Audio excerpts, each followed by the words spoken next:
Hello everyone. Hello. I'm here. It's Thursday. Welcome to tonight's stream. We're gonna be finishing up Pokemon Black 2.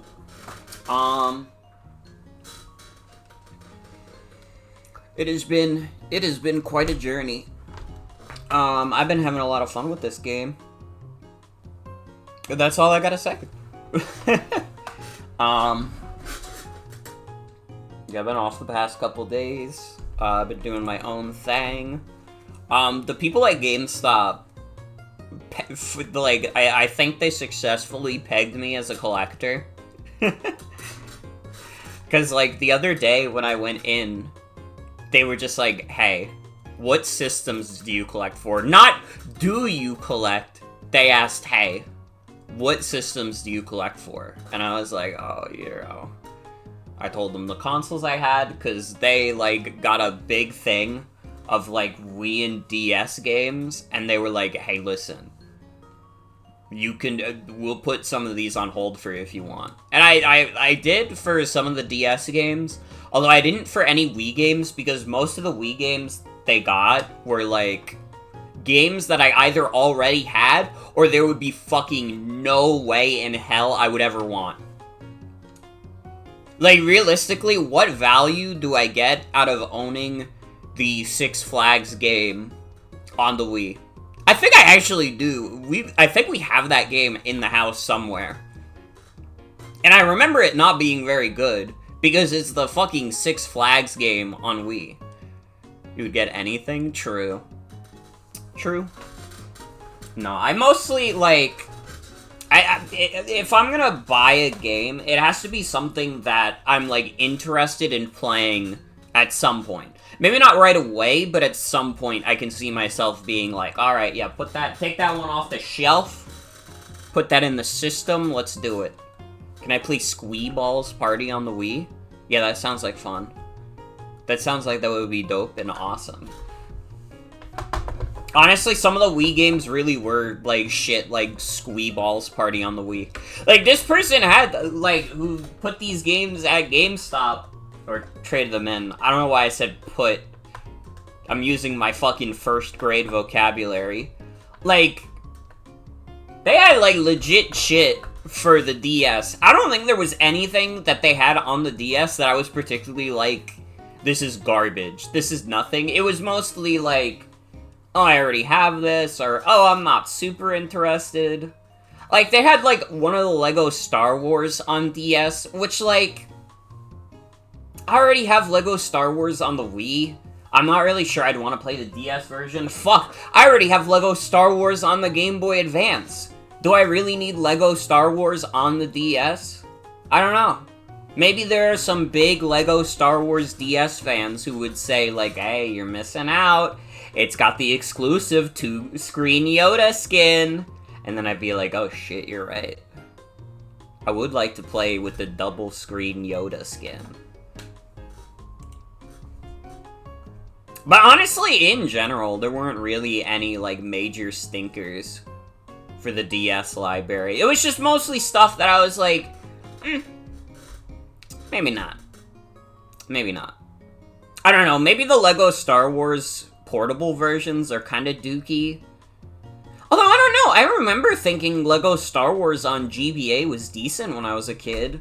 But I guess I was also a kid. But I don't know, I still had standards as a kid. I thought that was good, but Sonic the Hedgehog Genesis, I played that on GBA, and my little brain couldn't fathom that that was a bad version of that game. I just played it, and I was like, oh my god, is Classic Sonic actually really bad? That's what I fucking thought. For years, I did not play the Classic Sonic games because I thought they were dog shit. It took me until I think I was 12 years old where I finally gave them a replay on the Mega Collection, and I was like, you know what, actually these games are quite good. I don't know why I was being such a bitch. Although I was also, at that point, my favorite one was Sonic 1. Probably because I had already played Sonic 1 on the GBA. It was a bad version, but at the very least it was a game I was familiar with. So, going into Sonic 1 for the first time, it was much easier for me to, connect with it, you know? it was much easier for me to, like, understand that game's deal. Meanwhile, like, Sonic 2 and, like, Sonic 3, I liked. I don't know if I ever actually beat Sonic 3 when I was younger. I was not very good at Sonic 3. I don't know, the levels being much more expansive definitely, like, put a wrench into things. I definitely beat Sonic 2, or at least I came close. I might have stopped around, like, Metropolis, because it's fucking Metropolis Zone. Also, I'm getting the game started up. I have to make sure I'm opening the right version of Pokemon Black 2. Because I have, like, another one for the me playing 13 Pokemon stream.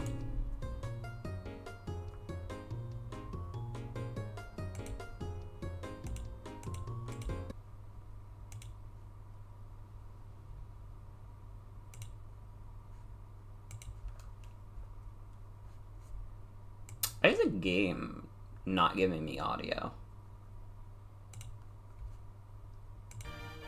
Took away my sound.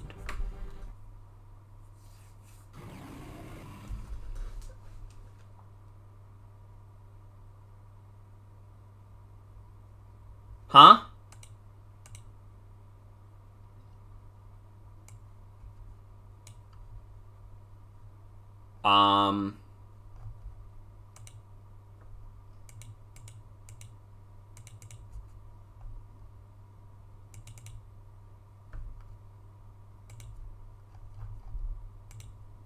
Where is my save file?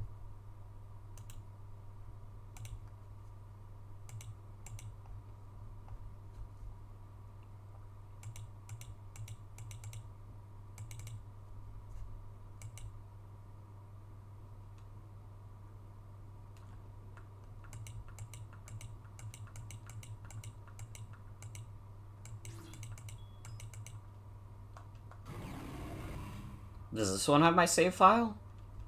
Oh, thank God. I got really fucking scared. Whew.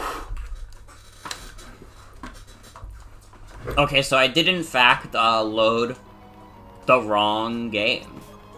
Okay. It's fine. Guys, it's okay.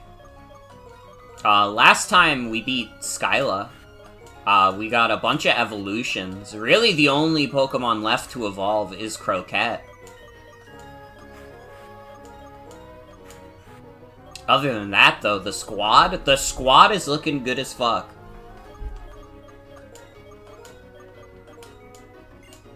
The beautiful windy world, true. Hi, Voiglin, welcome.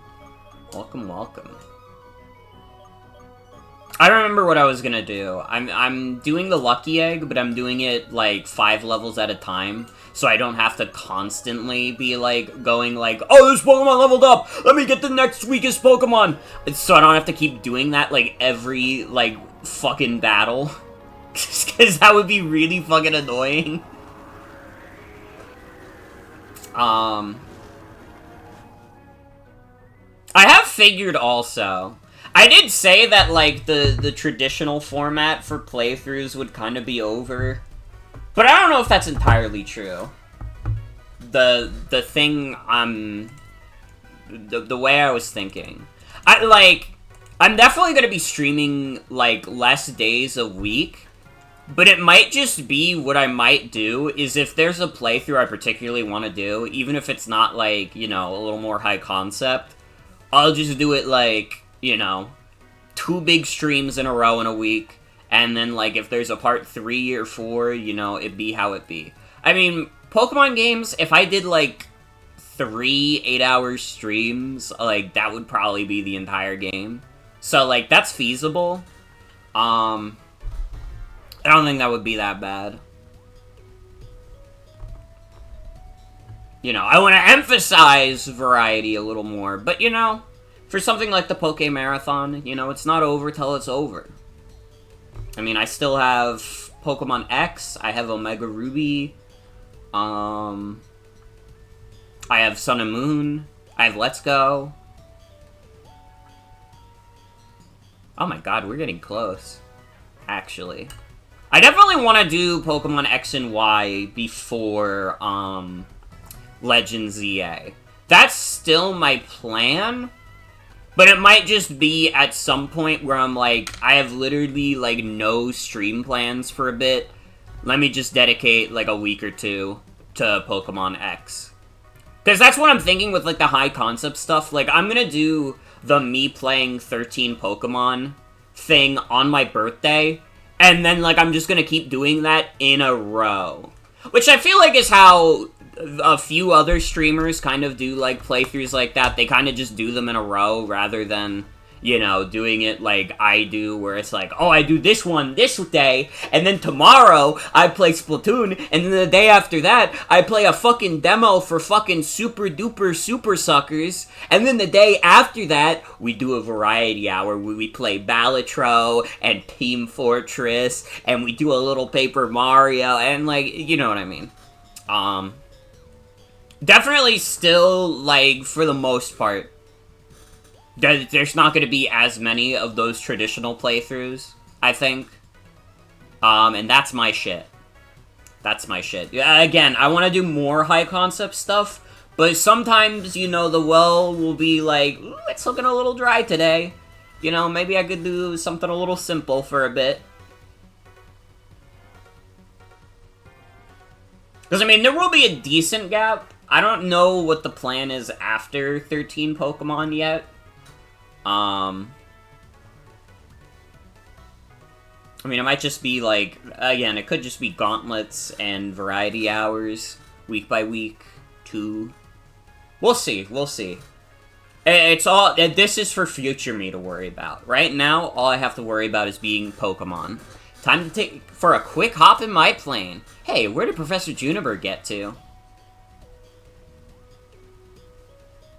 Hi there. Hope we can get some good research done on the other side of the mountain as well. That's right, I want you to take this flight too. There's someone I want you to meet in Opelucid City, but we can't get through Twist Mountain right now. We'll just take a quick flight over to Lentimos Town. I'll be waiting for you in the Mistralton cargo service. Hey, Professor, wait up! Honestly, she just does everything at her own pace. Okay, you come too. I always forget about this part of the game. I don't know, like, I literally never remember that, like, Lentimos Town is in the game. It's like, and, like, I don't mean this as, like, a mean thing. It is a little bit like a ROM-ass ass location. I don't know, it, like, doesn't feel... Because they just, like, added it in this sequel. And it doesn't feel as organic as the first few areas. It's, like, a cool area. It's just, like, I don't know.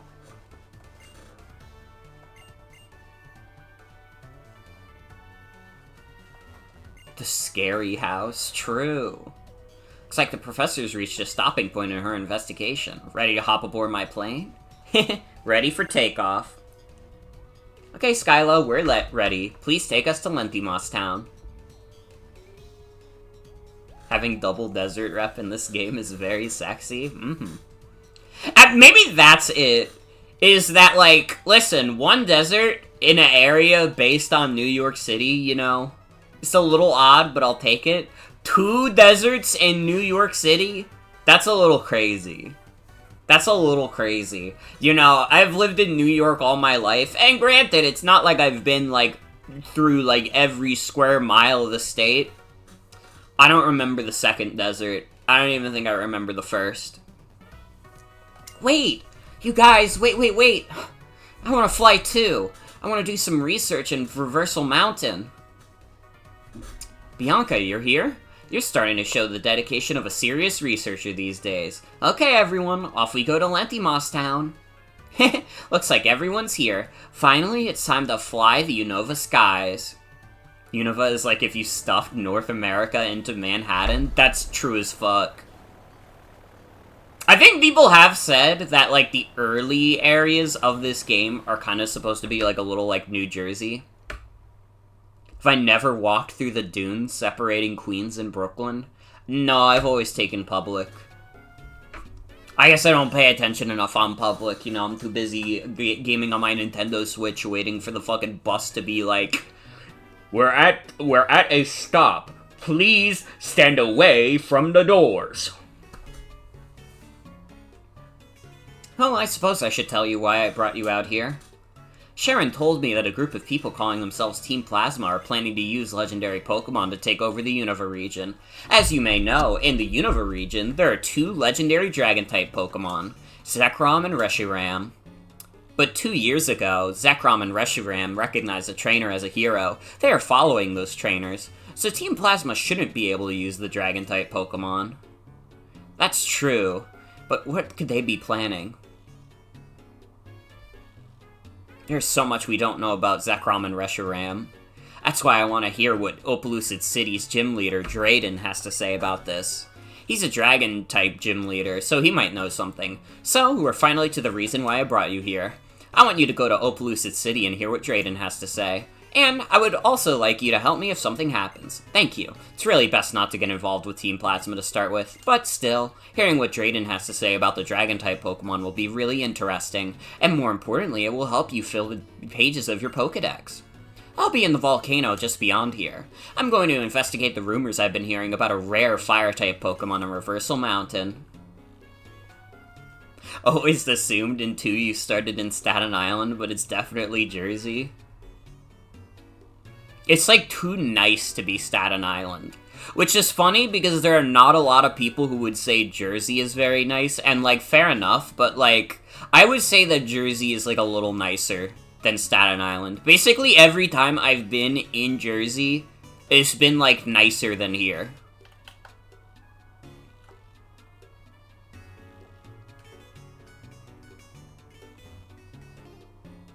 You press your ear against the metro window, you can hear the desert winds.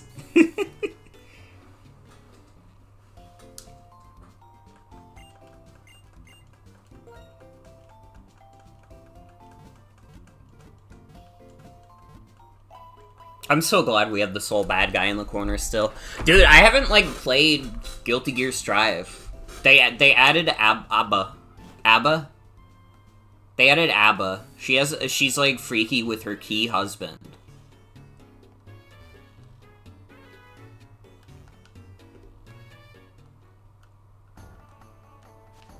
I don't know. I don't think I know enough people who play Guilty Gear Strive. I already, like, don't play fighting games on my own. And, like, I think, like, most of my friends have, like, moved on from Guilty Gear Strive. So, like, who knows if I'll ever play that game again. But it was fun. I had a good time with it.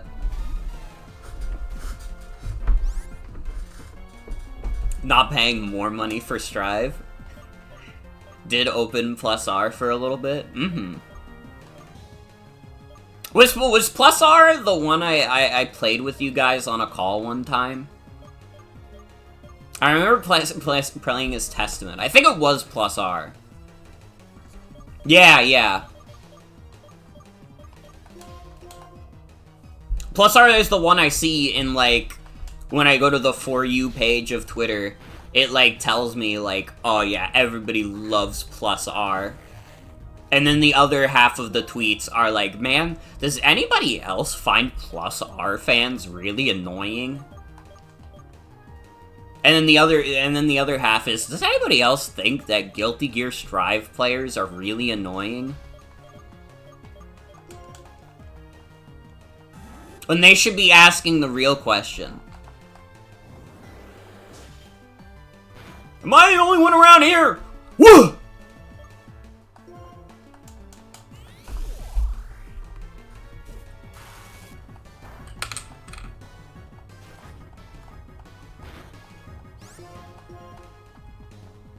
I did have fun with Plus R for, like, the 1 hour that I played it.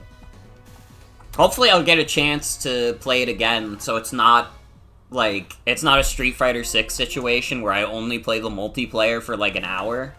I mean, granted, I've been playing the story mode. That's been, like, a stream, but I would love for that to not be something that I play that one time and then never again. Because Plus R is fun. I had a good time. I played as Testament. Apparently Testament's really good in that game. Which makes me happy, because I'm a Testament enjoyer. And Testament's kinda ass in Strive. At least I'm not very good at Testament. I'm definitely better as Bridget in Strive. Which is funny, because Bridget is not very typical of the kind of character that I would play. That's not true. I feel like, I don't know, the kind of character I play, it's either, like, they have to be, like, fast as fuck, or they have to be slow, but hit like a truck. It's, like, one of the two extremes. It either has to be, like... And, like... It usually does lean towards, like, someone who's, like, slow, but, like, hits like a truck. But in the case of Strive, I guess it's, like, one of those things where, like, I personally just, like... I don't know, I don't think Guilty Gear Strive is a, like, crazy fast game in general where I can't keep up with the speed of a faster character. And maybe someone who's more familiar with the Guilty Gear series will even contest Bridget being a particularly fast character.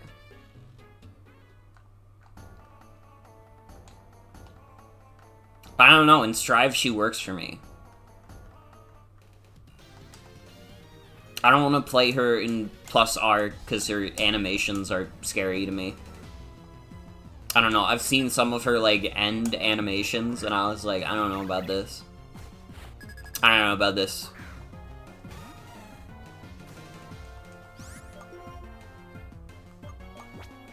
Oh, you know what, Carter, you can absolutely take on an Unpheasant. Come on.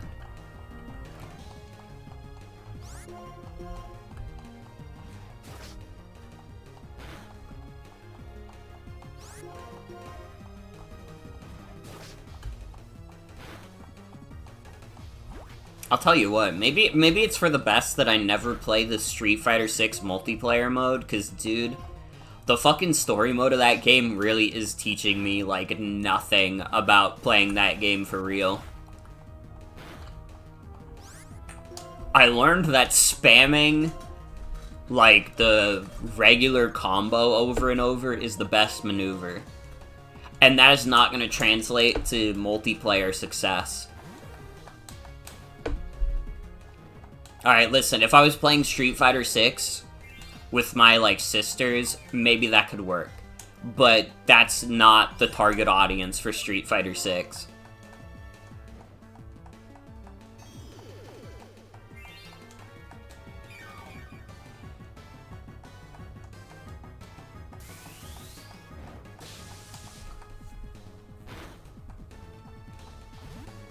I do plan to, finish Street Fighter 6 on Easter, by the way. That was gonna be something I continued yesterday, but then I was like, I would really like to condense these more. Especially because, again, I would like to be streaming less days.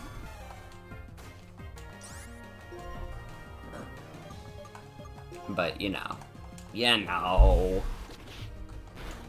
I don't remember what anyone's hidden power type is. I know that someone's is rock, someone's is fighting.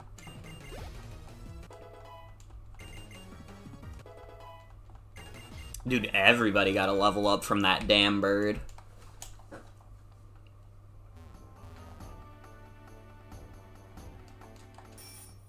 Keep getting owned, though. Dude, my levels are, like, looking really bad. My levels have not caught up since we got a full team.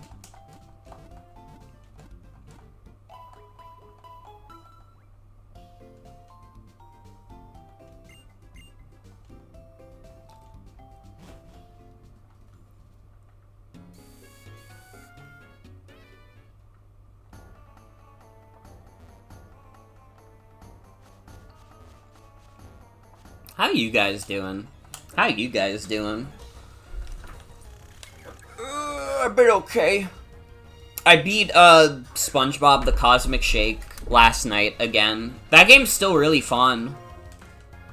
I like the sponge. I like the funny sponge. I hope they keep making, like, fun, mid-tier SpongeBob games. Because I'm the exact target audience for that shit. Like, I'll eat that shit up. I'm like, hell yeah, brother. I like Battle for Bikini Bottom. I like Cosmic Shake. Give me more. Give me more. I heard that the movie game is good. Maybe one of these days I gotta play the movie game. Went for a very pretty walk and baked some brownies today. That's fucking awesome. Hell yeah. I haven't been going on walks as much because, like, it got really cold again, and also the weather's just been kind of crummy. I miss it. I mean, I guess it's, like, I walk to work every day, to be fair. But, like, on my days off. I remember on one of my days off, literally the thing that got me out the door was, like, I was gonna be like, I don't really want to go for a walk. I don't want to leave the house. And then I, like, watched, like, the Nitro Rad, like, channel update that he put out recently, and he was like, yeah, I've been trying to be healthier, I've been trying to leave, like, force myself to leave the house every day, and I was like, fuck, if Nitro Rad is doing it, I should as well. Also, I need to buy more repels. I just realized that's what I walked back into town for, and then I didn't actually do it.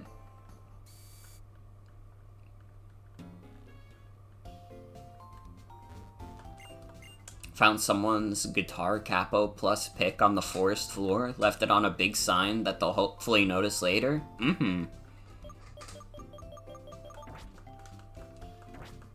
You're nicer than me. I would have been like, ooh, free guitar pick though?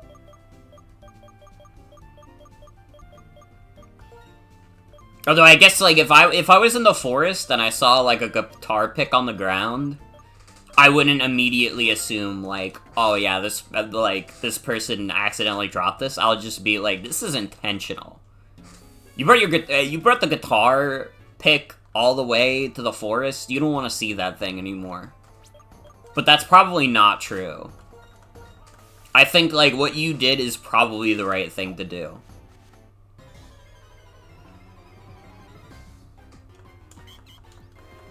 Dude, the Audino encounter? Let's go. Accidental Audino encounter. Entrainment. The fuck does that do? Oh! No! You just nerfed Carter hardcore. That was a crit! Oh my god, this thing fucked up Carter.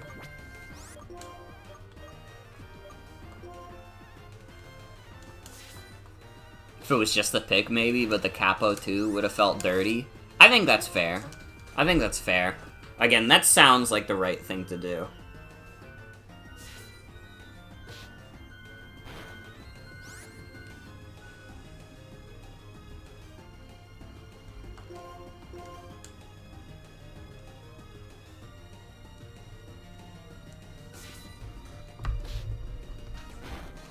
It's alright, this Audino did no damage to us. Carter's getting a nice beefy boost of EXP.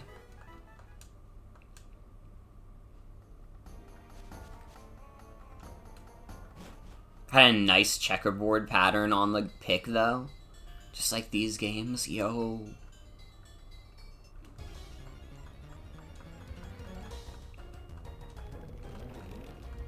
Dude, I'm, like, a little fucked up. I can't, like, look at checkered patterns right now.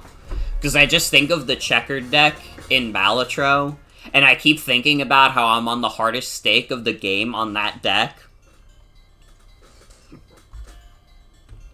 Literally, that's the thing that's been keeping me from playing more Balatro recently, is that I'm on the hardest stake on the checkered deck, and I feel, like, obligated, like, every time I open the game. Okay, let's make an attempt at this. And then I keep having, like, runs that end at, like, ante 2, because, like, the fucking hardest stake of Balatro is, like, really fucking hard.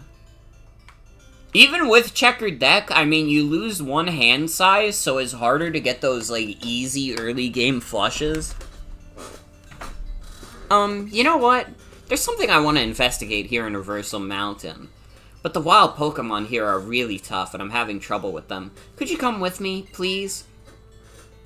Oh, don't worry. I'll take care of healing our Pokemon, okay? Ready? Let's go.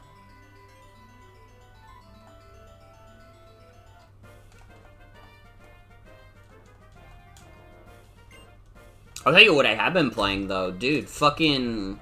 I played the demo of it a while back. Pepper Grinder came out. I was trying to remember the name. Pepper Grinder came out. I've been playing that on my Steam game.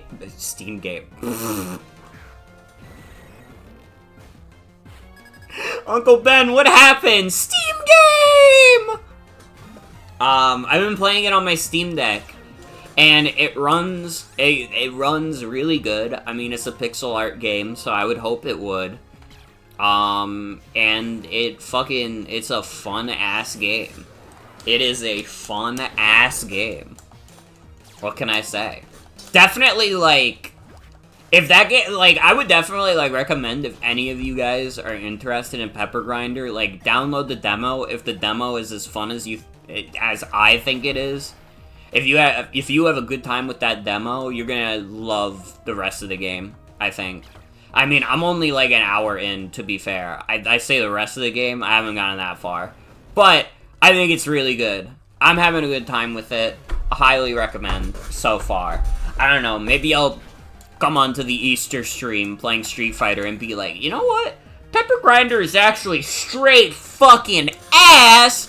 I mean, what the hell were they thinking? They could have been making a good game, but they made a dookie game!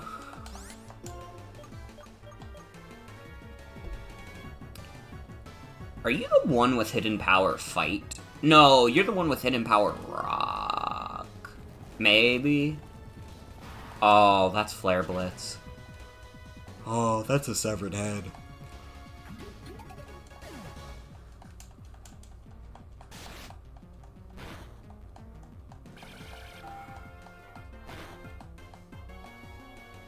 Don't kill it while I don't have a Mon out. I need the yummy EXP on one of my dudes.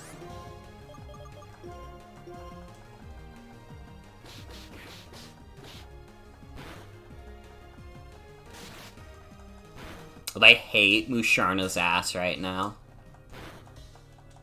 That poor thing.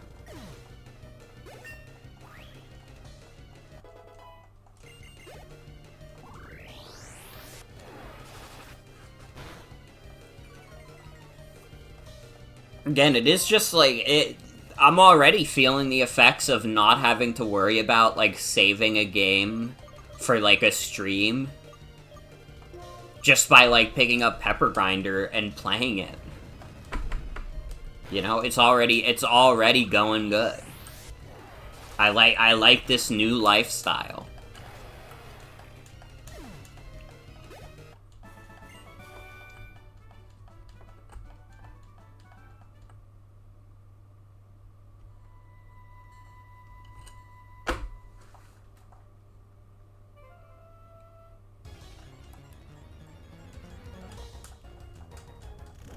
I think my next game after Pepper Grinder, I downloaded it on my Steam Deck. I want to actually play, like, Yakuza 7.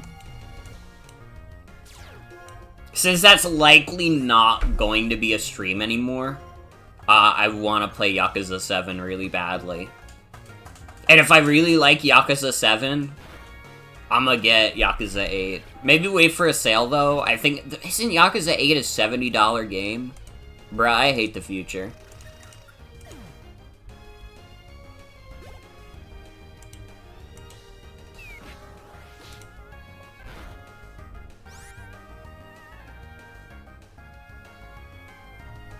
Dude, I got a friend invite on Steam from someone called Fad Castle.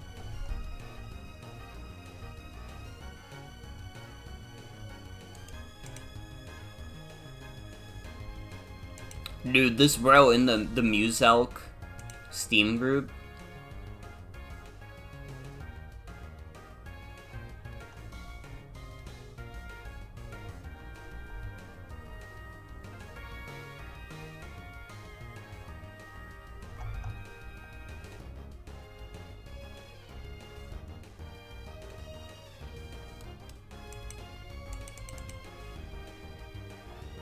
It is, like... I've never really thought about it. It's, like, very bizarre that if you have a Steam group, that Steam group can also be, like, a Steam curator thing. Like, I don't know. That's, like, fucked up to me. That feels like you're crossing the seams a little bit. I feel like you shouldn't be allowed to be a Steam group and be a Steam curator. I mean, I did that with Fuck Texas, so actually, no, it's good, because you can have funny potential. I don't know, do you guys trust Steam curators? I don't think I do.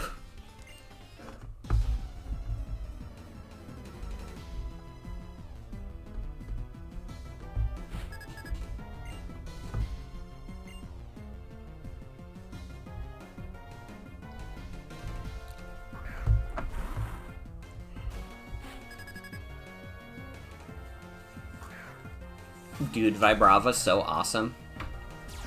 They are wild animals to you. They inhabit their worlds and you inhabit yours.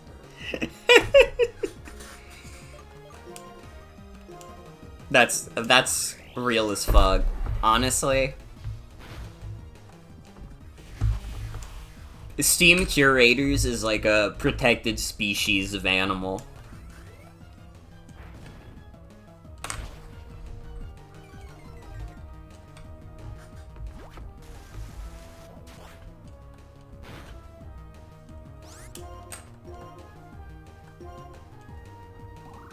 See Frostbite on my finale until I'm busting black and white.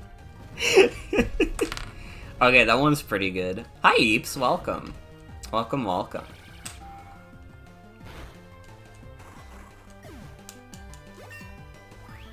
Carter level 35. Let's go.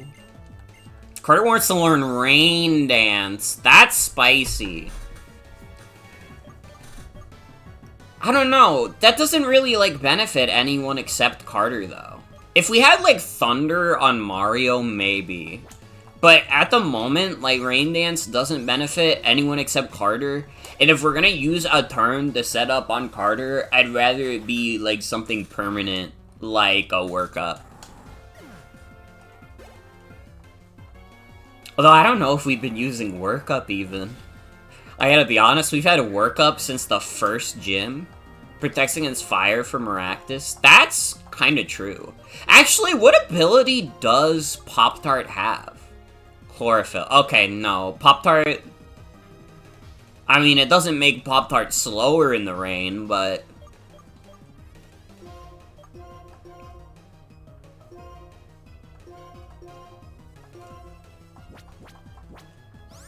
Man, you know, I only really cared about ability on Carter, and, like, I didn't even, like, think about the abilities on, like, literally any of my other guys. Well, no, that's not true. We paid attention to Croquette's ability when we were generating it from the dream world.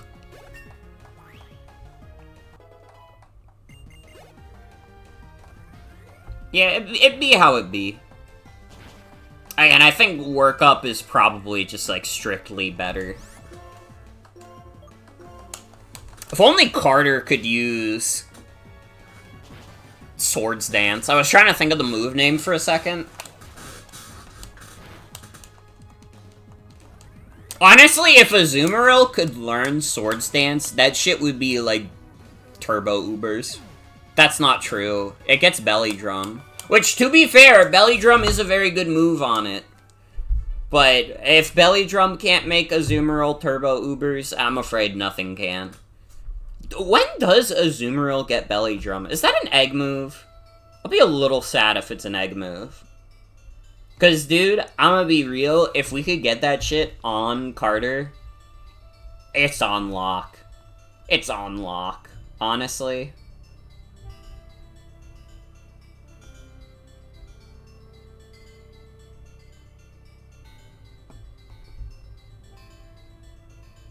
It's egg move? Fuck!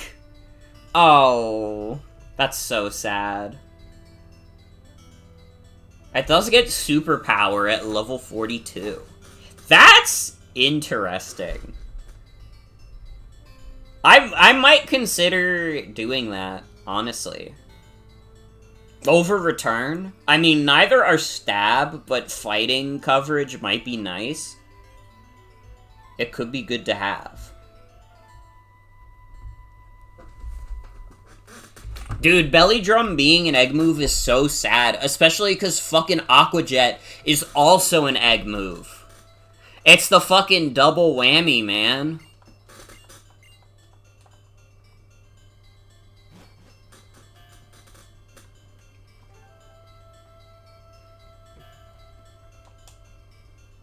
Ooh, Undella Town is right through here. I want to keep looking around a bit more. What do you want to do? Should we say bye for now? Okay then. I want to do a little more Heatran about where I want to do a little more research about where Heatran might be. Thank you for coming with me. Be careful on the rest of your journey. I feel like we missed a bunch of trainers in there. Does anybody else get the feeling that we missed a bunch of trainers? Dude, daycare that early would be sick.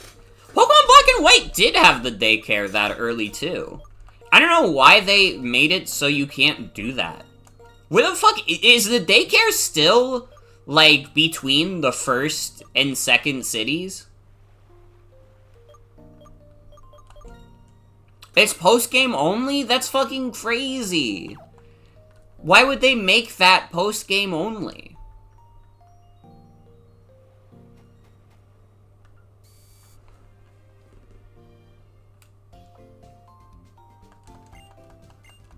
Something I learned also, about Undella Town in this game is that you can do the little, like, castle quest before post-game if you catch, it was one of the water types that you can get around this area. I don't remember exactly which one. My heart wants to say Sea King, but at the same time, that doesn't sound right to me, so don't quote me on that.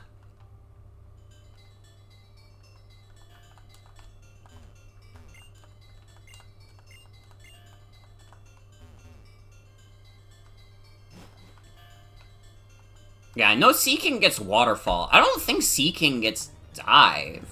Does it? I don't think so. Wait. But maybe? I don't know. I don't know. There was a Water-type Pokemon that you could get that could learn Dive.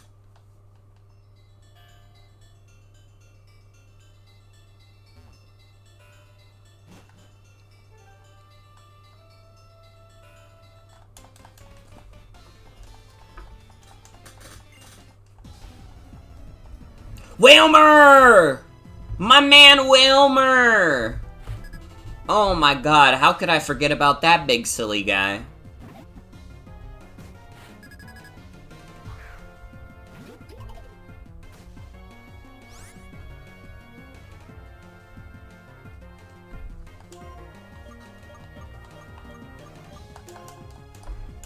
I bet you could win this Pop-Tart.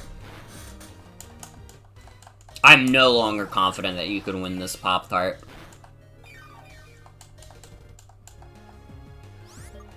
Wilmer, the beautiful sequence-breaking diver. Dude, again, we're so underleveled, it's crazy.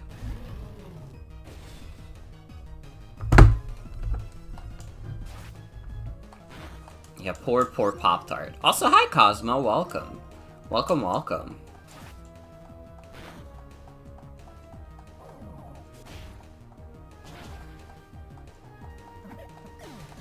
Get bro out of my face. That damn rat. Ingrain is interesting. I think Synthesis is probably... yeah. We can't switch out if we do Ingrain, so I think Synthesis is just strictly better. But it is interesting. It's an interesting move.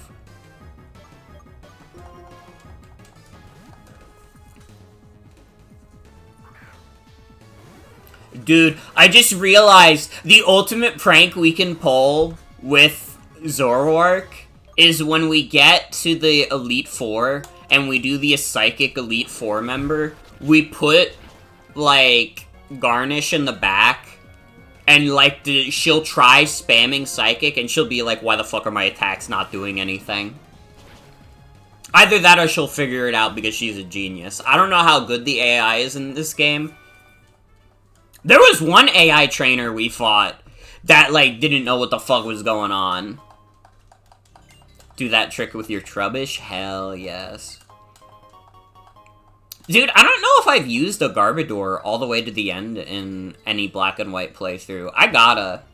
Dude, remind me when we play 13 Pokemon to try and catch a Trubbish. I cannot promise that that'll happen, but I mean, hey, in that post there were 4 Gen 5 games, so it's not impossible. It might even just happen accidentally. It's very funny that because I'm gonna be doing that stream, I will be, like, replaying Pokemon Black and White 2, like, pretty close to this stream, but that's okay. Its stench ability is kind of mandatory since Black and White encounter rates are nuts. That's fair. That is fair.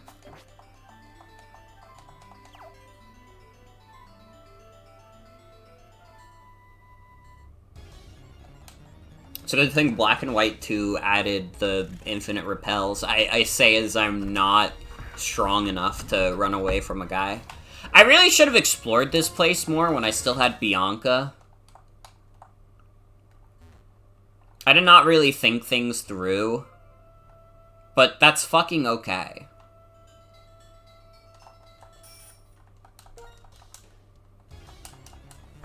Oh, brother. You know what? I will kill you. Dude, level 34? We gotta be level 35 at least. Dude, can I tell you something fucking crazy, actually? I talked about going to GameStop, and, like, how they had stuff for me. That's not the crazy thing. The crazy thing was, I remember, so they have, like, TV screens in the GameStop that plays a bunch of ads for stuff. You know, it makes sense. They want to advertise, like, new games and stuff to be like, hey, look at this game that you could buy if you come here to our store, motherfucker. But they had, like, a fucking, like, mental health ad, which is, like, you know, that's nice, that's kind of cute. But it was also themed around Final Fantasy VII, which is, like, really fucking funny to me, because that game is essentially, like, Cloud Strife's, like, worst mental breakdown. Like, most of that game is, like, Cloud having, like, a complete and utter mental breakdown. Yeah, I guess Cloud's getting therapy. I don't know, it was, like, really fucking funny to me. It was, like... And, like, with it being, like, themed around FF7 Rebirth specifically, I was like, dude, she's not at that point yet. He's not at the point where he wants to be at in terms of his mental health. He's doing bad. He's the one person that got texted. And he just said, I'm doing bad.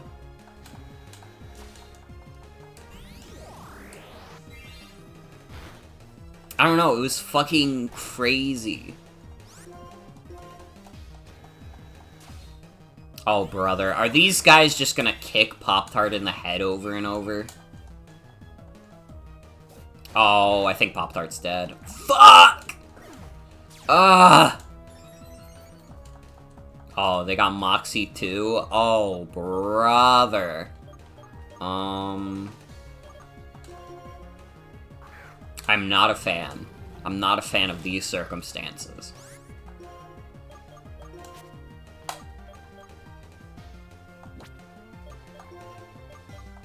I don't think they do. I don't think they do. I'm gonna revive,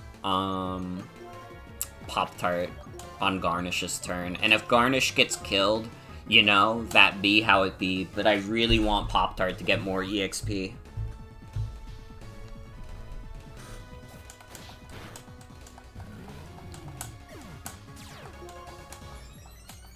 I'm just kind of letting this Scraggy get, like, crazy. Huh? I'm just letting this Scrafty get, like, beefed up to hell and back.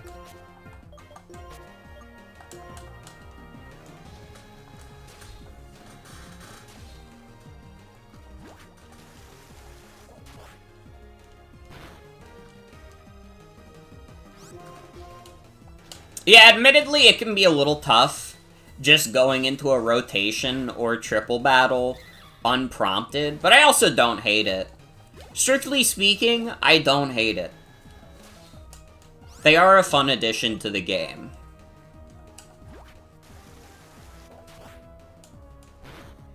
It's kind of weird that they just kind of, like, took them out and never really did anything with them. I mean, granted, I don't think, like, triple battles or rotation battles were gonna become standard, but, like... Or rather, the standard for any kind of play, but, like, I don't know, as, like, a fun thing to do sometimes. Could have been nice. I don't know.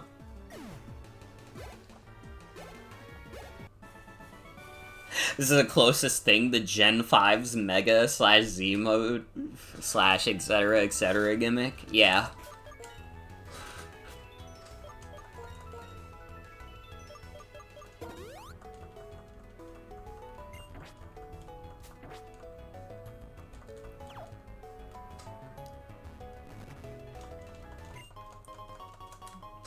I mean, Double Battles lucked out. Double Battles got lucky that they got to become the standard competitive play. Triple Battles were not given that luxury. Triple Battles meta would be such a mess. Who goes middle?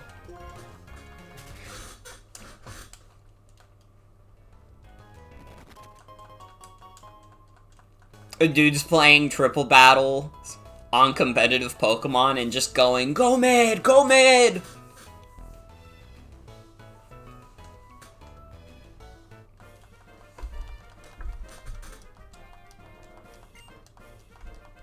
What are you doing? One Mon is just on the wrong side of the field.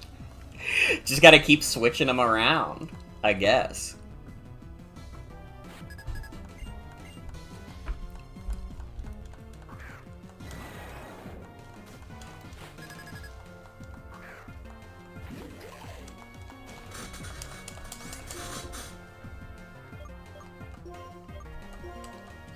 I want to say Pop-Tart has Hidden Power Rock.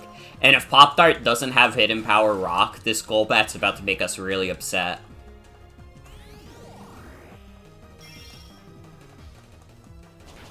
I was right! Let's go! I think I do still need to switch out of Pop-Tart. Dude, I think I need to switch out of Croquette. What the fuck? The 50% chance to hit with Dynamic Punch. That's crazy. Wait, does fucking Girder get no guard?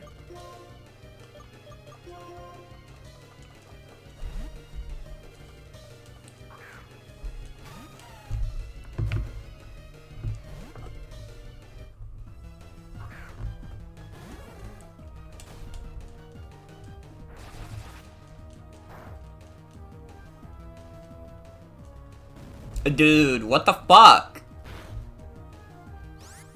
Are you guys sure that Girder doesn't get no guard? It's Guts, Sheer Force, or Iron Fist?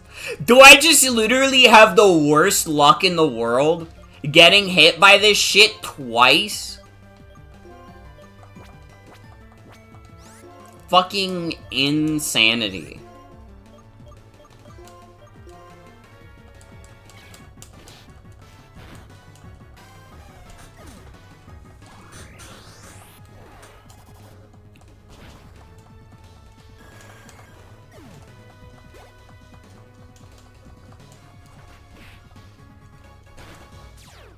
If I get hit by a third Dynamic Punch, I'm like gonna fucking shit.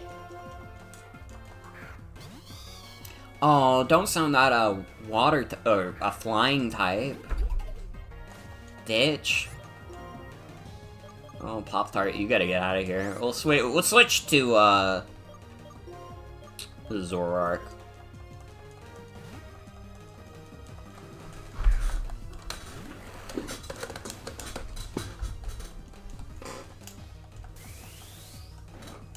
Dude, I can't wait till we get Discharge on Mario. We're so close. We're literally so close.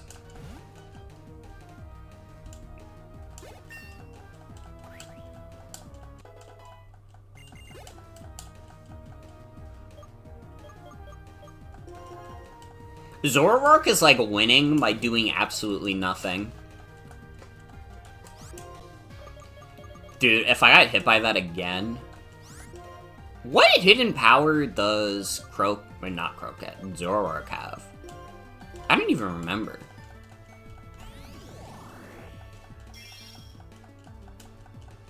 Is it fighting? Were you the one that had fighting? I know we had rock, we had fighting, and we had dragon. I think dragon was on Mario, right? That's like the whole reason I even taught it to Mario, because I was like, oh, that's cute, like the Mega Evolution.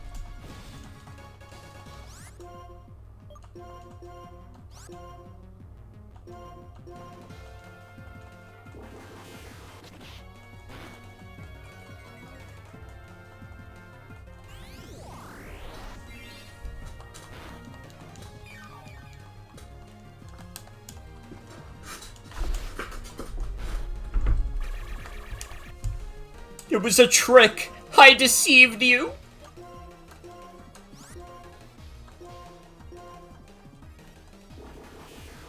Could give them type boosting items that match to remember. That's very true, that's very true. Dude, you know what I gotta plan out? At some point, we gotta go back to the Pokemon Mystery Dungeon Randomizer. Which, like, if you guys don't know the Pokemon Mystery Dungeon Randomizer... Obviously, like, it does what you would expect. It randomizes, like, all the dungeons and, like, their names and stuff. But here's the thing that makes the Mystery Dungeon Randomizer fucking incredible. You can insert in your, like, own, like, nouns and, like, shit into, like, the chapter titles to be randomized in. You could do it for the dungeons. You can have the dungeons be random shit you put in. There's so much, like, funny potential with the Mystery Dungeon Randomizer, and, like, I haven't streamed it in, like, 3 years, so I assume, like, the features of it are even more robust. Literally, you could be entering shit chambers in the Mystery Dungeon Randomizer. I definitely gotta, like, get my friends together. We just need to come up with a bunch of random shit I can put into that randomizer and, like, stream it.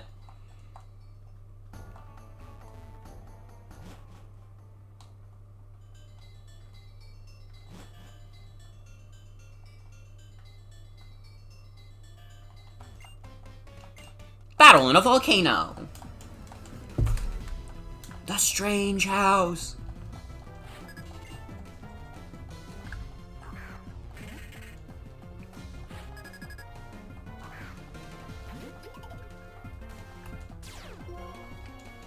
It do be kind of strange in there.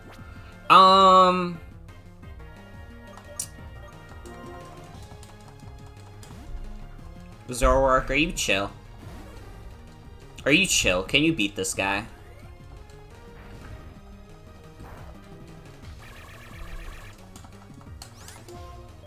When does Zoroark get Dark Pulse, dude?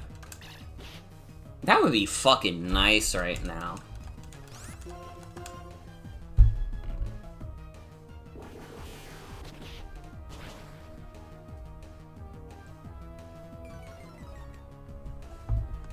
Oh shit, they added F-Zero Maximum Velocity to NSO. Now you can play one of the GBA F-Zero games.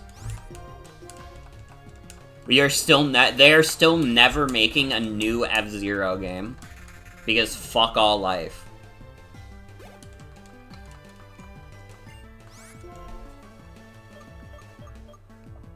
Dark Pulse is tutor only? Dude. Why are so many of my Pokemon's movesets such ass? What the fuck does Zoroark get then? Was, like, Night Slash literally my best move? And I, like, fucking said, like, oh, I don't need that. I have foul play.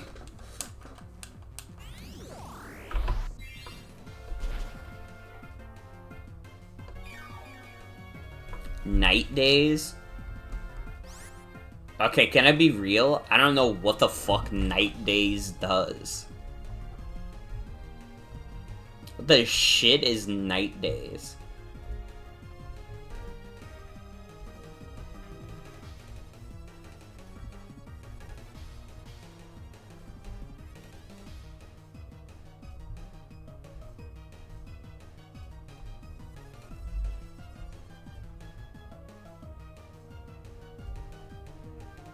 $85 power plus lowers accuracy?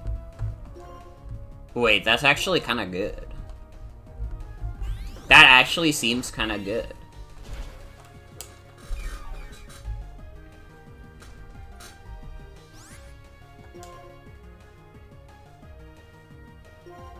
Is 95% accurate? I mean, we're working with Aquatail here, so I'm not, like, too distraught by 95% accuracy. If I was, fucking Carter would be in a box right now, being fucking miserable.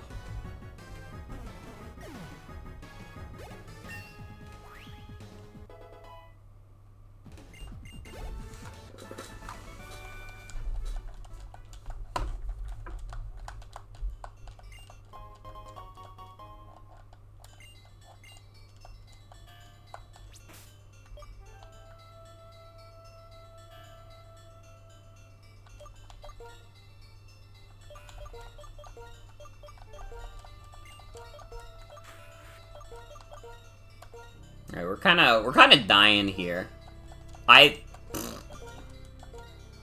You don't need that.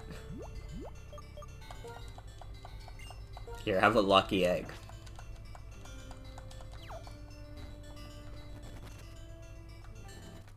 Dude, there's a doctor! Let's go! Dark Pulse Tutor is in Lentimos? What do I need for the Dark Pulse Tutor? Oh, come on, Crocat. Don't be like that. 10 blue shards? The fuck do I look like? 10 blue shards. That's crazy. Get the Dust Cloud hunting? I would probably sooner just, like, cheese it with Dream World, to be honest.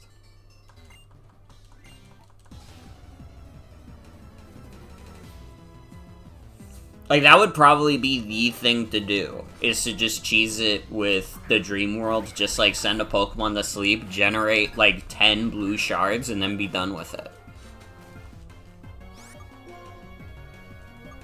10 blue shards. When do we get Night Days? Is that, like, at a decent level, at least?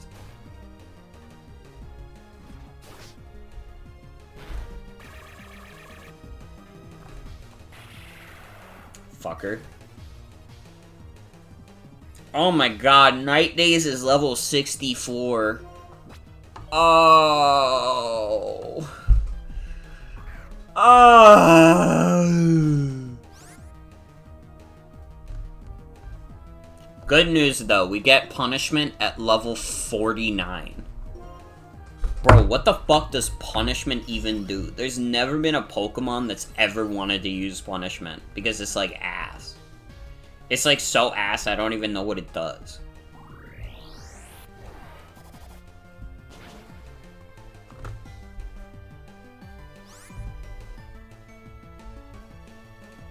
Punishment deals damage. It normally has a base power of 20, a base power of 60, but gains 20 power for every increased stat stage the target has, up to a maximum of 200 base power in total.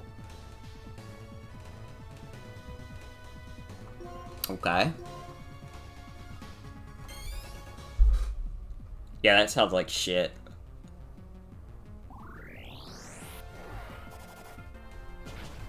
I've never heard of a Pokemon using this move in my life.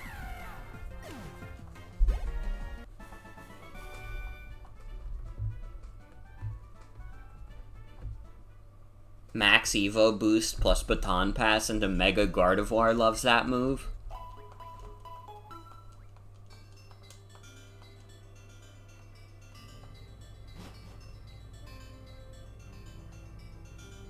That is like such a specific scenario. I feel like I don't even know if I'm ever gonna get to that situation in my life. Honestly, how many blue shards do we have? Because maybe we actually do have a decent amount.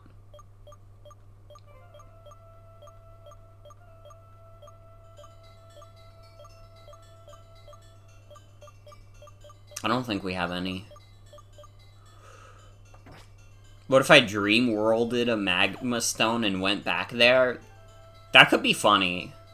I don't think I'll do it, but it could be funny.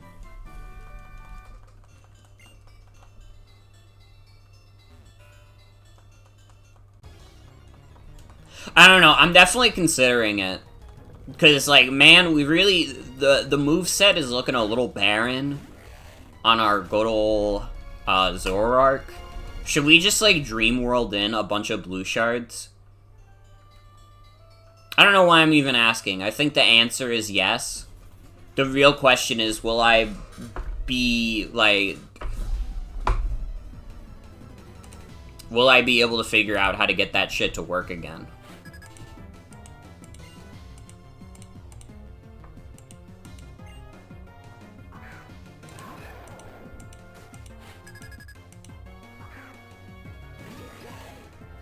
Versal does have good shard hunting. Yeah, but I want to, like, actually finish this game tonight.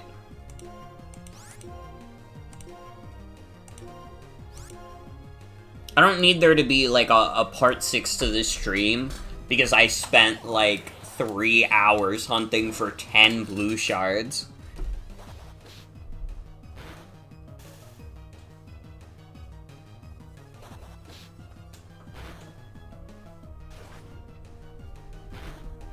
These hoes forcing my palm.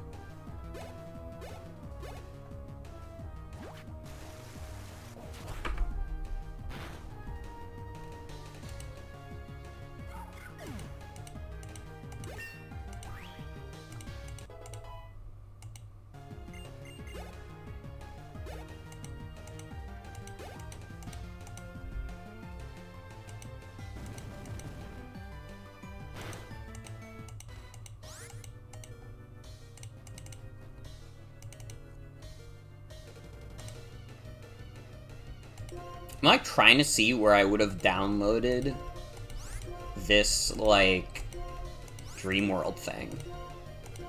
Because I don't even remember what it would be called.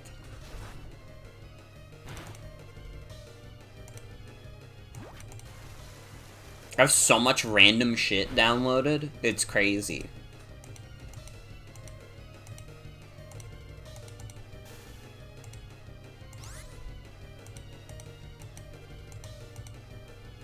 It's interlinked! It's interlinked.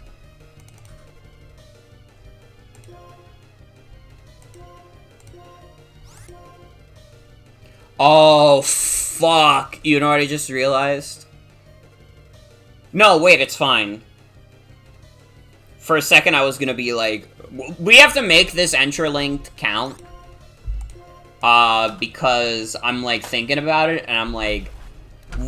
The last time I tried to change the clock on my computer, which we don't have to do initially, but we will if we want to do a repeat visit. It like fucking like crashed my system because my system was like overwhelmed. It was like, oh my god, it's 24 hours. What the fuck have I been doing for 24 hours? And then it blows up and it dies and it explodes forever.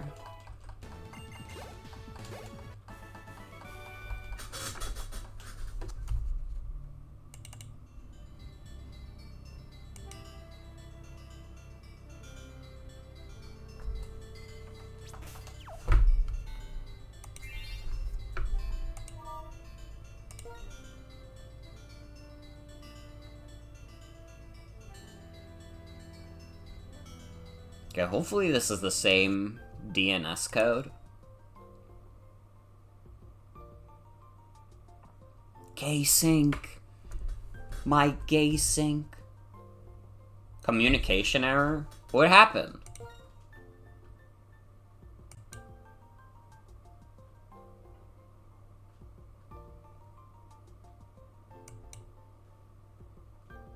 Or is it not connecting?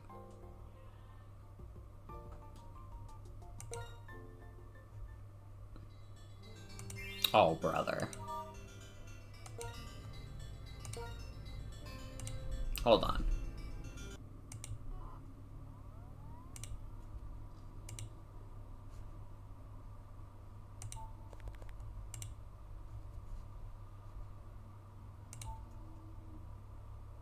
Trying to see if it did change the DNS code. It literally didn't! It's the same one! So why is it not connecting?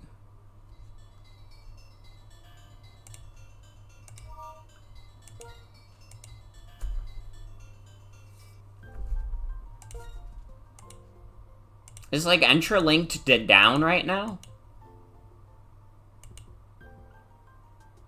Update PID? What is the PID? I'm sorry, I'm not like smart enough.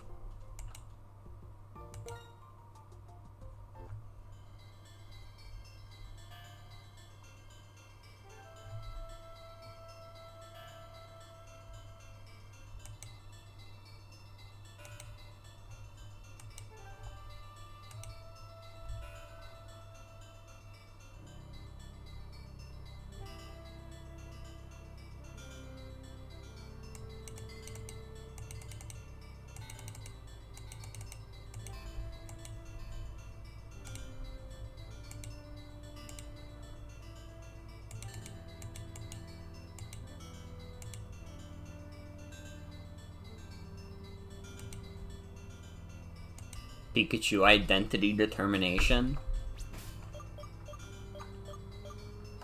Oh fuck, I have to find my friend code for this?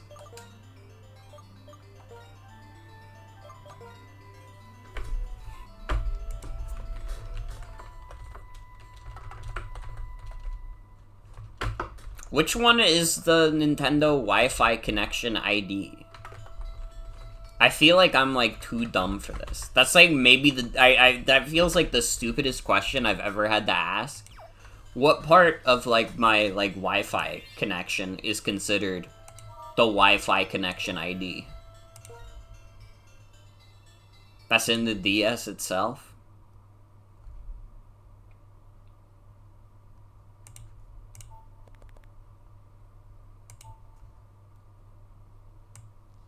Is it the SSID? Or is it something different?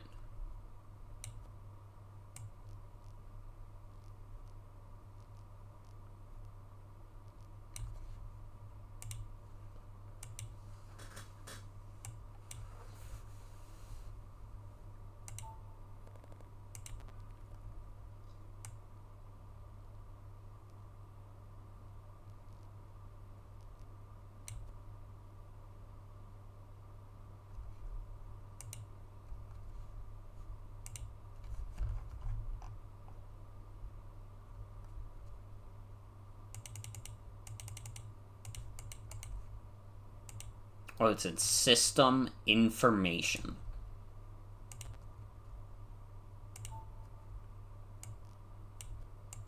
Where the fuck do I find system information?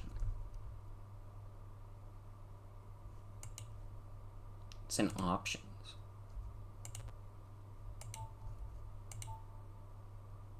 Oh! Oh! Okay.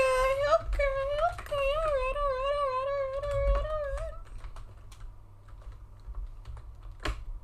I understand everything now. Alright, I get it.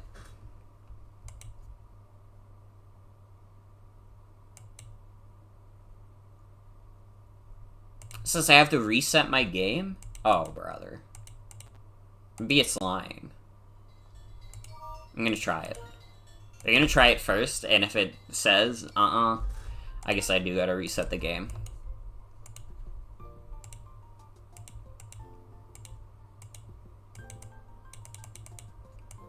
Fuck, yeah. Alright, I'll reset the damn game. You're wiser than me.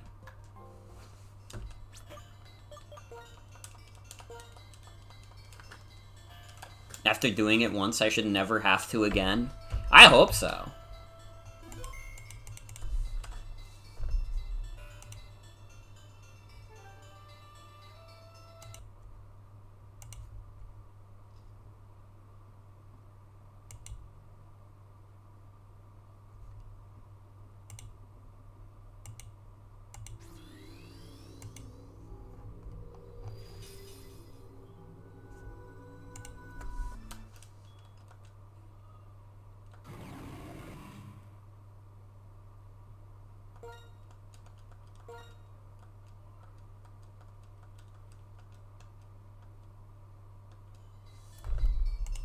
Okay, we try again.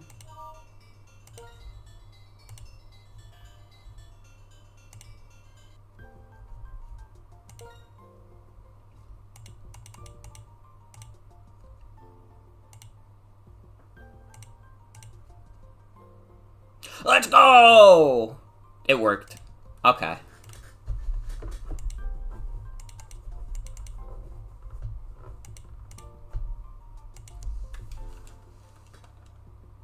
Oh, it reset my game sync.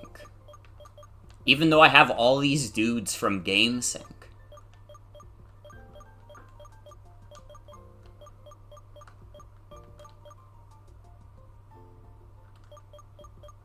Who do we want to put to bed?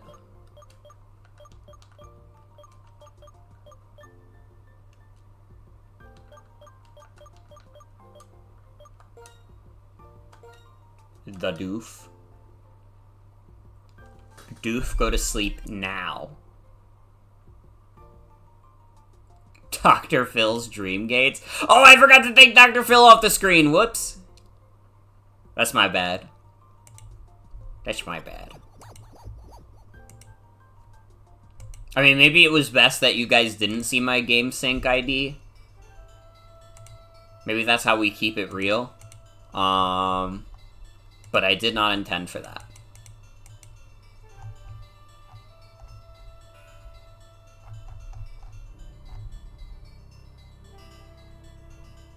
You know, I'ma just max out on all the shards. Oh, you can only have up to 20. I can live with that.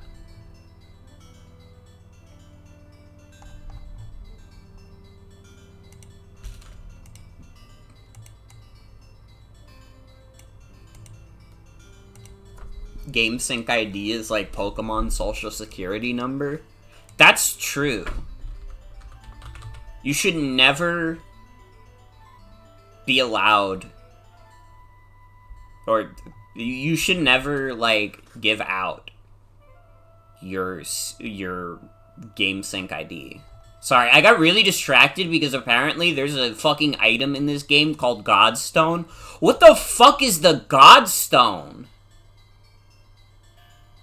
I've never heard of this Pokemon item in my life. What the fuck is a Godstone? I'm still learning new things about Pokemon every day, apparently. Old version of the stone Reshi and Zekrom are encased in? That's crazy that they called that Godstone. I could see why they changed that. That's wild as fuck.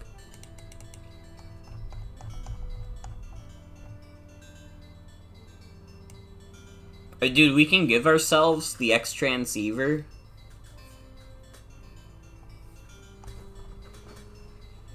And I think we'll just do the shards. Like, we could cheese in a bunch of other random items, but that would not be particularly fair, I don't think.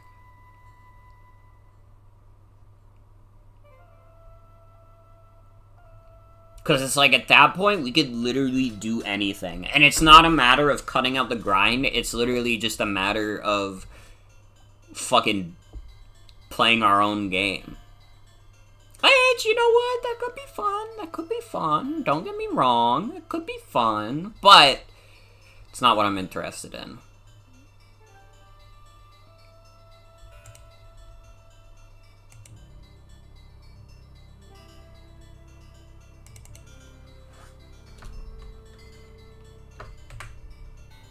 Like how both Black Kyurem and White Kyurem are both the original dragon. Mm-hmm.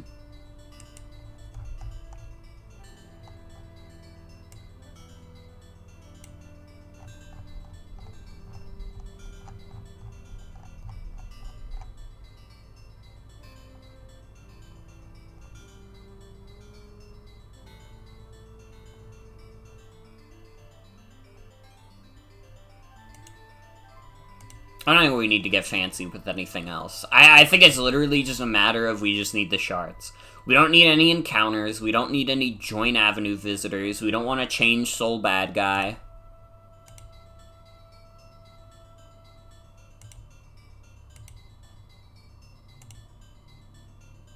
I think we're good. And we'll level up Doof like 4 levels, so she'll be closer to B-Barrel, because we might need B-Barrel as like a free like HM user.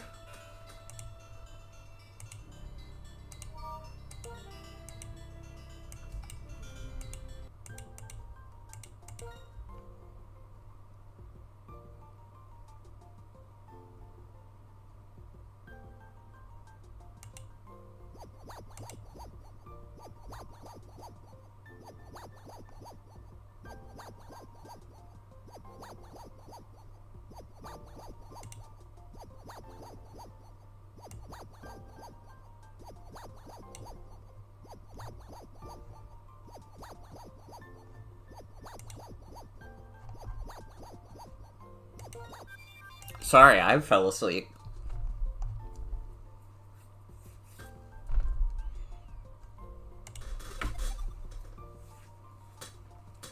Welcome back to the world, Doof.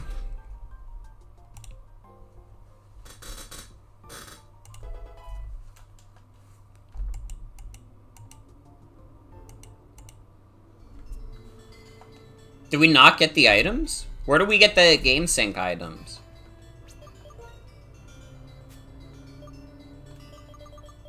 Do we have to go to the fucking Entralink world itself?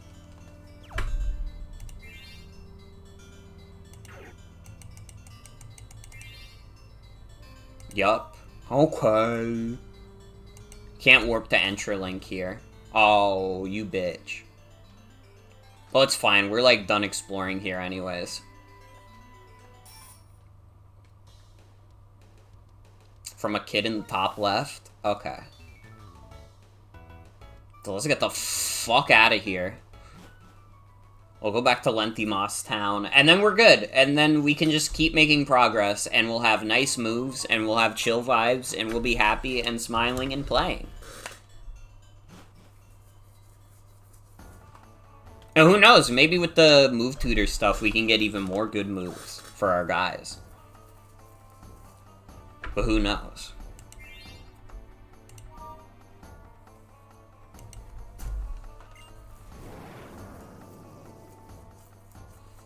Lenthimoss tutor does kind of go crazy.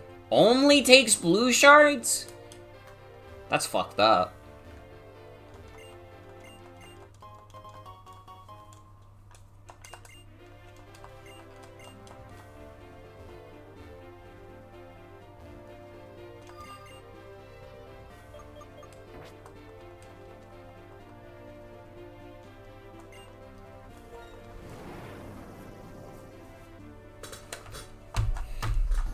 If it only takes blue shards, we probably don't have enough for anything else aside from, like, Dark Pulse.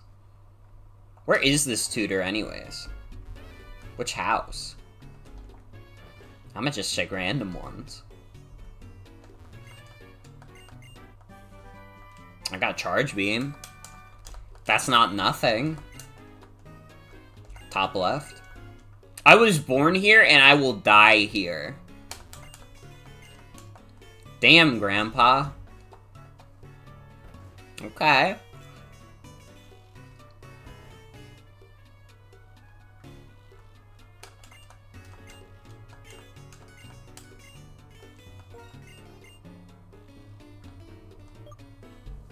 Last Resort, Iron Defense, Magnet Rise, Magic Coat, Block, Hyper Voice, Electro Web, Icy Wind, Iron Tail, Aqua Tail, Earth Power, Zen Headbutt, Foul Play, Superpower, Dragon Pulse, Dark Pulse.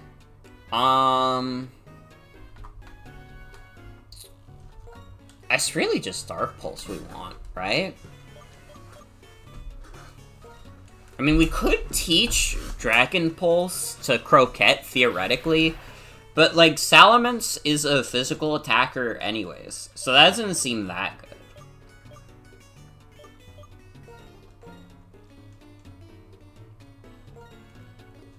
Alright, we got Dark Pulse. That was the most important thing. Earth Power? Do we have any guys that can learn Earth Power, though? I don't know if we do. Yeah, no.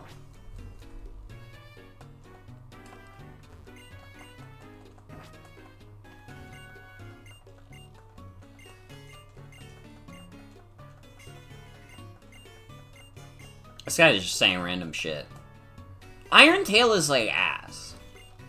Zen Headbutt could be good. Although again, I don't know if we have anyone that particularly likes having Zen Headbutt. Croquette? Actually?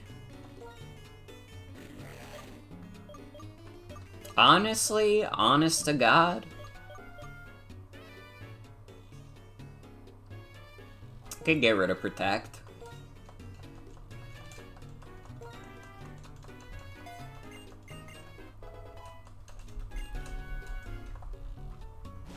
Yeah, fairies aren't in this game, and, like, isn't Iron Tail's, like, accuracy, like, 75? Isn't it, like, really bad?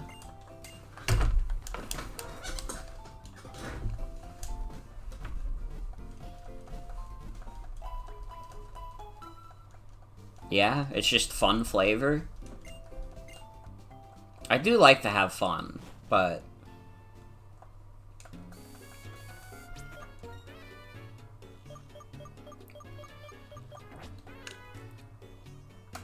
let's put a repel up again. Ugh.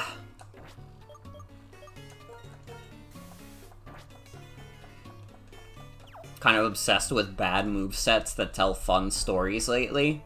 I respect that. I respect that, honestly.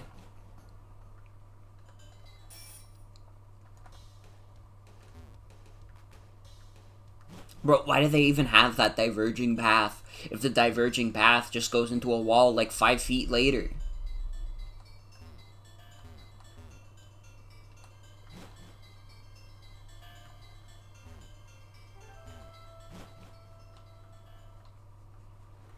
It's different in white, too.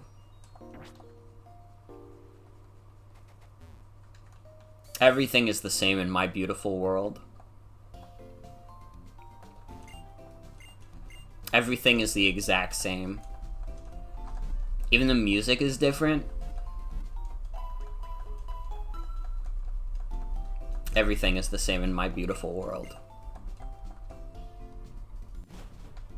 Isn't there a Hue fight around here?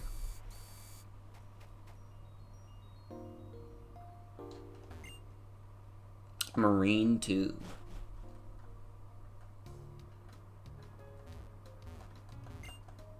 Marine Tube is just ahead, but please wait a bit longer.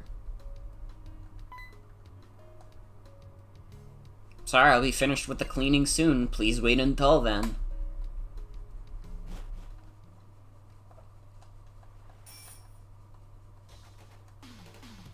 Wait up! Let's see how well we've raised our Pokemon. Dude, Pokemon Black and White 2 progression really does feel like I'm playing a ROM hack. It is like the most ROM hack ass feeling Pokemon game.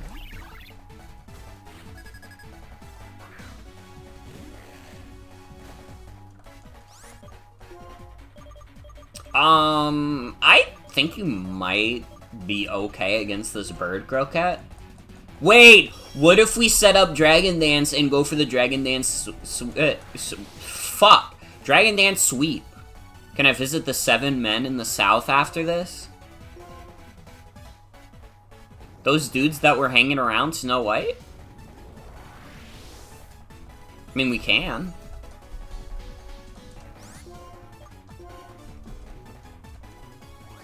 It'd be really funny if we got a flinch here. No. Ow!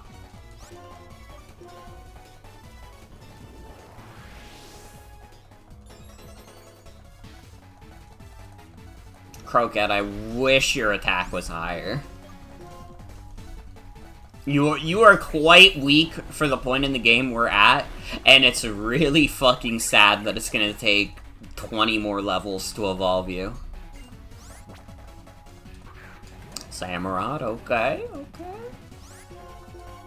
I mean, I guess also Zen Headbutt isn't stab or anything.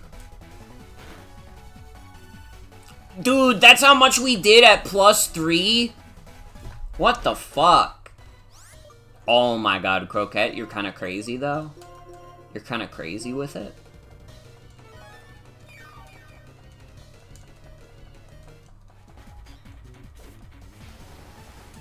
Nice try, motherfucker.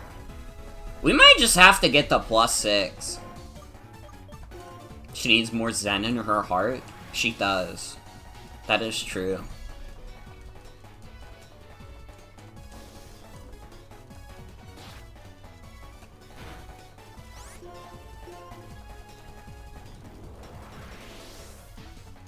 At least he was making it extremely easy to set up on his doo-doo ass.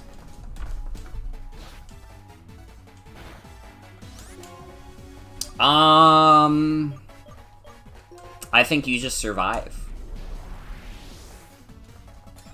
And then we have to heal anyways because of the... Ah! Fuck. I was just gonna say we need to heal because of the Aqua Jet, but it didn't fucking matter. Dude, fuck all life. There's fucking Shitter as Encore? Bro, why wasn't he encoring me into the Dragon Dance? That wouldn't have really done anything for him, but it would have been funny. I would have laughed, and I would have been like, whoa, that's kind of dope that he would do that. Instead, he waited until fucking Croquette was fucking dead on the floor, a fucking stain.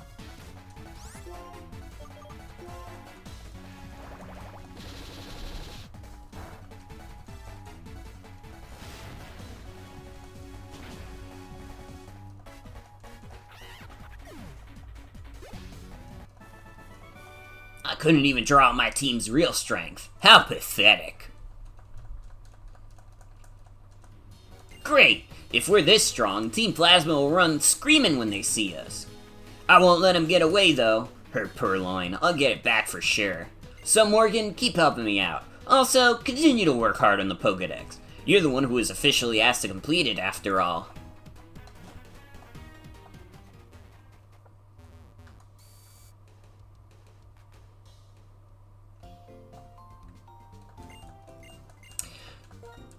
You know, I'm realizing actually how much game we have left, especially considering how much time it took just to get the Lentimas town to Undella. We might have to continue this on Saturday. Which I didn't want to have to do. We might have to continue this on Saturday. It's a bit early to call it, but I'm like thinking like, man, am I really gonna be able to do the rest of this game before a decent time tonight? And the answer currently is, I have no idea, but I'm not super confident.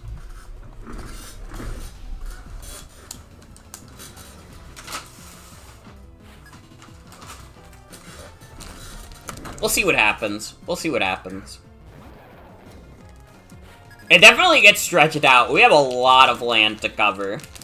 And we really did not clear a lot of it. I mean, we're like 20 levels away from, like, the Pokemon League to begin with, which is the big thing that's, like, fucking me up, is I'm like, dude, we're, like, so far behind. So don't mind me, I'm trying to open my package of Swedish fish, bruh.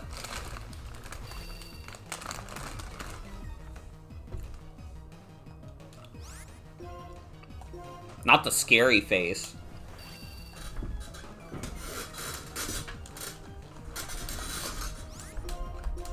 Awesome, our first Zen Headbutt miss.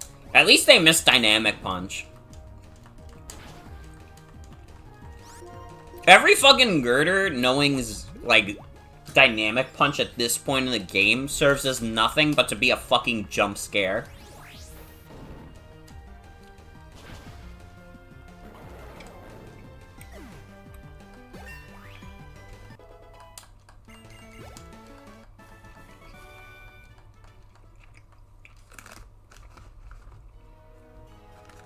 Ran past each other, briefly confused.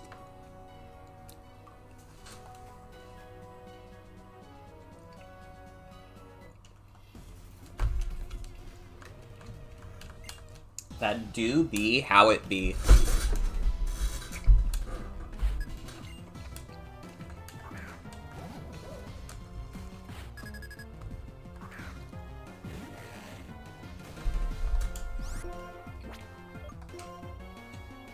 Fuck, Zen Headbutt doesn't work for this guy. Carter?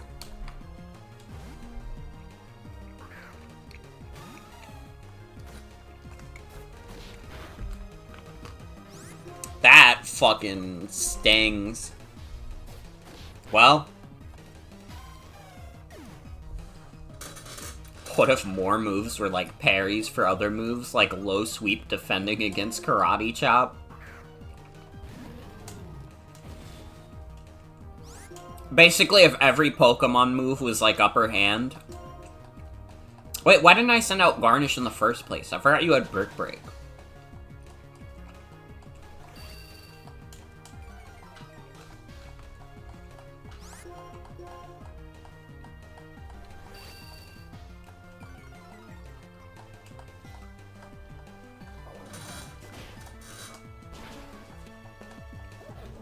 Upper hand is like one of the funniest moves they've added. And I feel like everybody, like, in the competitive scene, at least from what I saw, was, like, thinking, like, oh, I don't know, it could be pretty good. It might be, like, really good in doubles. And then, like, I've never seen, like, any competitive player actually use upper hand.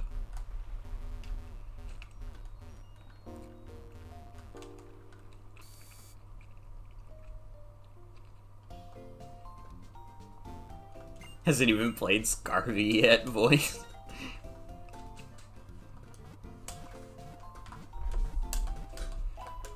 It's like, it's like, it should be fucking prime material to be used right now. Because there is a lot of priority that goes around in competitive Pokemon. But, like, nobody is actually using it.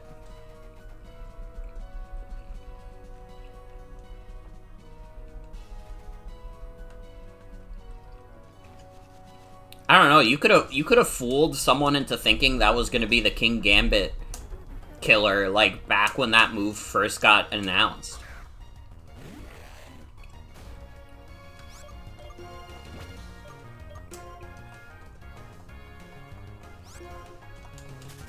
Meta is silly like that, relies on old tricks, rather than embraces new ones. I mean, the thing is, those new tricks have to be good. And I guess the thing that it boils down to with upper hand is that upper hand is not very good.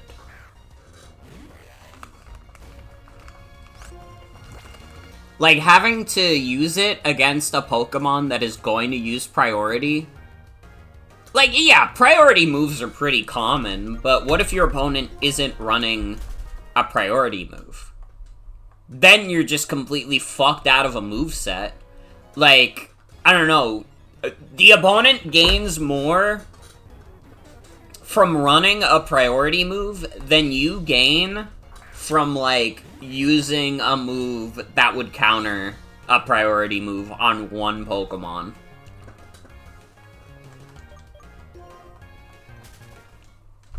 Because, I mean, upper hand also has to be something that even threatens those priority users.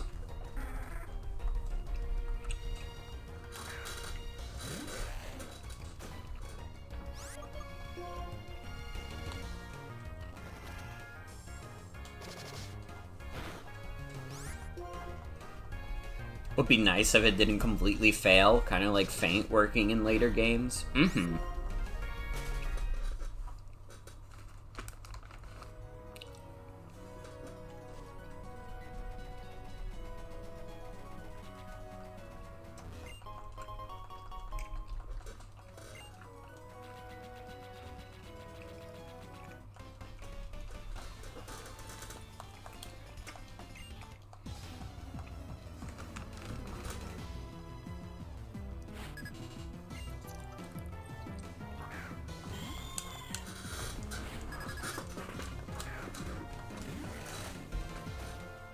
I think Supercell Slam also fell victim to being, like, overhyped before it, like, actually dropped, and then it was just kind of ass when it did drop, because, like, I don't know, like, I fell into the hype a little bit, too. I was like, oh my god, they added in a fucking physical electric move that does damage, and it's like, yeah, it does damage, it's decent. It's also just fucking jump kick for electric types. Not even high jump kick. Just regular ass jump kick for electric types.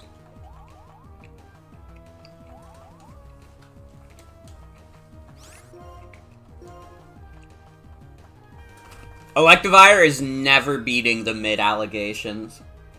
I'm afraid.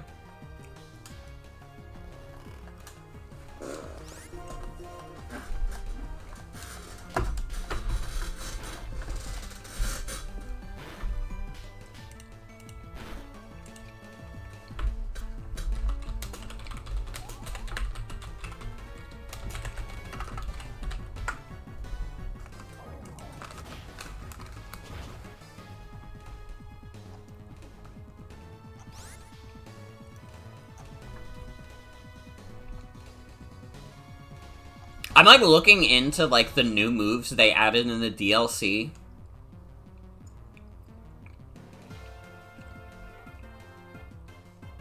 To be fair, some of these are really good. But also, I think the best ones are, like, the ones that are literally just, like, signature moves.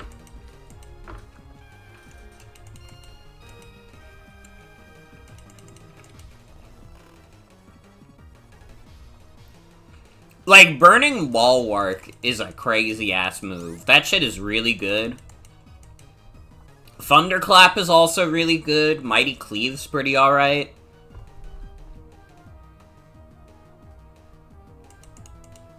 All I know about Dragon Cheer is that when they first dropped that move, it was fucking broken. Like, literally, it was glitched. And you weren't allowed to use it in official tournaments. Which is really fucking funny.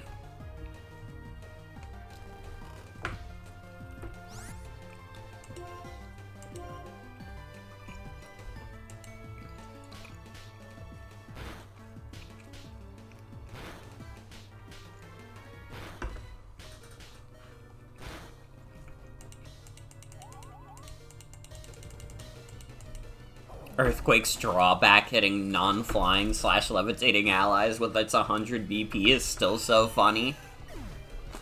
It keeps it honest. It keeps things honest, I think.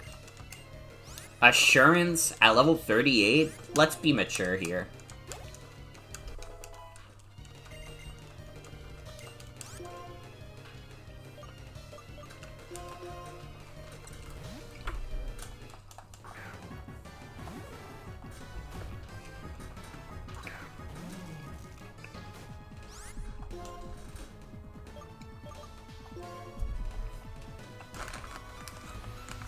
Now, if you want to talk about fucking crazy-ass moves, dude, Electroshot got fucking Arcaludon banned, didn't it? Like, you cannot be using that goober in OU anymore.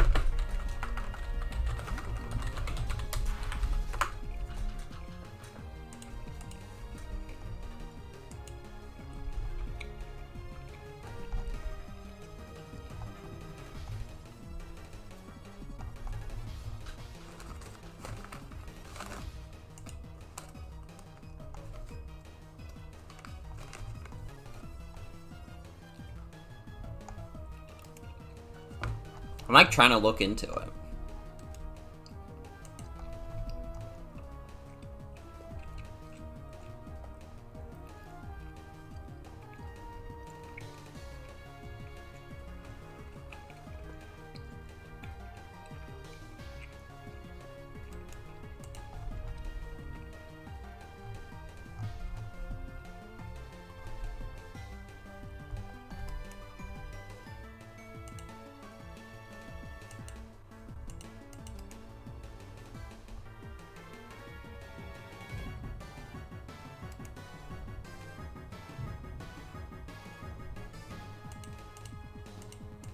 Dude, it's giving me a link for co-host OU.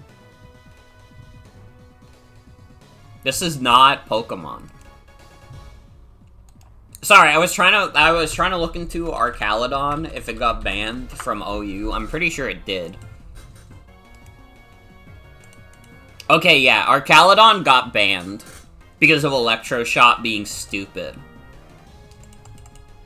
If you guys don't know what Electroshot does, it's basically Skull Bash again. And you might be thinking, but isn't Skull Bash kind of ass?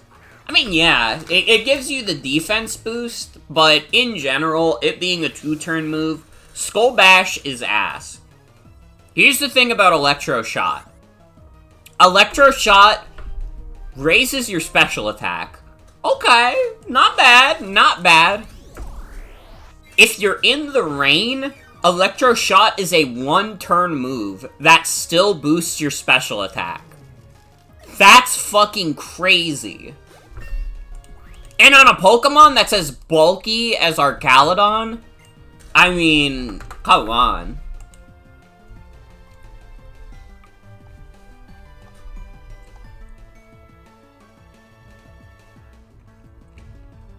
Okay, to be fair, I forgot Meteor Beam was a move. Because I'm pretty sure the only Pokemon that get Meteor Beam are Pokemon that aren't allowed in OU anyways. Who gets Meteor Beam?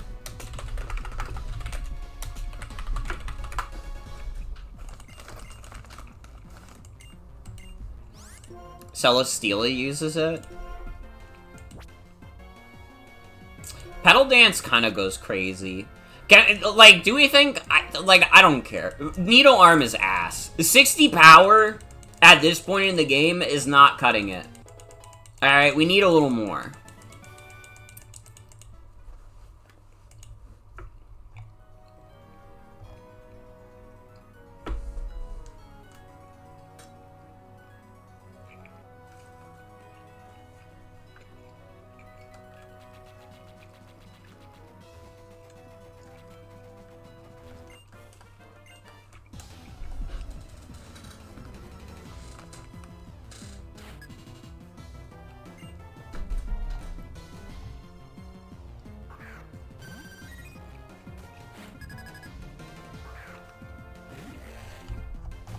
I guess Meteor Beam kind of is like the original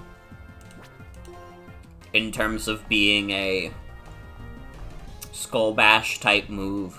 That's better than Skull Bash, because Skull Bash is fucking dog shit.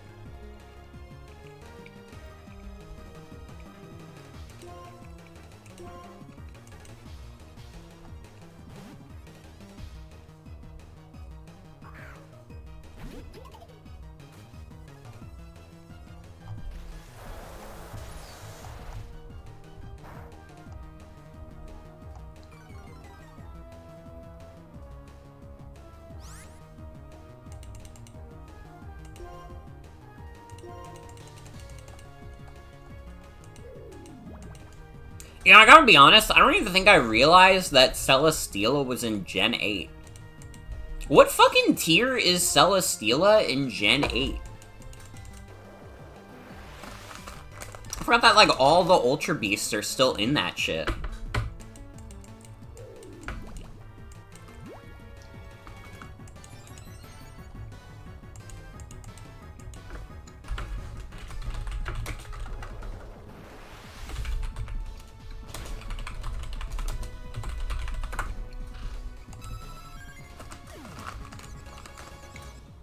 Damn, isn't Yu? Bro, ain't nobody using this guy. What the fuck was the OU tier looking like in Gen 8?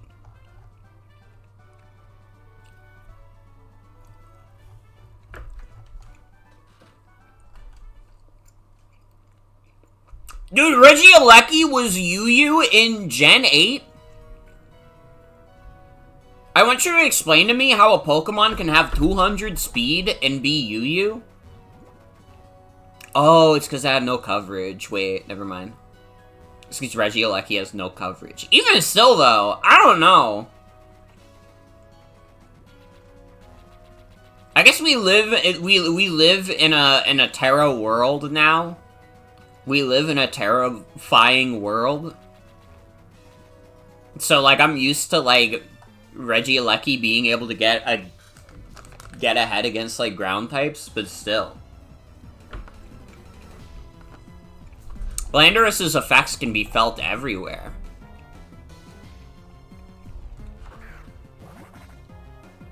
Dude, do you think if Regieleki got Ice Beam, it would just be, like, Turbo Ubers immediately?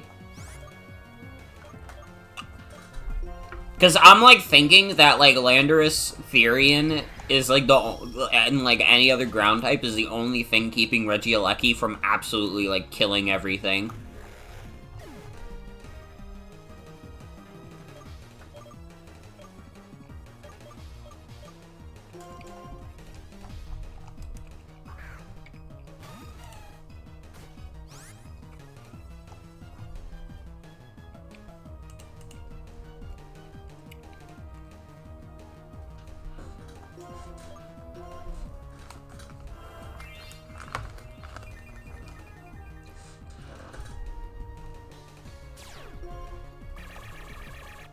Dude, I'm trying to find, like, what the fuck is OU in Sword and Shield?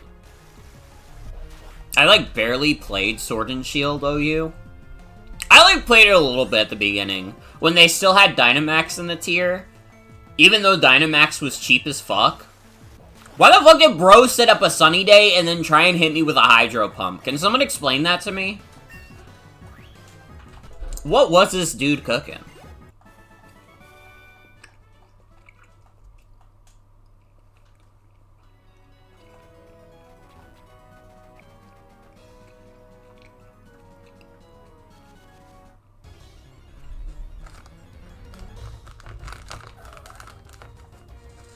Dude, Bisharp being OU in Gen 8 is crazy. The Progenitor.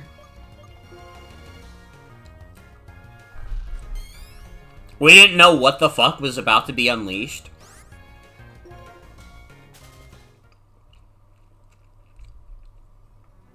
Dude, fucking Melmetal is OU. Melmetal is cheap as fuck.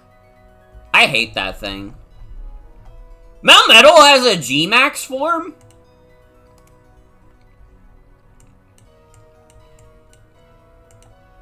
Who's one tile away from the other side of the chessboard, literally. Dude, how the fuck did I not know that Melmetal has a G-Max form? Apparently it does! Hold on, let me, like, show this on stream.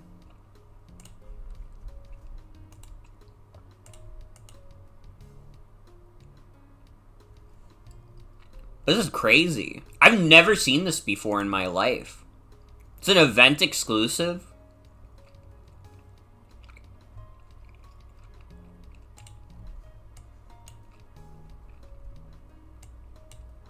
I guess the event exclusivity would explain it. I don't know when the fuck they gave out that event. I never heard of that. Only G-Max form you can't soup for? Mm-hmm. Oh, I forgot to visit the 7 men also. Sorry, I'll go visit the 7 men. Oh, there's like a second route down here? Dude, there's so many trainers we can fight. Alright. Here's the thing. I didn't want to have to do another part of this. I will see how I'm feeling on Saturday. If I'm feeling good on Saturday, I will stream more of this game. Because I wasn't anticipating us having as much left in this game as we actually do. Also, yeah, I have snacks. I have Swedish fish. I opened up some Swedish fish. So I was feeling a little peckish. It's been a while since dinner. Dude, fucking, I had pork dumplings for dinner. That shit was scrumptious as fuck. Dumplings always hit.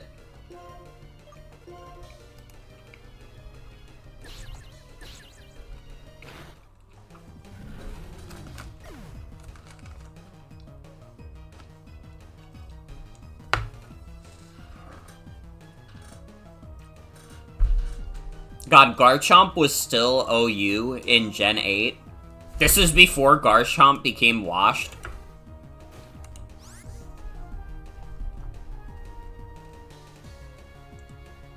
Dude, poor Garchomp. Making you hungry during your med fast, but you literally specifically asked for it, so it's fine.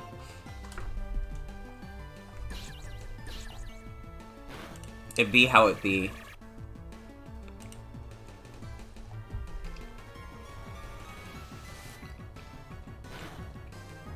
Dude, competitive Pokemon is so fun and interesting to talk about. I wish I enjoyed doing, like, competitive Pokemon streams more. Doing the Draft League was really fun. But, like, doing, like, any regular Showdown stream, I always feel like I have to be in a specific mood for it. Because when you do a like, competitive Pokemon stream, you always have to deal with someone in chat being like, yo, can you face me in, like, National Dex, like, are you for Generation 7? And it's like, what kind of fucking person do you think I am that I would even have a team for that tier? The fuck are you on about? And it's like, I don't like to be mean on those streams when people, like, ask for that kind of thing. But it's just like, dude, I mostly just play, like, OU and, like, random battles, and that's, like, it. I don't want to play some random shitter tier that, like, nobody plays except you. Can you Gen 1 BL with you? Wait, that's kind of real? Yeah, we can play with Hypno and Lapras and,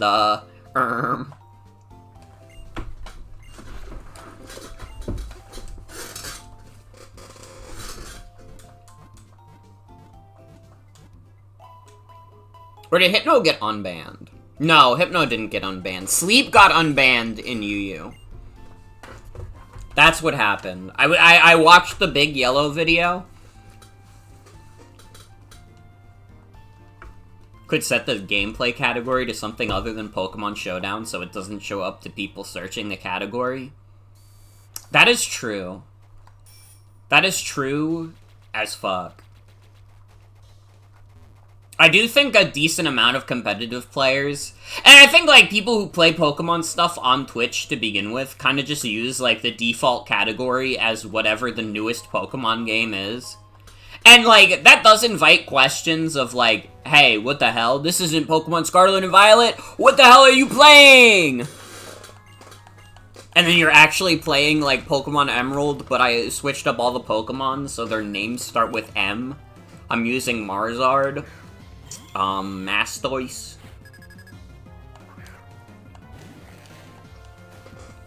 Setting it to Yokai Watch so only real ones show up. Dude, I'm a little sad that I had, like, an opportunity to, what is it? I had an opportunity to buy Yokai Watch at a 5 Below in, like, 2018. But, like, 2018, Morgan wasn't, like, in the collector brain yet, so I didn't even think about it. I was like, oh, I don't really wanna. I could've also bought Star Fox Zero, which included Star Fox Guard, at 5 Below in, like, 2018, and I didn't take the chance. Bro, what the fuck was wrong with me? Well, okay, to be fair, I didn't have a Wii U at that point. I think part of that was I just didn't have a Wii U at that point.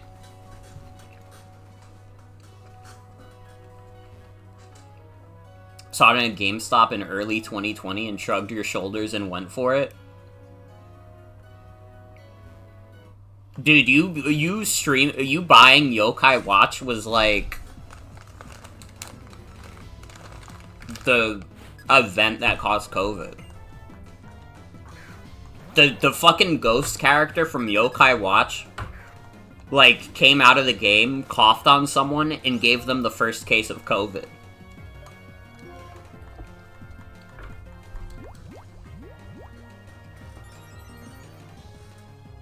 Killed Jimnyan. Well, okay, if you did that, I think your crime can be forgiven. Stream Dragon's Dogma under Dragon Dodge Volley. I also don't know what that game is. That is like a move to make. Honestly, just like streaming under fake categories. I think that Twitch can get mad at you for streaming under a fake category. But I also don't know if they actually care to enforce that rule. I think it is a rule that they technically have in place, like they don't want you streaming under the wrong category for too long. But I think they also understand that, you know, you can never be sure when it's a bit or not. That's a video chess bit? Oh, dude, I follow video chess. Is that why whenever, I'm on Twitch and Chess is, like, streaming, she's always streaming, like, something that I've never heard of in my life? So, that's how I haven't, like...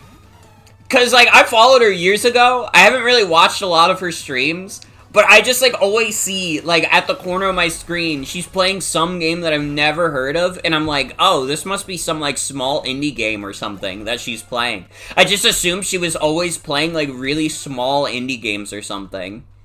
No, she's just taking the piss.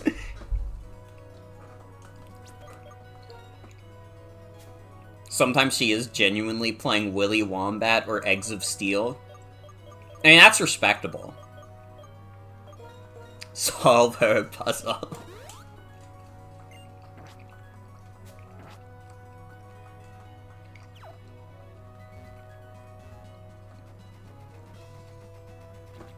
Well, that's good to know. Honestly, because I used to get really scared of streaming in the wrong category. I don't remember who told me it, but someone was like, yeah, if you stream in the wrong category for, like, more than 30 minutes, Twitch will get mad at you. And I was like, oh, fuck, really? But it sounds like, actually, like, who gives a fuck?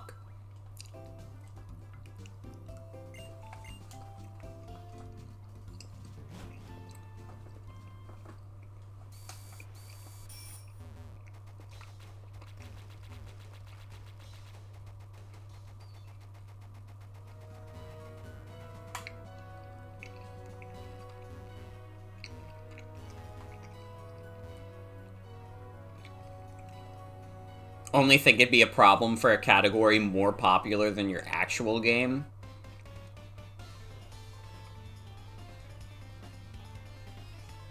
That's like, that makes sense. Honestly, that might be like what the rule is. Granted, I haven't looked at Twitch's TOS, but it would make a lot of sense to me if the rule was like, listen, don't like fucking try to farm views from like pretending to be in a popular category.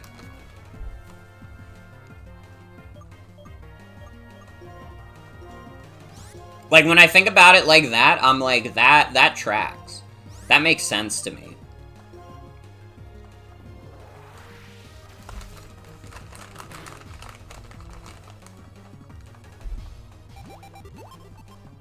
Oh, this fucking Lilligant with the teeter dance? You're fucked.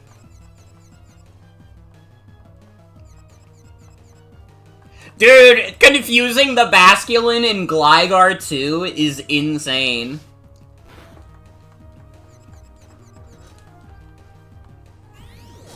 Her fighting strategy.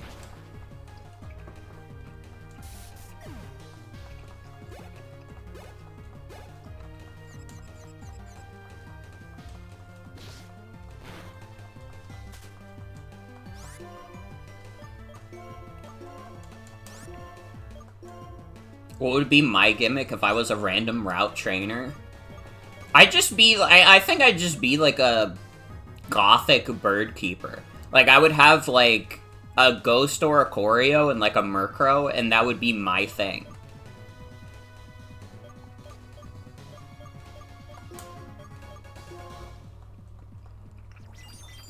I like the 3 Maractus. I think that's really good. Dude, this shit has Quiver Dance too? It's so over. I think we're about to get fucking swept by this Lilligant.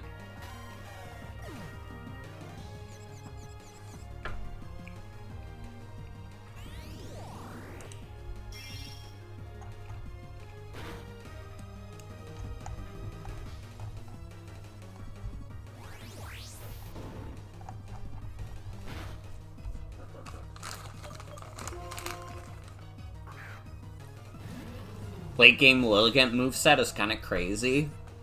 It really is. It's not something I necessarily, like, expected. Just because, like, Whimsicott is kind of like... What's the phrase? You know what I mean? Like, Whimsicott is kind of like Lilligant's twin, but Whimsicott's moveset isn't that crazy.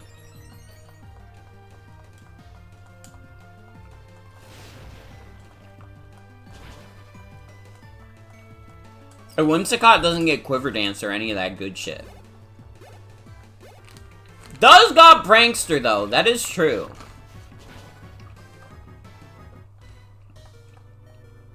You can't deny the funniness of Prankster Leech Seed. You know? I think, like, Prankster Leech Seed... I think Sienna did this challenge, my good friend Sienna. Did, like, a no EXP run of Pokemon Black and White, and, like, Prankster Whimsicott with, like, Leech Seed is how she, like, beat most of the game. Because it was just, like, so fucked up and good.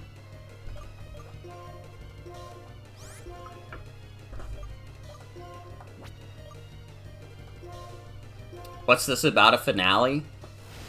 Oh, hi, Soul, welcome. I think this might not actually be the finale. I think I underestimated severely, like, how much Pokemon we had left.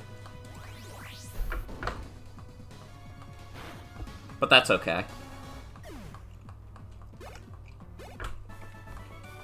We're grinding on the stadium trainers in your grass-type only run of White to prep for Alder, and one of those trainers had a Hurricane Lilligant. Really? That's crazy. Does Lilligant even get? The fuck does Lilligant get that would be a strong flying move? It might actually be Hurricane. Whimsicott Sleep Talk? Dude, Whimsicott Sleep Talk, though?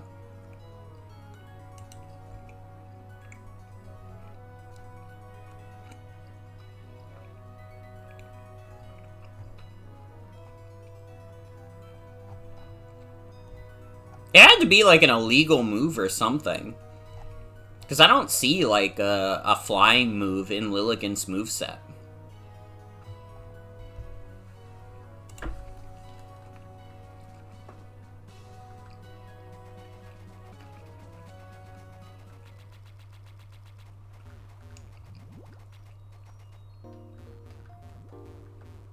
Was it maybe Hurricane Whimsicott?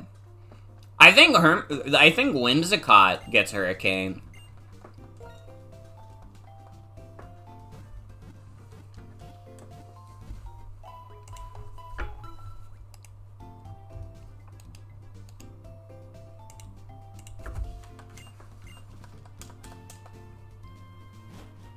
Bet it was in one of those double battles? Mm-hmm. Could be, could be.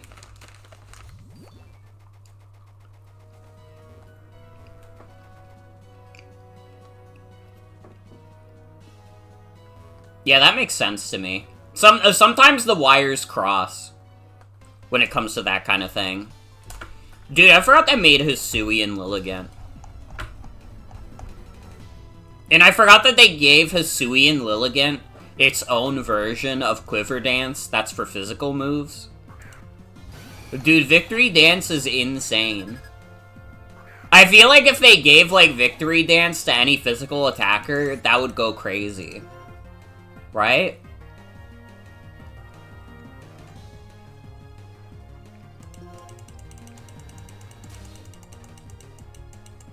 I'm just gonna, like, set up Dragon Dance, to be honest. I mean, the special defense being that low is not great, but I don't give a fuck.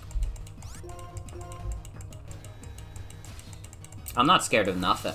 I'm not even scared of this discharge. I'm a little scared of this discharge. Well, I'm just gonna send out Garnish, because I gotta be real, I don't think any other Pokemon on my team, like, handles these 3 Mons very well. Like, all paired up like this. Oh, motherfucker.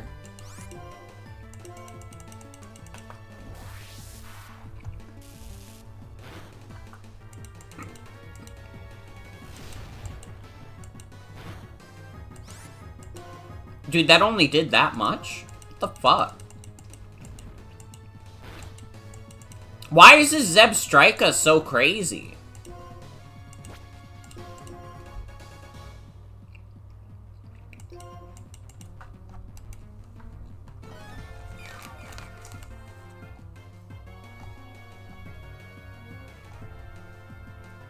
Dude, Hisuian Lilligant's, like, moveset is so much bigger than, like, regular Lilligants. Like, you guys need to look up, like, the difference in TM compatibility between the two. Because it is a fucking stark difference.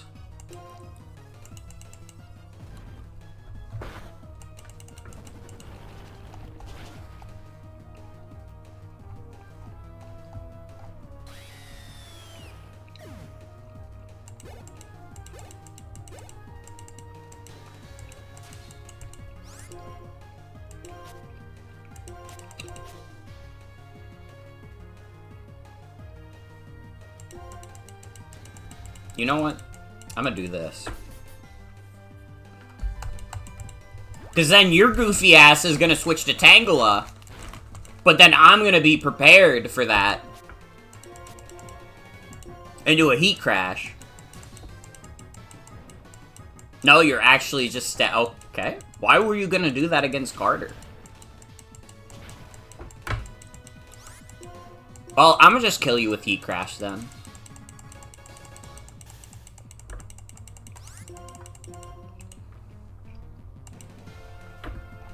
Hisuian learns Sunny Day and Rain Dance.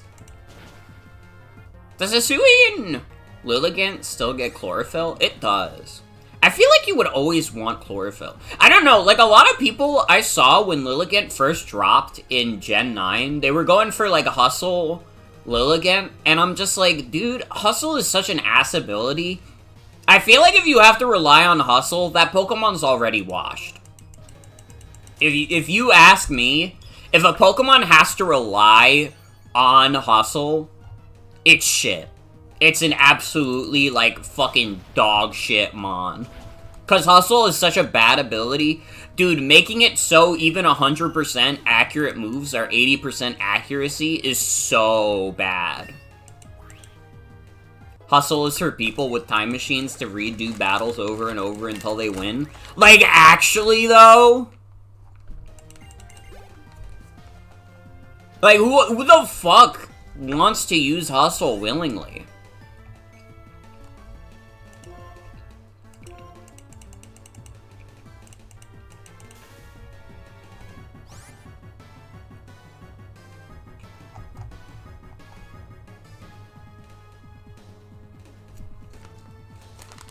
Like, dude, Dino's main ability is Hustle. Until it becomes Hydreigon, like, the Dino family has Hustle. Game Freak was fucking evil when they came up with Hydreigon, by the way, making it so you have to wait a fucking million years to evolve it, and then also it has a shit ability. What is wrong with Game Freak? What the fuck is their problem? Gambling addict looking up Zap Cannon for the first time.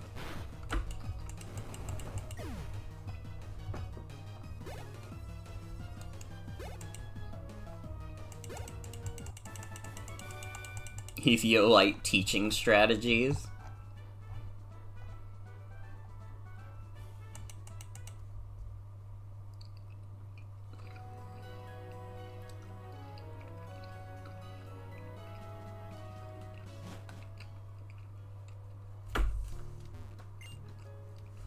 Today, we're dancing for no reason. Someday, we'll disappear for no reason.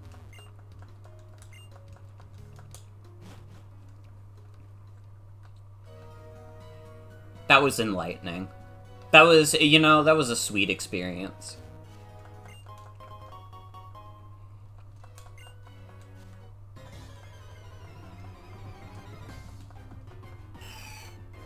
Dude, the double Altaria?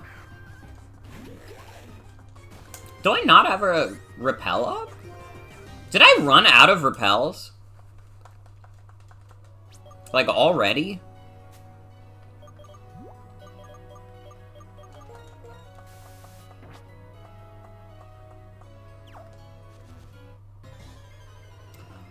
Oh, brother! Not the level 40 Absol. Get in my damn way.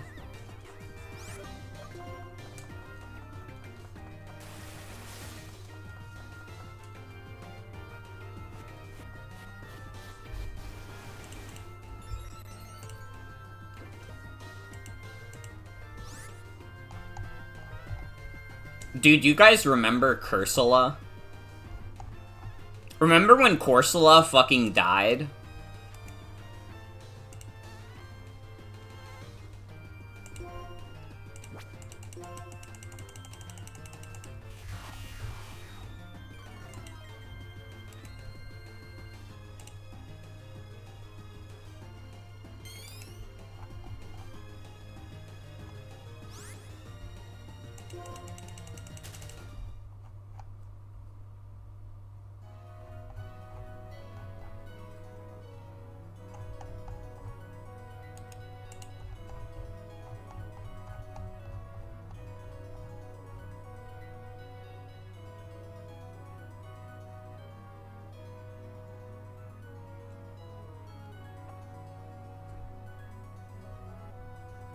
Dude, I'm like looking into the stats between like the regular Corsola and the Galarian Corsola.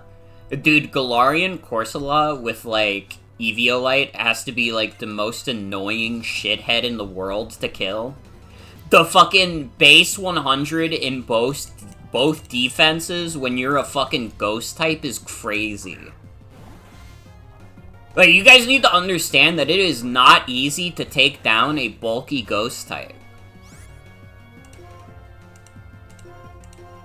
Like, what? You're weak to yourself and dark, and that's, like, it. Ghosts don't give a fuck.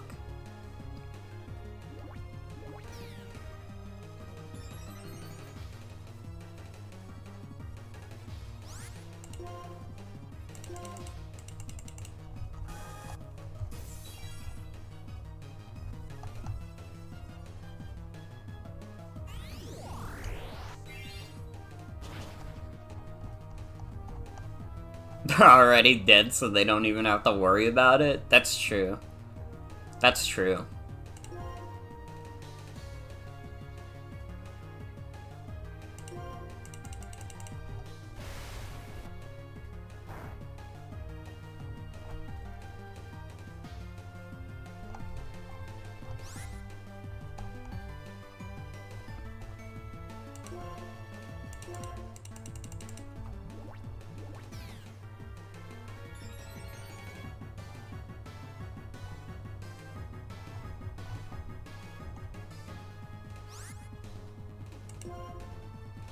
Sorry, I keep just getting distracted by looking into Pokemon shit.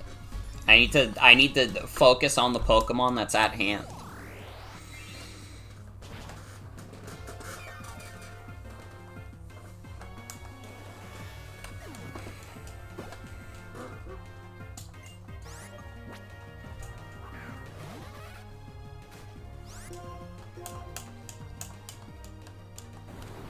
Also, yeah, at this point, I'm definitely, like... Listen, I'll go until, like, 12. And then, like, after that, we'll do the finale another night.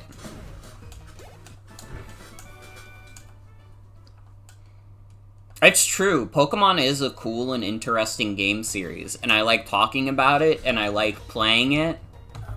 And I have a good time doing it.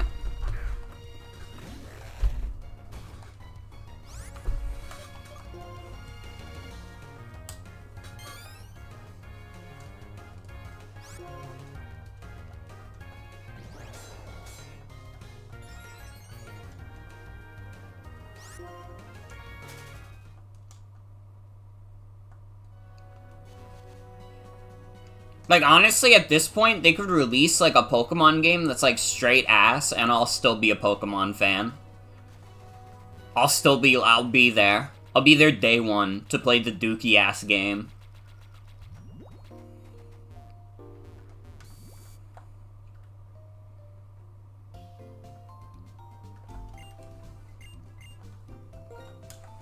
Some would say they already have.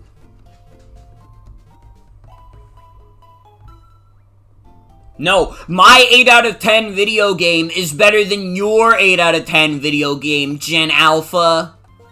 Fuck you. Oh, you like Sword and Shield? Ew. Back in my day, we didn't have rushed Pokemon games. Ignore the fact that every fucking Pokemon game kept removing features.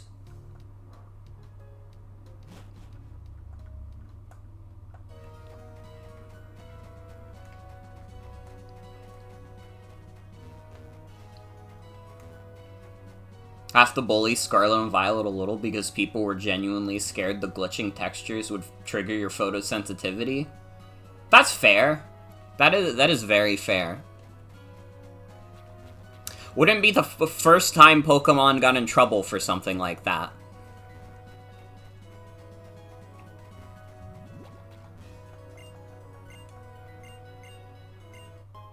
Same as it ever was. Same as it ever was.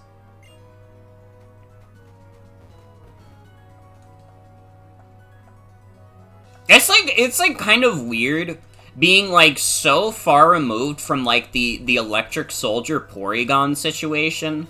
And like I feel like other people have made this observation. It's like so weird. It feels like people stopped giving a shit about like photosensitivity. Like, I don't know, I feel like maybe it's just me being, like, more aware as I've gotten older, but I don't know, I feel like once a year we have, like, a new big movie come out, and, like, everybody loves it, but then also everybody's like, also there's, like, insane flashing lights at a very specific part of the movie, and I'm like, how do we keep getting into this situation? How do we keep getting into this exact situation? Never got to watch Spider-Verse 2. If you wanna hear a real hater take, you're not missing much.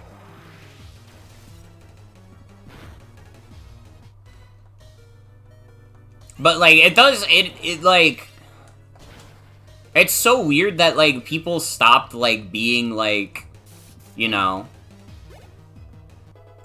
like conscious of that kind of thing. They stopped like doing checks on that. Like, it'd be one thing if it was like an indie project. Listen, if it's like a little indie project, I kind of get it. When you're doing like a passion project with a couple people, some things are gonna fall down.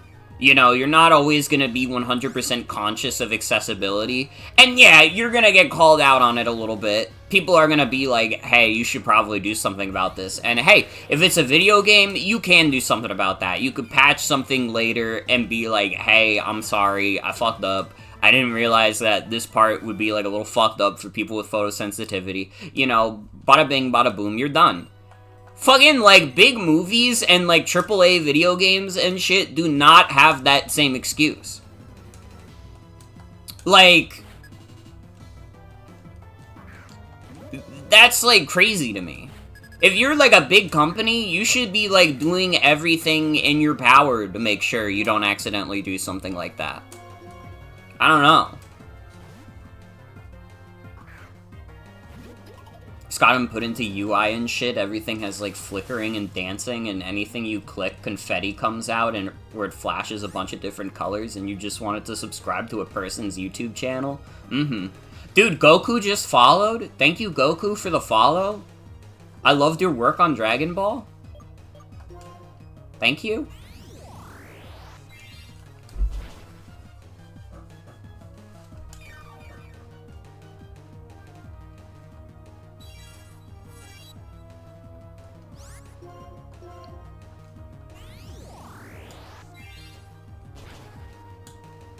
It's definitely something also where, because I have a family member with, like, photosensitivity, I'm definitely, like, more conscious about that kind of thing than the average person. Obviously not as conscious about it as, like, someone with photosensitivity, but it is something I think about. I mean, like, it's something that, like, I have to consider in my everyday life. So it's, like, fucking weird that it feels like media is becoming less, like, conscientious of the fact that, like, photosensitivity exists.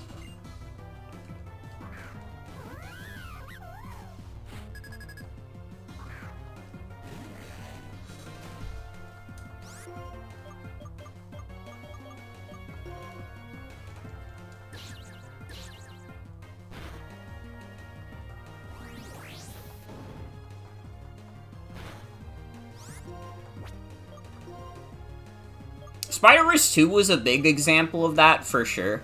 I actually do remember, there was another movie I remember specifically. It was fucking, Incredibles 2 had a moment like that.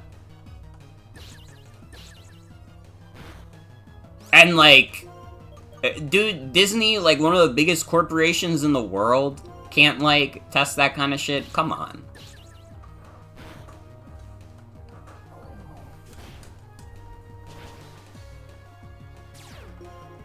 I feel so often the only people aware of this stuff are people who experience it, or people who have family members who have it, who have gotten used to having to help them navigate it.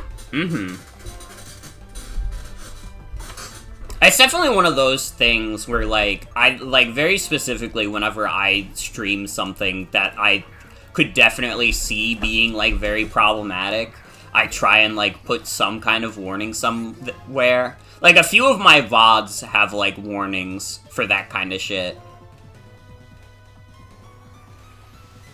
Every city planner mandated to take a full city tour in a wheelchair now? Like, actually?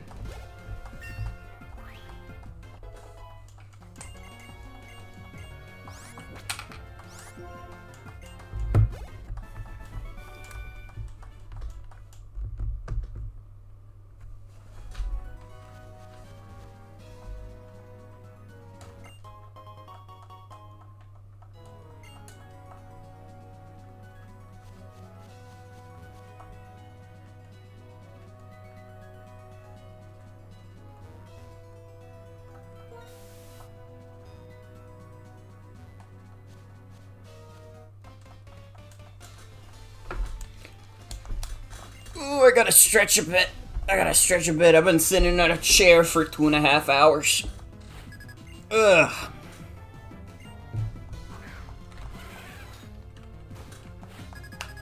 You know what it is also? I am itching to get back to Pepper Grinder. That game is so good. I mentioned it earlier in the stream. That game is, like, sick as fuck. Highly recommend it. It literally just came out today.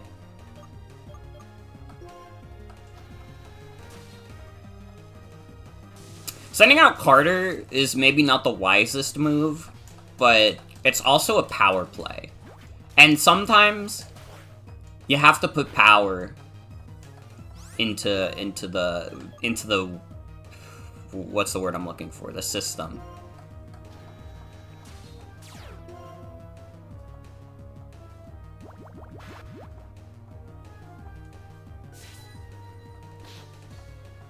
Never heard of it? I played a demo of it on stream, like, I think last month when they dropped the partner direct, I think it was. And it's like, it's a game where, like, you're playing as a treasure hunter and you have, like, a big drill. And, like, you can platform normally, but also at multiple points you go underground with the drill and you kind of do drill controls. I'm not very good at describing these kinds of things. It sounds it's way cooler than I can describe it. Because the way I described it makes it sound like the most boring shit in the universe.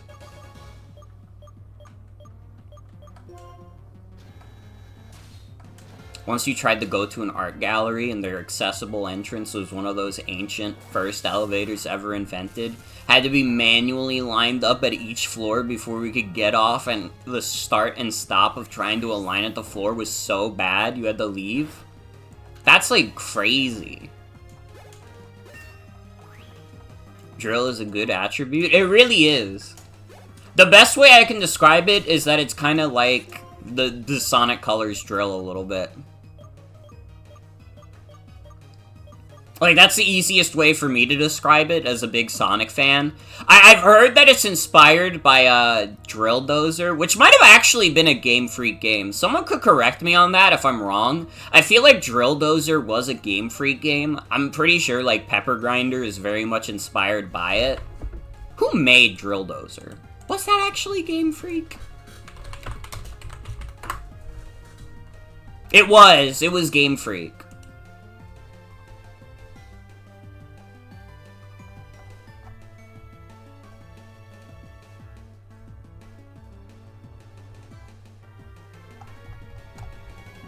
Well, there you go.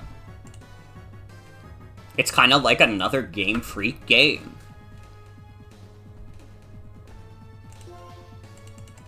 I should play Drill Dozer at some point. If I'm enjoying Pepper Grinder, maybe I would enjoy Drill Dozer. They need to put that shit on NSO. Again, like, I've said this many times, it still fucking feels like they're dragging their feet with, like, releasing stuff on NSO.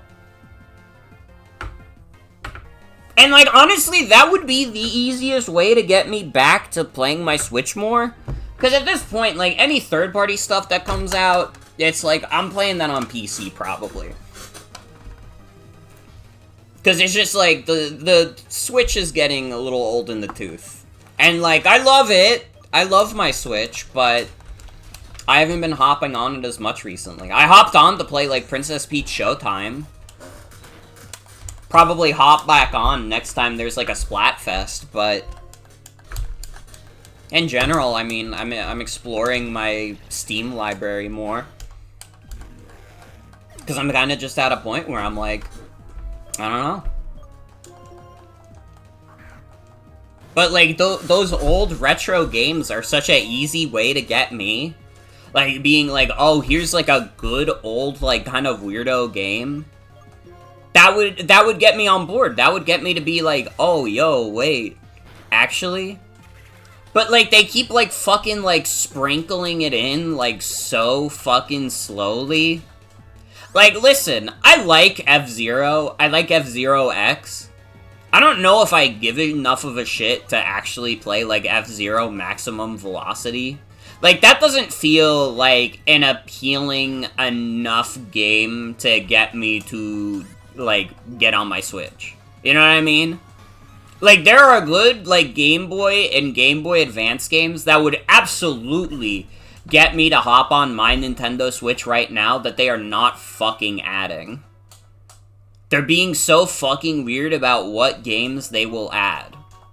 And I don't understand it. The only way I can, like, understand it in my mind is, like, they're probably dragging their feet with it a little bit because they're, like, trying to think, like, well, fuck, we have to make the Switch 2, like, backwards compatible as fuck. Otherwise, people are gonna be mad. so we have to make the NSO apps backwards compatible, but that also means that we can't just, like, redo our entire retro library again, so we have to keep some in our pocket, and, like, I don't know, there's only so many more NES and SNES games they can add. I feel like there are probably games they would like to add to those apps, but are just in collections by companies, so it's never gonna actually happen. Like, dude, I'm sure it would be so much easier for Nintendo if Capcom never made the Mega Man Legacy collections, because then, like, literally, that is 7 easy games. Those are the easiest 7 games of their lives. Like, once a month, they could just, for half a year, they could just be like, boom, here's Mega Man 1. Boom. Guess what? It's April. It's time for Mega Man 2. Boom. May, Mega Man 3. And you just keep doing that for a bit until the 7th month in, you crescendo it with Mega Man 7. But you can't do that because, like, Capcom already made their money off that shit, you know? They're not gonna put it in a fucking NSO collection because they can just get people to buy their shit directly.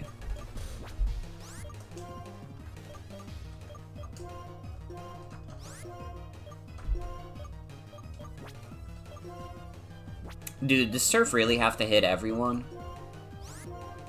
Not that it would be that good here anyways, but it's so annoying. Dude, Larvesta would be so fun to use if Volcarona wasn't literally, like, level 59.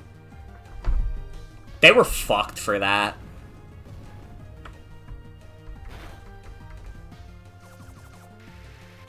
Not this Larvesta going for string shot.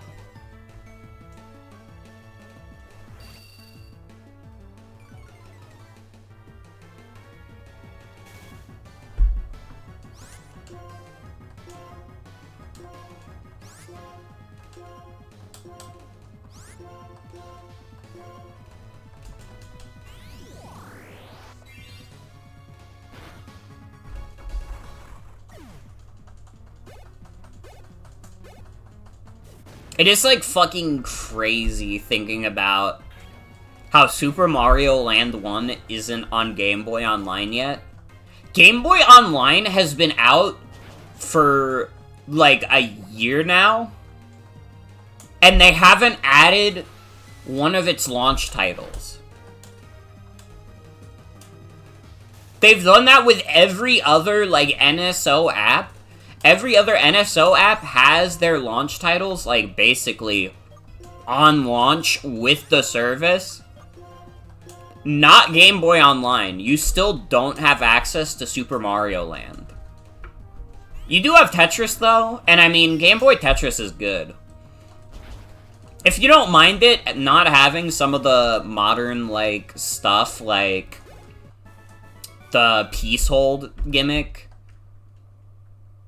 then Game Boy Tetris is still as good as it was in 1989. Like, fucking Tetris forever, man. Tetris forever.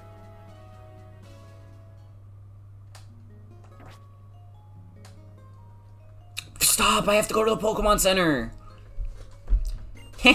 I used Fly, so it looks like I beat you here. Thanks for your help in Reversal Mountain. If you go straight past Lacanosa Town, you'll reach Opalucid City. But before you go, there's something I want you two to hear. What is it? You'll know soon enough. Hurry now.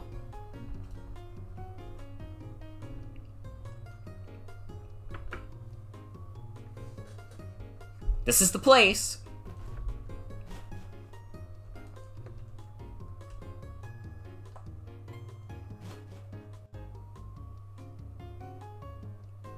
You must be the ones who want to hear that old tale about Lacanosa Town. That's right, please tell us. Behind Lacanosa Town, there's a mighty big hole. Have you heard of the Giant Chasm? Oh, I've heard about that. Around the Giant Chasm, there have been brief temperature readings of negative 58 Fahrenheit. That's what Sharon told me, anyway. The road is blocked, so we can't go there right now. A long, long time ago, the giant chasm was created when a big meteorite fell from the sky. A really scary Pokemon was hidden inside that meteorite. A meteorite. When darkness falls over the land, this Pokemon appears. A frigid wind follows it. It freezes everything around and eats people and Pokemon. That's why everyone was afraid. The Pokemon ate people? So our ancestors surrounded the town with walls to prevent the Pokemon from getting inside the town. Also, a rule was made forbidding anyone to go outside after dark. And that's the end of the old tale. A fascinating story. I'll add it to my research records. Everyone, we should be going. Pokemon is the only series where someone can tell a tale like that and everybody's like, yeah, that shit's real. This post has been fact-checked by real Unovan patriots. True. Wasn't that an interesting folktale? Pokemon's true identity may be unknown, but the power mentioned in the story is incredible. I know, the power to freeze everything around it could even rival the power of the legendary Dragon-type Pokemon. Yes, Bianca. It's almost like Zekrom, who scorched Unova with intense lightning long ago. By the way, Morgan, do you remember the story of Zekrom? I told you a little bit about it in Lentimos Town, remember? Zekrom is a legendary Dragon-type Pokemon that lends its power to the person who recognizes it, or who it recognizes as a hero pursuing ideals. It has a black body, and it can unleash fearsome lightning. Professor, do you think there's a connection between the Pokemon from the old story and the legendary Dragon-type Pokemon? The meteorite. The meteorite? Zekrom was revived from a rock called the Darkstone. Let's suppose the meteorite from the story and this stone are one and the same. Take into account that elements from the same era were found in Dragon Spiral Tower, where Zekrom was, and in the Giant Chasm. It doesn't prove anything, but it could be a piece of the puzzle. Let's not write it off as just a coincidence yet. If your theories are true, it should be a really strong Pokemon. What kind of reason would there be for it to only come out at night? If it doesn't like sunlight or something like that. Until we look into it more deeply, it would be hard to say anything about that. Now that I think about it, the name Lacanosa could be derived from Lacanosis clouds, which are clouds that resemble a net or fence. I wonder if the name is related to the part of the story where they built walls to protect the town from that Pokemon. Sorry, I rambled on a bit, didn't I? Morgan, could you ask Drayden about this if you get a chance? I'm going to do a little field work. Bianca, help out, okay? Sure thing! Oh, just so you know, Opelucid City's mayor, Drayden, wrestles with this Pokemon to toughen them up. Professor Juniper, wait up! Oh, dude, Hugh's here? I said, what's up?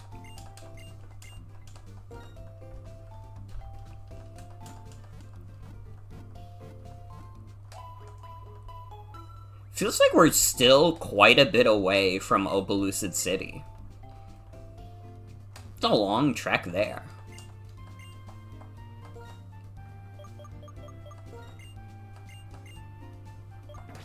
Oh, so this trainer just tells you, like, what Pokemon you had when you beat what gym. By the way, there's a fucking horse.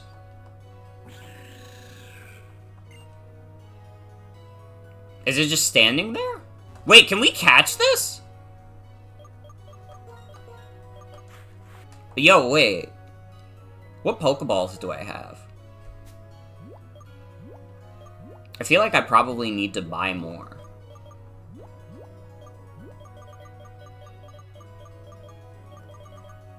Seven Pokeballs, 2 Great Balls, 2 Quick Balls. 2 Ultra Balls. Oh, brother. I have a Master Ball.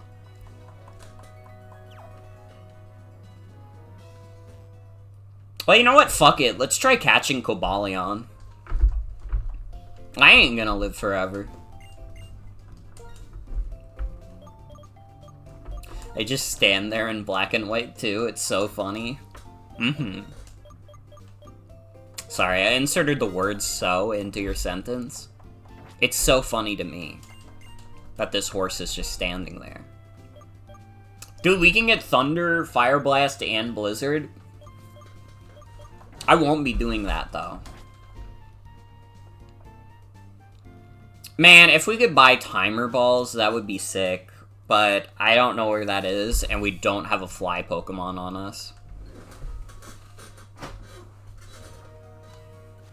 Oh, dude! Audino! Let's go!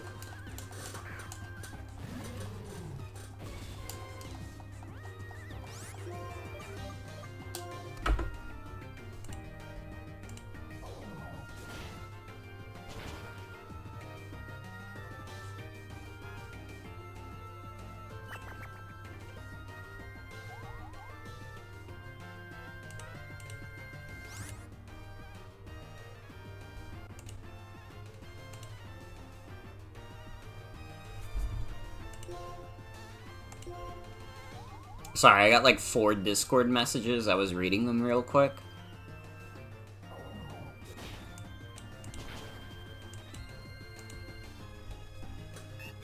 Audino is your best friend. Audino is a very awesome Pokemon. It is a little sad that it does get a little, beat up a lot of the time. I think I did use an Audino in a Pokemon Black and White playthrough once. You know, it wasn't, like, super strong or anything, but it was a funny guy who was happy and smiling. Killed Mega Gyarados for you in your current Y Nuzlocke? Oh, hell yeah. Wait, did I save? I think I did. I'm gonna do a save state just in case, because I already forgot. Dude, my attention span is non-existent. Bro's using a helping hand?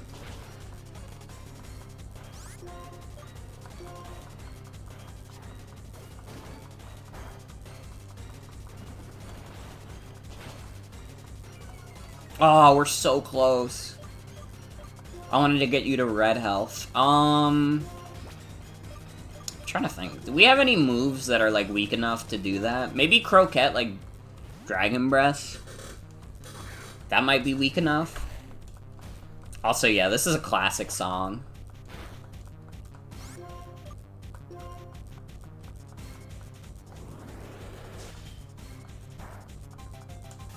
Oh, this is perfect!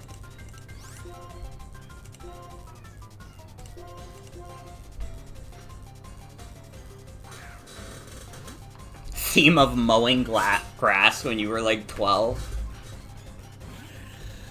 Dude, next time I have to like mow the lawn. Which, it's coming soon. I mean, it do be coming soon. I'm gonna play that.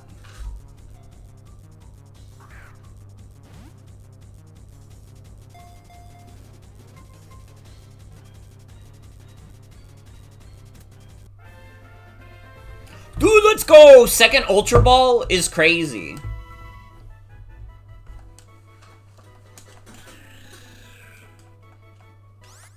Alright, it's the Iron Will Pokemon. So your name is Smith.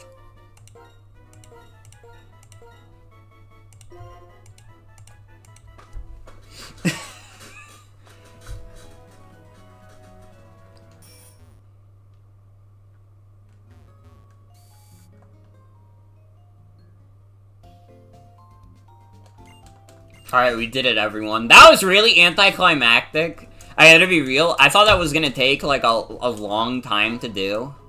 It took 2 balls. I love Lacunosa's town theme, by the way. This is, like, one of the best in the game. Maybe even one of the best in the entire series. What's up? Have you seen Team Plasma anywhere around here? I heard a rumor to that effect. Oh, for crying out loud. This is troublesome indeed, my curious trainers. Perhaps I should satiate your curiosity somewhat. The reason I am still part of Team Plasma is this. I want to know how the world will change. Listen, Pokemon are nature. Pokeballs are civilization. Humans who are used to civilization don't relinquish it easily. Of course, both nature and civilization are important, but what will happen to a world taken over by Team Plasma? People will be forced to throw out Pokeballs, a product of civilization. I want to know what that looks like, and I want to enjoy it. Shut your mouth! All I want is to get back a stolen Pokemon. Morgan, give me a hand. You ready? Just to let you know, you're about to feel my rage. This was the spot to save in between sessions in the postgame? Mm-hmm.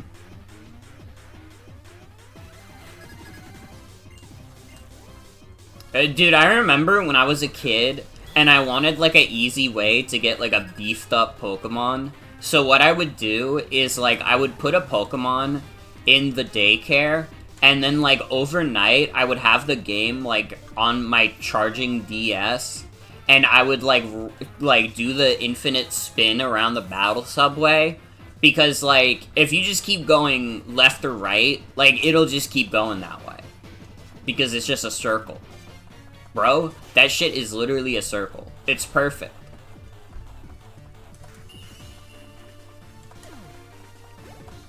Dude, this Golbat is gonna kick my ass. Dude, he's got all Ice-type Pokemon.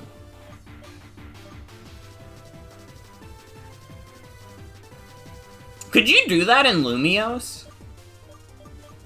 Was there, like, an infinite, like... There was, like, an infinite walk-around you could do?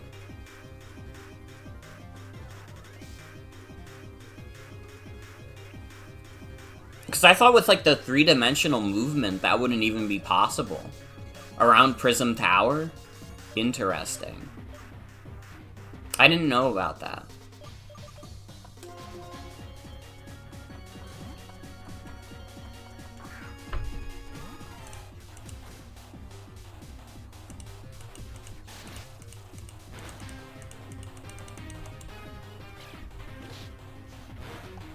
If you flew to the middle Poké Center, you could just go north, then hold right or left. Oh. Oh, okay, okay.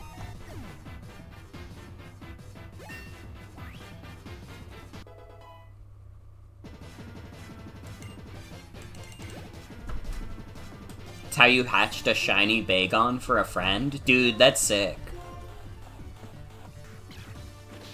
Dude, honestly, a really fun stream I did recently was when I did that stream to hatch a shiny, what was it? Shiny Sprigatito in Pokemon Violet. That shit was so much fun. I would consider, like, maybe doing another shiny hunting stream at some point. And, like, actually getting to the point where I get the shiny on stream.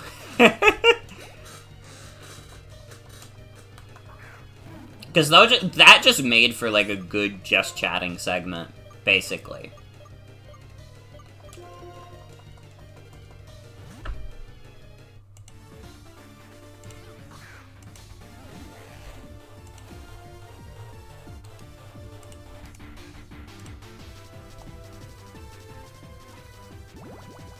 Have you complained about Shiny Torterra from HGSS onwards in this chat yet? I don't know if you have. What's the problem with Shiny Torterra? They took away its blue? If he was green, he would die? When will I become a full odds sicko like you? I don't know if I have the patience to be a full odds sicko. I don't know. Maybe if I feel a little goofy one day.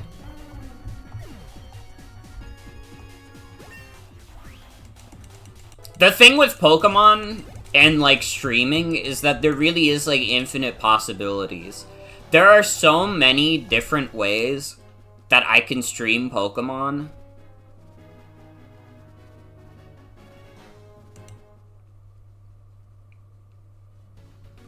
Yeah, I just saw the shiny Torterra. What the hell? They did take away its blue. Get back here!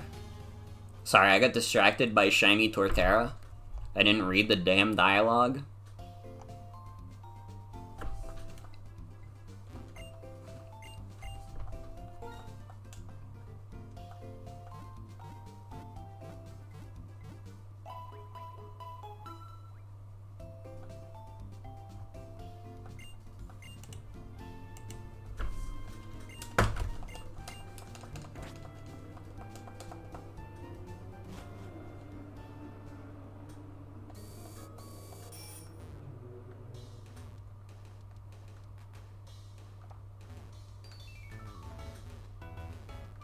Like, I don't think there was ever any doubt about it, but, like, I will literally never stop streaming Pokemon.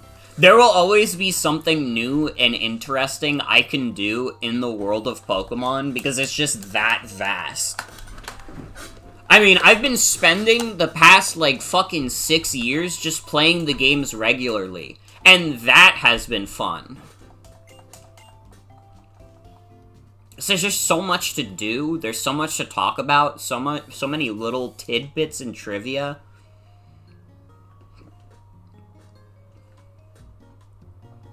I've done competitive on stream, I've done shiny hunting, I've done Nuzlocks. I mean, brother, there's so much. I've done randomizers, map randomizers, ROM hacks. The endless replayable world, literally.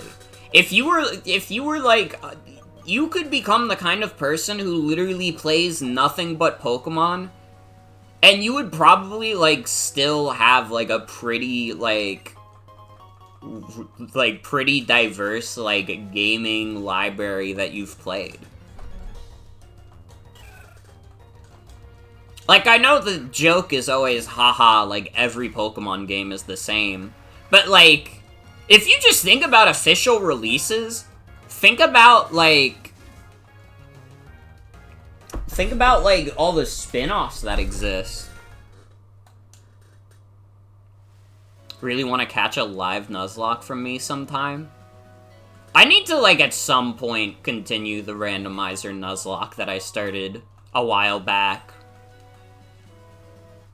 It's so funny that really the only reason I stopped doing that was because I really did get that distressed about our Doug trio dying. I got so attached to 3 women, and when 3 women died, it was, like, actually, like, 3 individual Pokemon dying at the same time. I was heartbroken. Literally, still, like, mentally, I don't think I've recovered. I'm, like, actually, I'm mourning, like, 3 women, like, it's an actual dead person in my life. What is Cobblemon, also? I don't know if I know what Cobblemon is.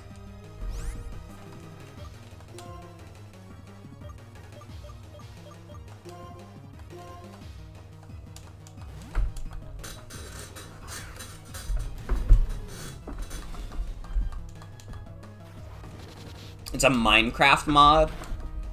Oh. Do they not still have Pixelmon? I remember back in the day they had Pixelmon. It's like Cobblemon the new Pixelmon.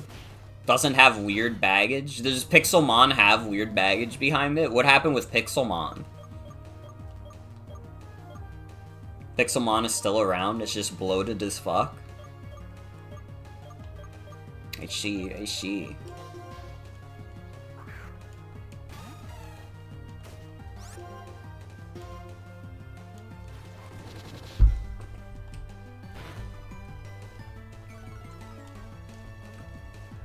Not super informed about it, but it's had a weird history and being handed off in strange ways. I see.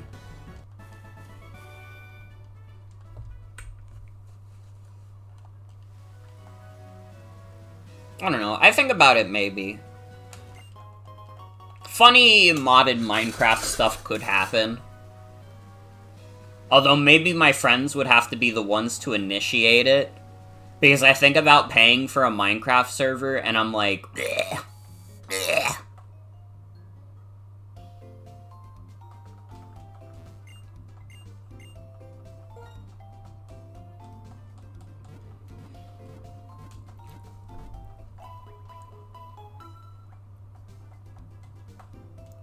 Cobblemon uses blocky models in line with Minecraft style. Oh, that sounds cute.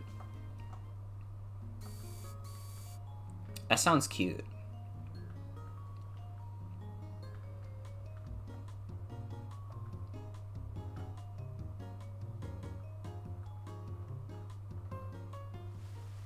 Also, reading back what you said earlier, Cosmo, I feel like that's the case for a lot of people. Even people who don't, like, love the new Pokemon games, which there are so many. You could, like, sneeze and someone will be like, hey, what's up? I'm a Pokemon fan, but I don't really like 3D Pokemon. They're everywhere. But, like, it's so easy to still be a Pokemon fan because there's so many, like, different, like, they still, like, pay tribute to a lot of their older games. I mean, you know, the fan service can be a mixed bag in of itself, but it exists for a reason. Like, people still love the older games. There's a lot of different spin-offs that you can play that all play, like, completely differently. I mean, they're just, like... It even feels like they're still kind of scratching the surface of the potential. Like, think about how, like, Pokemon Masters, the mobile game, is, like, the first time they've really capitalized on the fact that, oh, people actually do like the human characters in Pokemon. It took them until that mobile game for them to realize that.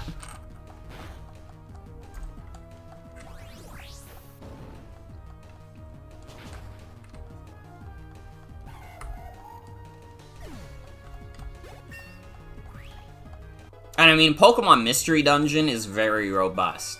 I feel like you could be, like, exclusively a Pokemon Mystery Dungeon fan, honestly. Just because, like, even though there aren't a crazy amount of Mystery Dungeon games, think about how much fucking content is packed into just one of them. Dude, think about how fucking vast of a game Pokemon Mystery Dungeon Explorers of Sky is. That game is fucking huge. And, like, to the average person, they would probably do the main story and be done with it, and that's, like, literally, like, maybe 5% of that game. And I don't even think that's an exaggeration to say it's literally, like, 5% of the game. There's so much shit you can do in that game. There's, like, the fucking, like, cafe that, like, unlocks different missions and stuff. And the lottery and shit. You have the, like, mini-game where you're, like, getting the Pokemon based on their feet. You got all the mystery codes. You got every Pokemon you can recruit. You can fucking, like, do all the different post-game dungeons, including a post-game story, which is probably as long as the main story is. You have the special episodes. You could fucking spend 100 hours in Pokemon Mystery Dungeon Explorers of Sky and probably still not be even that close to being done.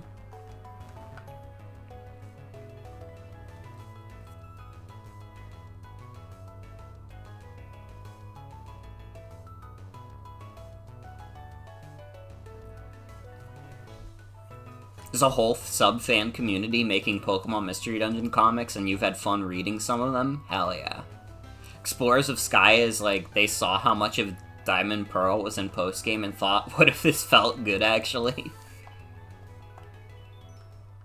Ryoko Kui would write the best Mystery Dungeon game ever? That's, like, kinda real.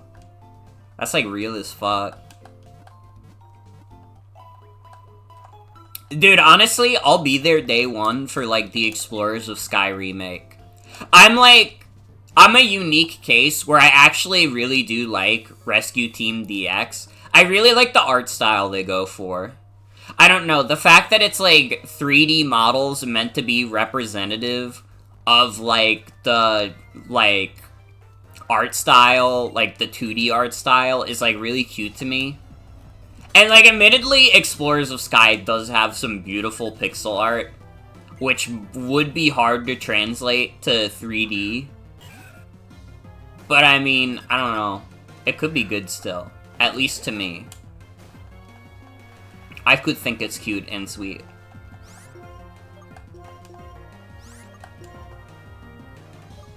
Dude, what is this double Roselia shit?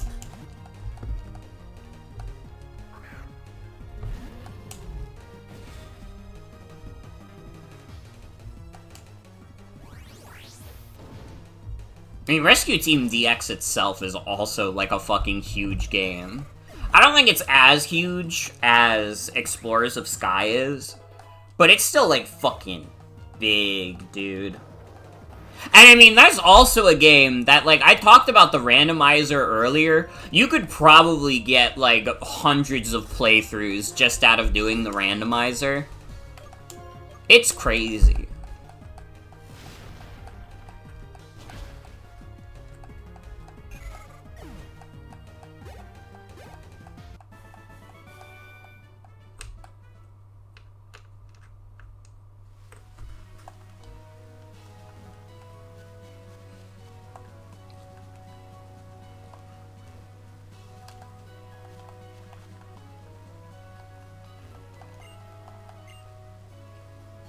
I definitely think, like, thinking about it, I'm definitely gonna have to plan an Explorers of Sky randomizer stream. And, like, prepare a bunch of, like, preset phrases for, like, the different levels and the different chapters. Because that's gonna be, like, where the funny potential is. Those are gonna be the moments where you get the biggest laughs out of me.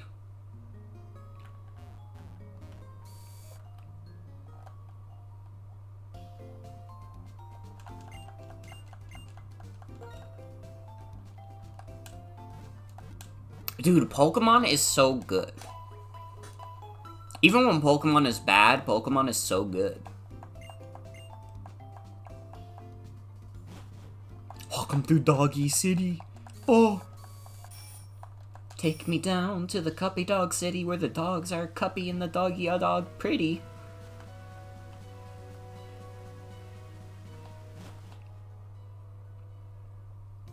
I have a very distinct memory of this specific route also, where I was doing a Pokemon Black and White 2 Nuzlocke, and this is where I caught a Heracross. And, like, it's funny, that's not, like, a particularly exciting memory or anything. I just remember, like, being so hyped when I was younger about, like, getting to catch a Heracross for my Nuzlocke. Because Heracross is cool as fuck. Is it reminding you need to finish Rescue Team DX? Yes! I love Rescue Team DX. Genuinely. It's probably one of those things. I think Explorers is probably, like, overall better written than Rescue Team is. But Rescue Team is, like, very nostalgic for me. I have a lot of good memories associated with the original Pokemon Mystery Dungeon. Playing that on my GBA back in the day. I'm very sad that I lost the cartridge for that at some point.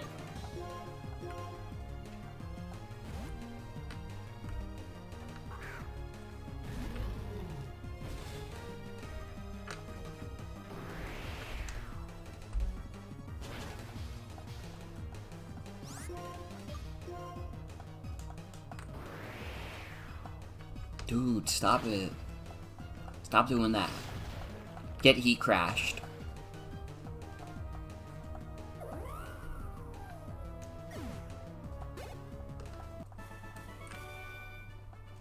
Dude, this is making me want to play Mystery Dungeon. I definitely think, like, maybe after me playing 13 Pokemon, even though it would be even more Pokemon, I might just, like, try and set up the Explorers of Sky randomizer. I gotta be real.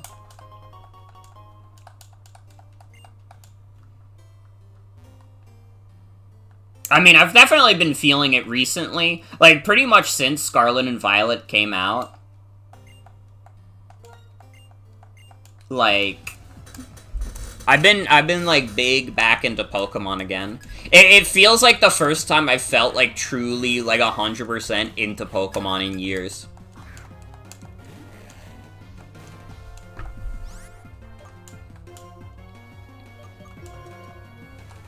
I love these damn games.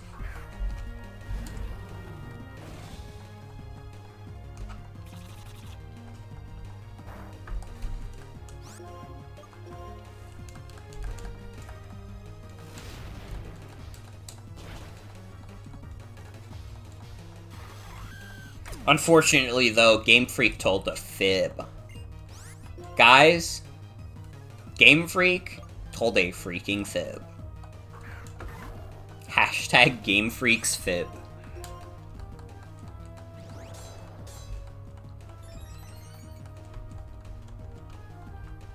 Dude, I wish I just had Flare Blitz instead of Heat Crash.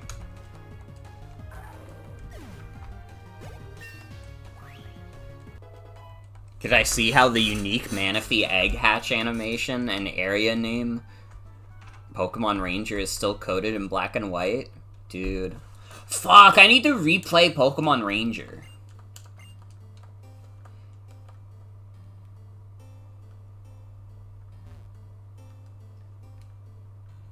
Dude, most insane gauntlet stream with me beating an entire Pokemon Ranger game. That would take so fucking long. I would die, maybe.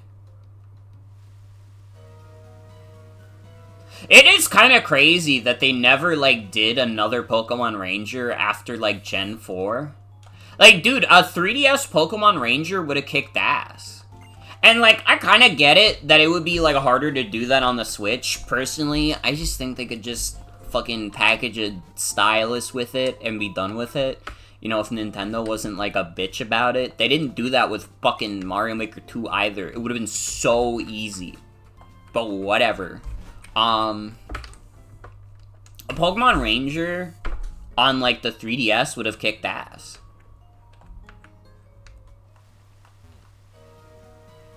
I don't know, the 3DS era was kind of, like, weird for Pokemon spin-offs.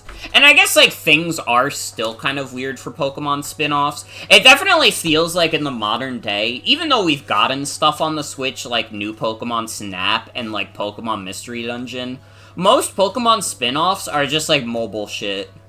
And, like, not even necessarily, like, good mobile shit. Just kind of mobile and shit. Like, listen, I like, said that Pokemon Masters is the first time that they really capitalized on, like, the Pokemon trainers themselves being, like, popular. That doesn't mean I think it's a good app. It's still a fucking gacha game. Because that's what the world needs right now. We need more gacha games.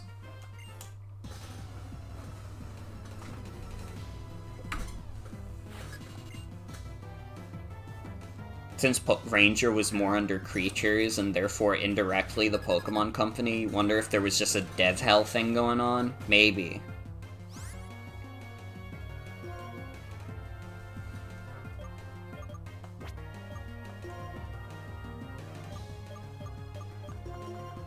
It should just have a Switch stylus. It'd be nice for drawing in Splatoon 2. You haven't made lobby posts much since the original, because it sucks to draw with a finger. Fucking Colors Live came with a Switch stylus, which was very nice. I don't know, maybe it's something they could do with the Switch too if they're not cowards. Like, listen, I get it, not everybody's gonna be playing in handheld mode, but also most people are playing in handheld mode, okay? I've seen the Switch stats, most people prefer to play their Switch in handheld mode, because that shit is a handheld. Alright, it's nice that it has a console functionality, you know, it makes it easy to whip out at a party, but that shit is a handheld. Alright? Everybody who's ever been disappointed with the Nintendo Switch, it's because they're like, oh, it's not powerful enough, it needs some more, it needs to be beefier. It's a handheld.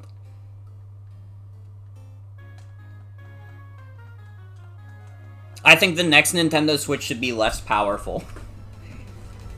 I want games with worse graphics. Alright, I'm not a coward like the rest of you. I'm not like, ooh, I want shorter games with worse graphics, and then when, like, the fucking, like, next system comes out, and it's, like, playing games that's the same as the next generation, I'm not turning around and being like, dude, what the fuck are we doing? We got all this extra power, we're not using it. I don't know what I'm saying. I actually do think the Switch should be more powerful. I'm just being a contrarian. I've decided that the bit is that I'm gonna be a contrarian. And I don't know why. I definitely want a more powerful Switch. But also, I feel like some people need to keep their expectations in check.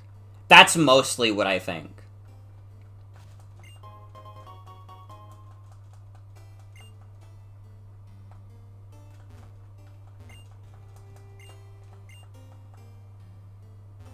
Like, I think, like, I remember seeing someone, like, hear the rumors that the Switch 2 was gonna be, like, as powerful as a PS4, and they were like, dude, this shit is, like, literally a scam. And I was just like, Dude, do you know how crazy a portable PS4 is?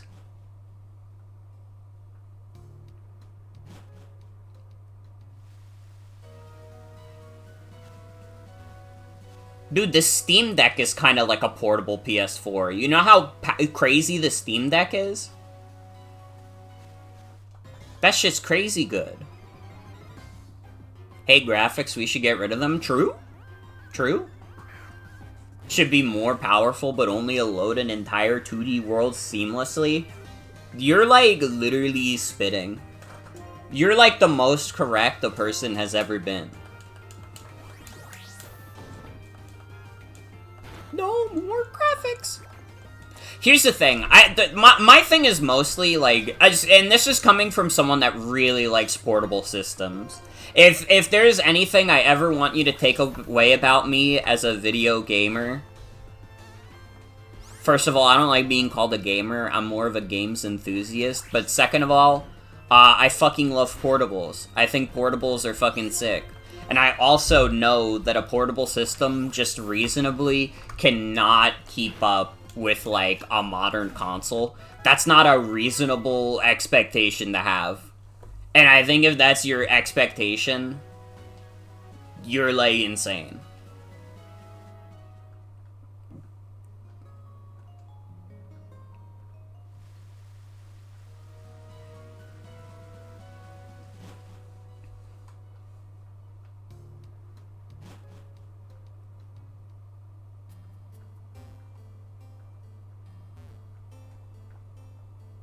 Like, I don't know. I don't see, like, the Switch 2 rumors and think, man, I hope this is as powerful as a PS5. Dude, I have a fucking PC. Why the fuck would I ever need a console that's just as powerful as a PS5? I need a console that plays good video games. Like, that's honestly what I need. I need a console that plays good video games that I can't just get on PC. After the Splatoon match, you're gonna see if you have a treat? Fuck yes. All human beings are deserving of a treat.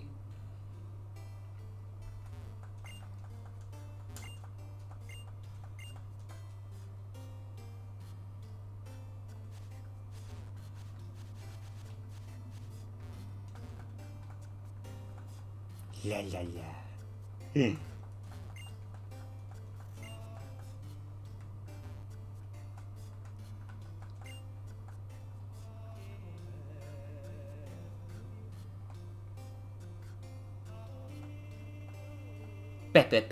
Whoa. Girls are always doing this. Eek! I'm practicing, get out!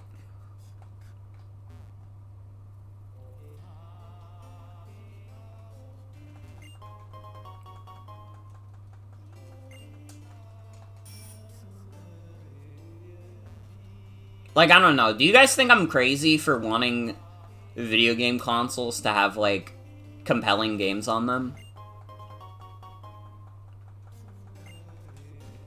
Like, I don't know. I will say, I'm not necessarily opposed to the console manufacturers, like, putting their games on PC. It just means that I'm not gonna buy their consoles. Is what it boils down to. Because I'm just like, even if a game is, like, a timed exclusive, I'm just gonna be like, I'll wait till it comes to PC. Like, I mean, my computer could handle the new Ratchet and Clank. I'm probably fine for a bit.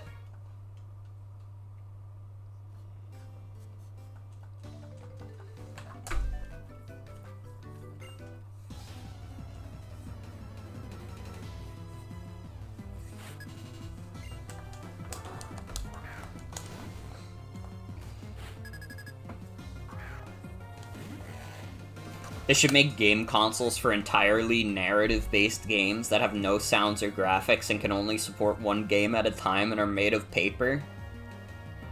They made that. That's called Mad Libs. Dude, we gotta get you on some Mad Libs. Dude, wait, have they made a Mad Libs, like, multiplayer game? Dude, like a Jackbox Mad Libs game would kinda go crazy.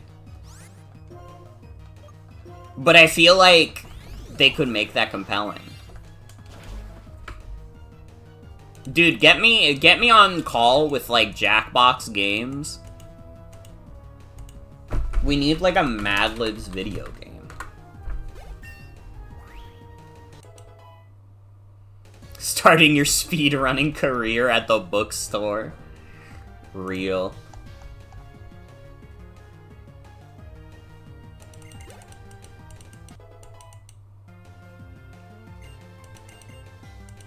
Dude, going to the Mad Libs website and, like, the things they, like, advertise is, like, Scooby-Doo Mad Libs, Foo Fighter Mad Libs, Angry Birds Mad Libs.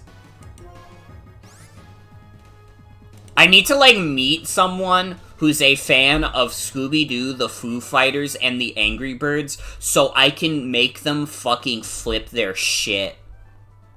Dude, there are Mad Libs apps. Oh, are they Apple only? You could get Family Guy Mad Libs, but only if you own an iPhone. What kind of fucking shit is this? Dude, I feel so fucking depraved as an Android user now, because I can't download Family Guy Mad Libs for my phone. 10-year-old from 1997 who briefly got a vision of 2010 mobile games.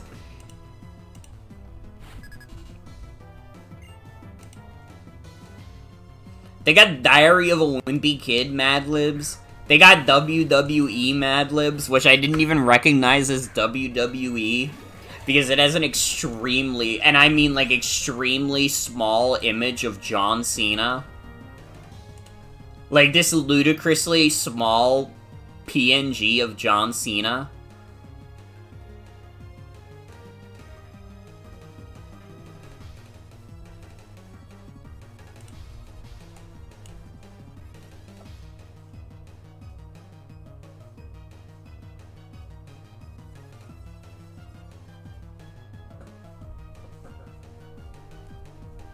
That's, like, also real as fuck, Cosmo, honestly. That, like... Dude, the Switch OLED is, like, 64 gigabytes. Which is more than the original Switch model's 32 gigabytes. And that's still, like, fucking pathetic. That is, like, such a small amount of storage. Especially with how many Nintendo games... Like, even if you just exclusively play Nintendo games on the Switch, so many of those games, like, yeah, if you buy them digitally, like, you're already kind of fucked. Because, like, digital games can be, like, big. But then you also gotta keep in mind, like, the updates for shit. Dude, Fire Emblem Warriors, with its DLC... with nothing else, just the DLC, is like 6 gigabytes. That's like 10% of the storage of the damn thing. That's a game from 2017. Games have only gotten bigger from there. Pretty much.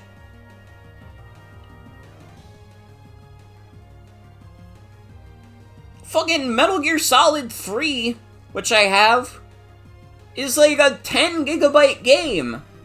And it's like, God.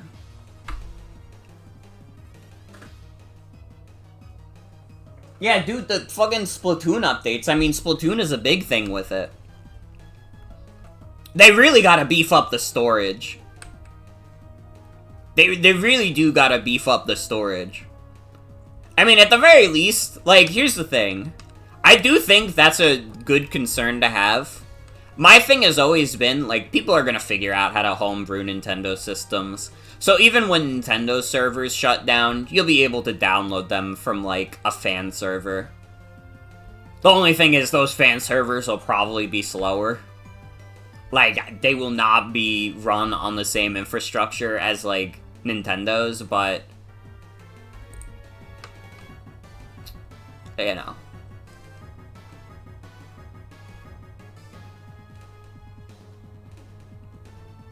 Like your shit future-proofed if possible, and you'd be sad to lose everything once they take down the offload to the cloud band-aid fix. Mm-hmm.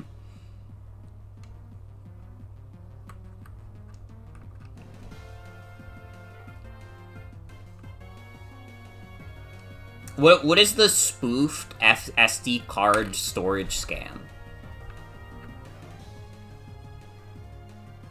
Would it have your save data too? That is true. I mean, it's save data saves in your system, but I don't know. It does save into your system. It saves directly to the system.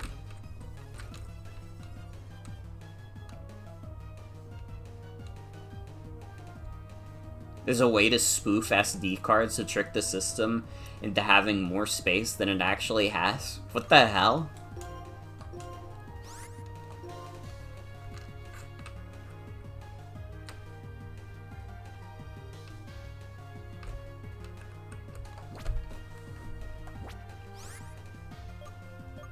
That sounds like, I don't know, to me that sounds like some, like, download RAM type shit. That's, like, fake as fuck.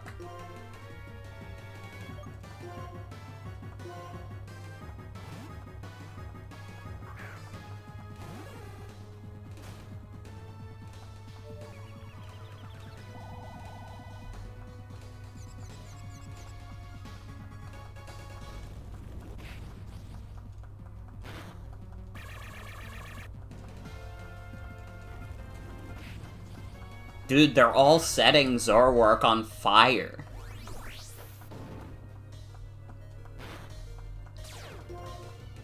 Oh, Croquette, no.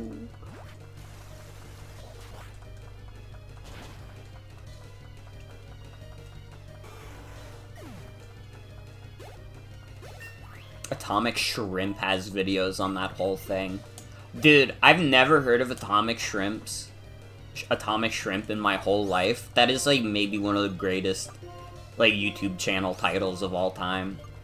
I'm being so serious right now. That's, like, fucking masterful, like, YouTube naming.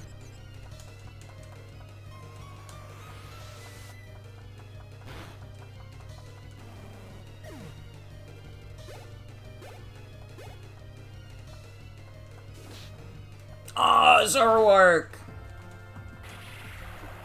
My poor bubby.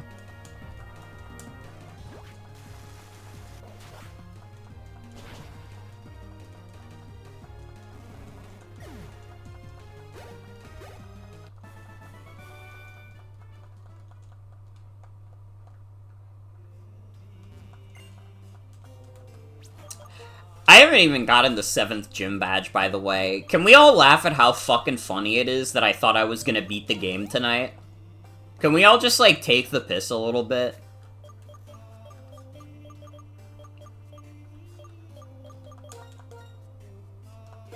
I thought I was beating this damn game tonight.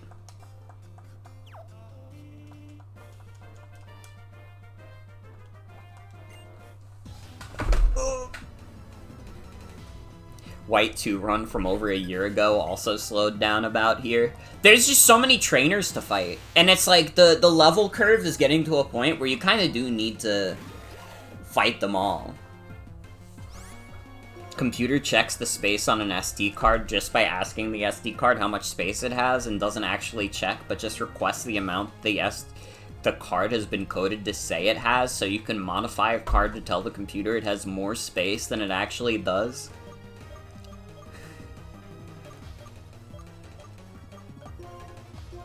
That's fucking wild.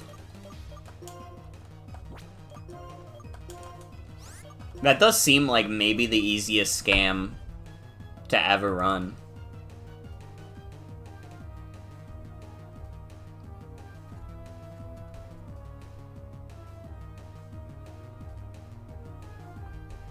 Not laughing at you, but you admit you were a little confused when you saw Finale and references to the Team Plasma Climax in the title.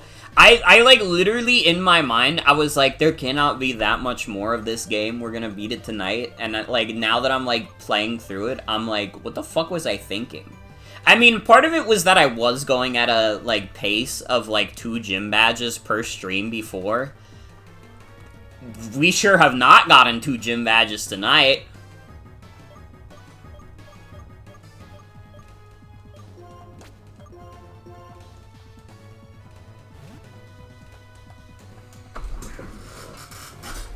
It's alright, I'll come up with a new title for the actual finale. We'll make it funny.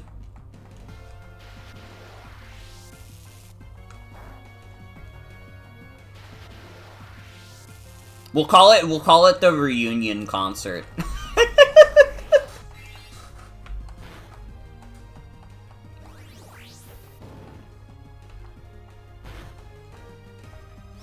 That is true also, you know, honestly, that is true as fuck. A lot of other Pokemon games do tend to go a little faster.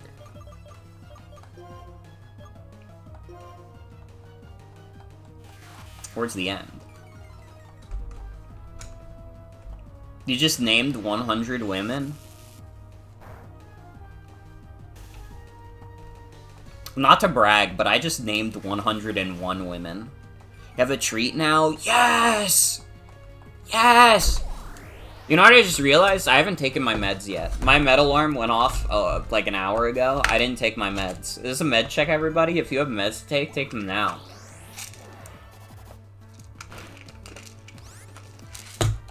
I can't believe I forgot. I just ignored it. I was too busy. I was lost in the sauce.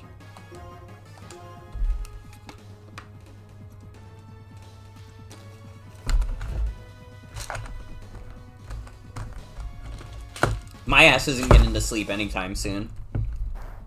That's for damn sure. Well, that's okay.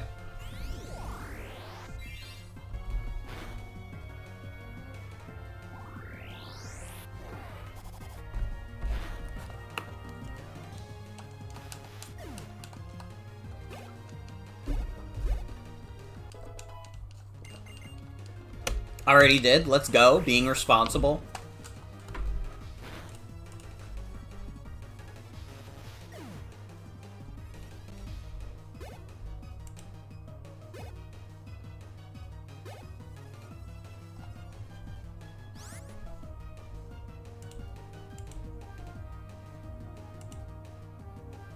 Also, I'll keep this video open. I'm obviously not gonna watch it on stream, but this will actually be a good resource because I don't want to accidentally buy fake storage for my computer. Or my game systems either. That would fucking suck.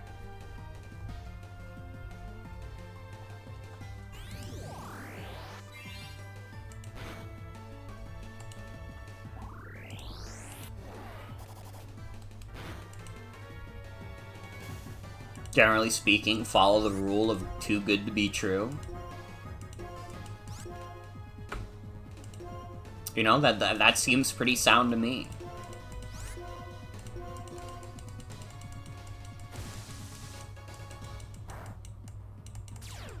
Nah, why did Electabuzz punch Mario?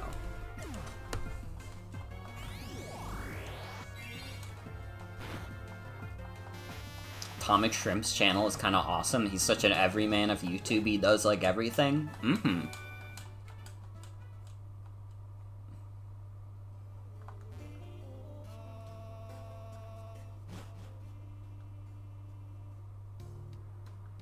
Is there anything between Village Bridge and the next?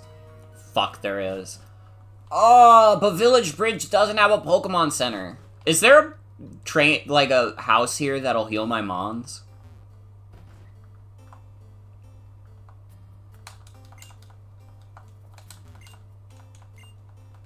Should be.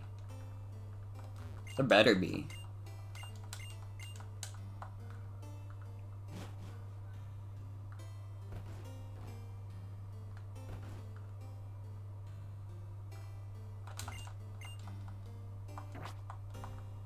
I don't want to fight you. I want to heal my Pokemon. I'm totally hooked on village sandwiches, dog. Dude, I could kind of fuck up a sandwich right now.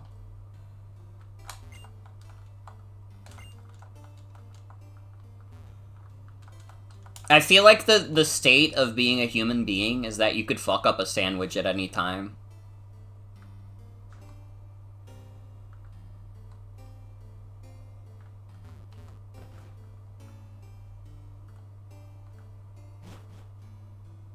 Dude, why is there an empty house here?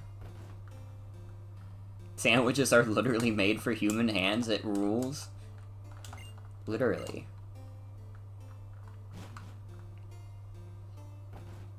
Oh my god, does nobody in any of these houses heal me? Unless it's this literal last house. Thank God.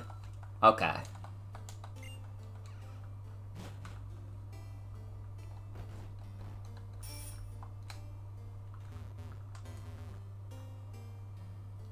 Dude, I would kind of kill to live here, even though it would be, like, entirely impractical.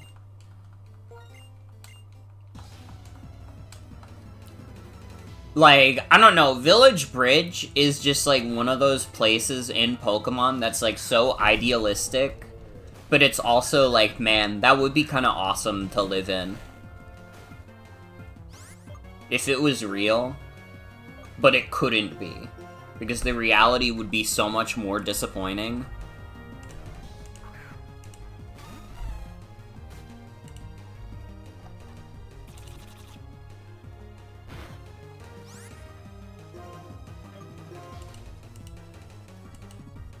Love Village Bridge so much. It is really good.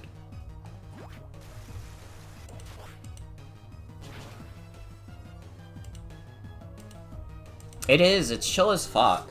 Dude, I've been sleeping in too much. I just realized I haven't been updating the stream archive, and it's been specifically because I keep sleeping in.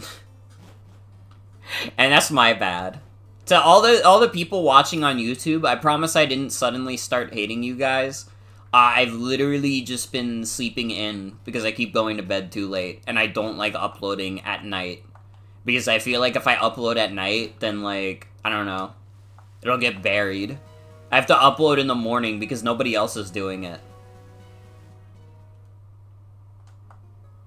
I don't know, maybe that also buries it, but I don't give a swag. It feels better to upload in the morning. FOD watchers comment what you had for breakfast today? True. Why did I walk all the way back to the Pokemon Center to heal my Pokemon? There was literally a heal on the bridge. I'm fucking stupid. Dude, this is what happens when I autopilot.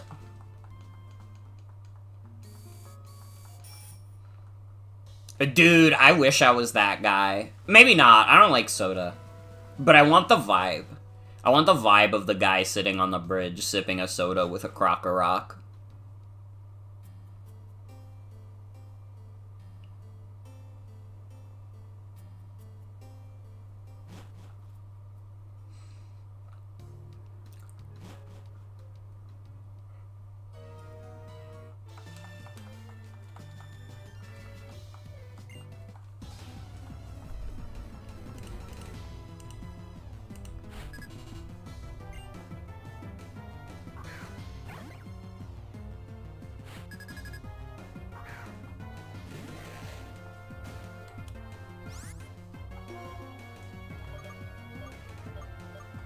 Okay, we just Zen Headbutt everything.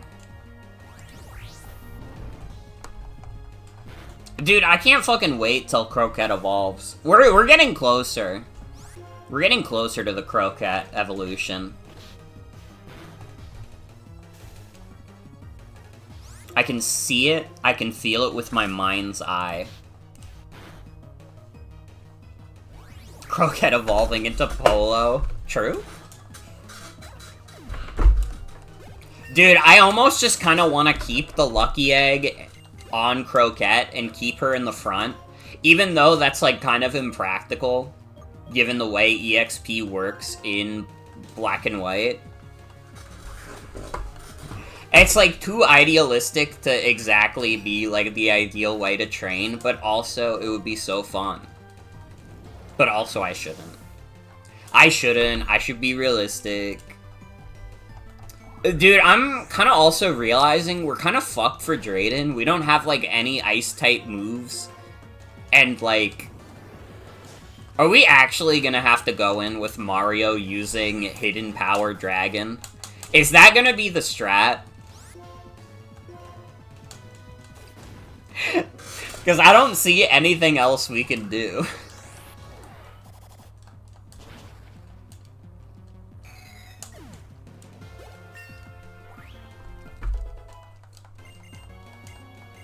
Discharge! Oh, shit! We'll get rid of Volt Switch for now. We might learn it again later. But I've been kind of thinking I want to keep Confuse Ray. Grinding Dragon Gems to use every fight. I'd kind of be sick as fuck. I'm gonna be real, it would be kind of fun.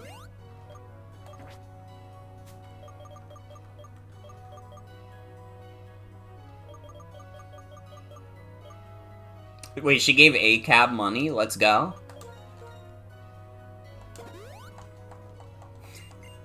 When I was 11, I turned 13 because fuck 12.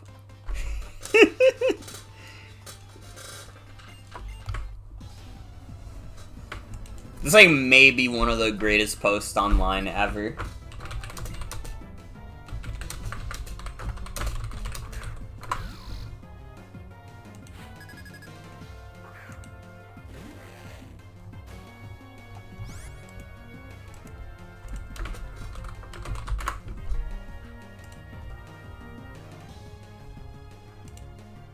Hold on, I had to find it on Tumblr again. This post is so good. The absolute raw power of this image choice is crazy.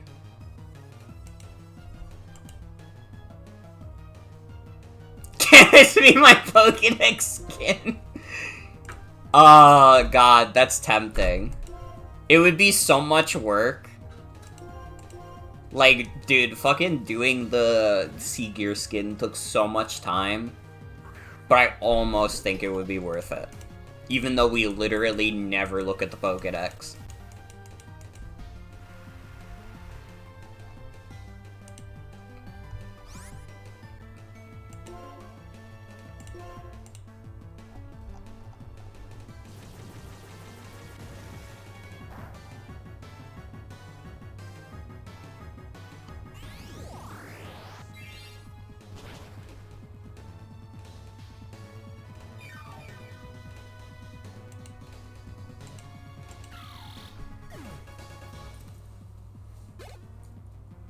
Kahlua would say that. I believe you. That character is from Hunter x Hunter, right?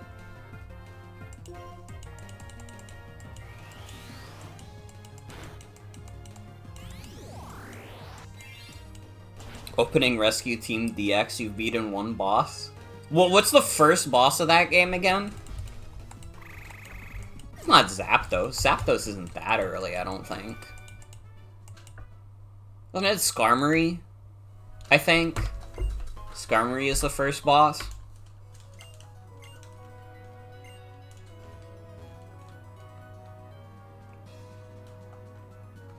Skarmory is a bitch to fight early on if you don't have a good type matchup.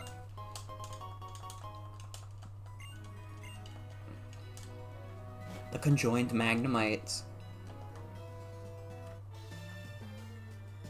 What the fuck? I didn't even leave the route! Why are you already rematching me? I didn't leave! Oh, you beat Zapdos? Oh, that's like actually decent. That's like a decent bit into the game, to be honest. Rescue Team DX is, like, if you're just considering, like, to the credits, it's not actually that long. I think it's, like, a playthrough of it is, like, 10 hours. Dude, honestly, I could do a gauntlet stream of Rescue Team DX. I'll think about it. All I gotta say is, I'll think about it. She doesn't see the bottom tile? I'm gonna have to keep that in mind. Because apparently, she'll just rematch you at any time.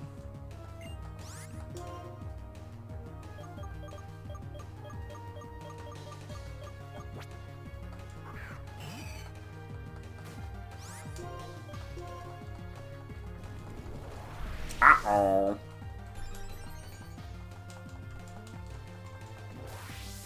Dude, I wish we had Hidden Power Ice on one of our dudes. Dude, fucking any ice move would be nice, but I gotta be honest, I don't even think any of our guys get a good ice move. Right? I don't know, like, maybe Carter does, but Carter also wouldn't get any physical ice-type moves, most likely. Which are the only ones I would want to teach him. Icy Wind from Lentimos Tutor. I said good.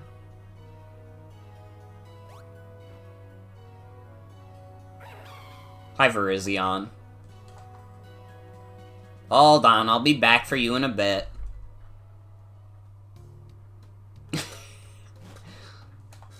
I'm sorry, listen, it's not a very good move. Yahoo! I haven't seen you since I ran into you in Castelia City. Are you here to battle Grandpa? Yep, Osalucid City's gym leader, Drayden, is my grandpa. We're not really related, though. Oh, the gym is that way. Before challenging it, you might want to go to Route 9. Still, your Pokemon really respect you. I feel how much fun they're having, even from inside their Pokeballs. Good luck!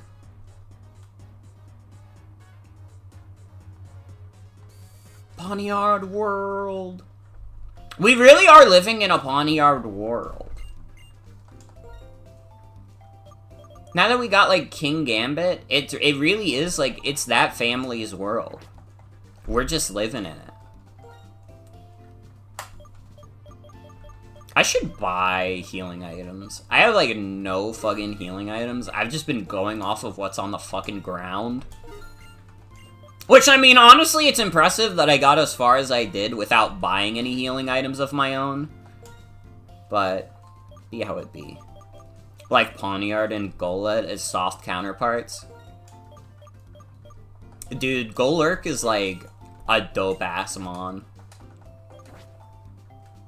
Golurk is, like, one of the coolest guys ever.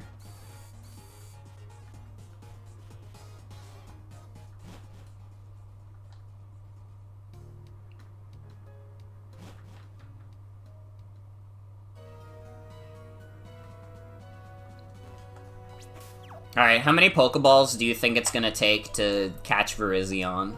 If it took only 2 Pokeballs to catch Cobalion, how many Pokeballs do you think it'll be to catch Virizion? Golurk will get a Calosian form in ZA. Let's go! But dude, what if we just throw a Quick Ball and the Quick Ball insta-catches it?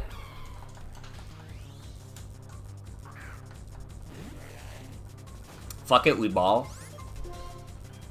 One might even say, fuck it, we quick ball.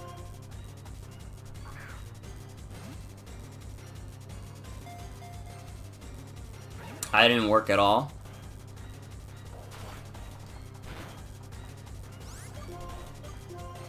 Oh, bitch, you're just gonna kill poor Crocat. She didn't do anything wrong, she's innocent. She's so sweet and happy and loves everyone. And you killed her for what she did, which is be chill and be nice to everyone.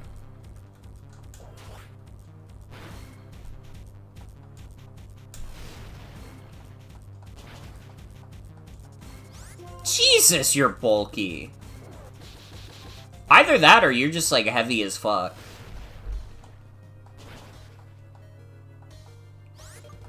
Dude, the Blaze, putting it into, like, the perfect range is crazy. Alright, we start tossing Ultra Balls.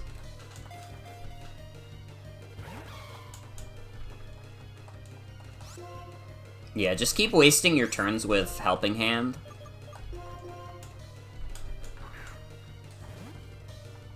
Dude, I'm starting to think that maybe Cobalion being in, like, 2 Ultra Balls was an insane amount of luck.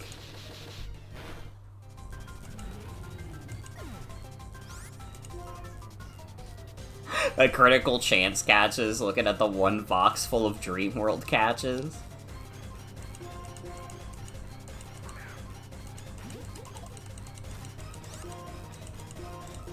Pop-Tart just sit there and look silly.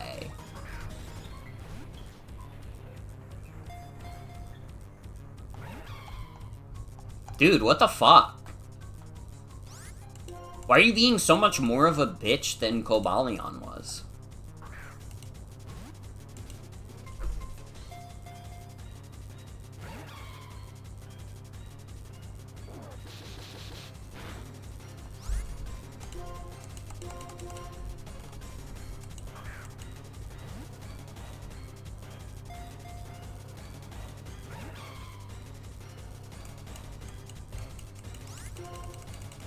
Please?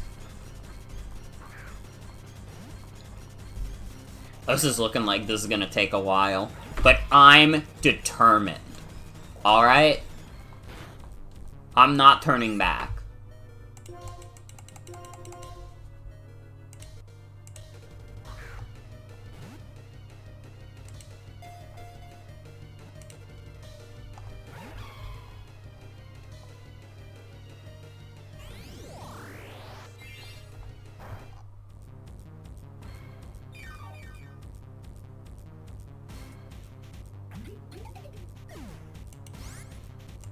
Fucker. Dude, you know what it might have been partially? Is that Cobalion did get paralyzed? Mario, if you could get, like, a little static going, that would be sick.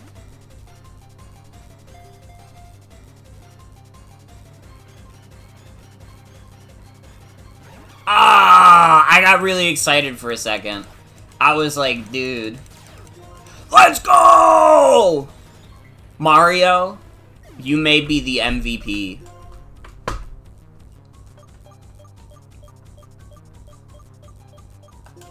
Most valuable sheep.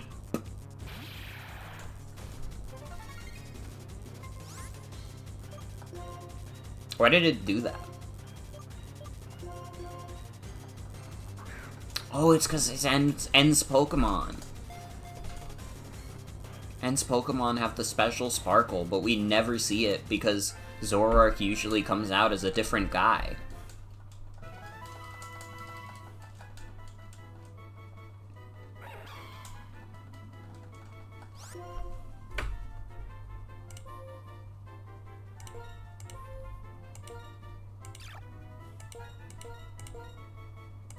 Alright, you're named after Verizon. Because it's the first thing I think of. I guess the first thing most people think of. Caught it while enamored with the surprises and mysteries of the world. Truly, if you want to get anywhere in Pokemon, you have to experience some whimsy.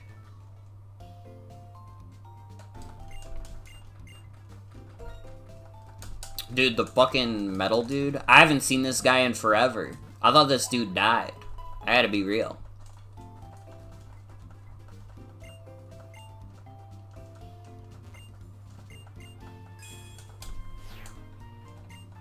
I'm a great customer. I thought it was gonna be some kind of achievement for catching more Pokemon. No. I'm a great customer. I didn't yell at the employee who kind of, like, burnt my sandwich a little bit. You know, I wanted the bread lightly toasted. That shit was well done. That shit ain't even well done, it's congratulations.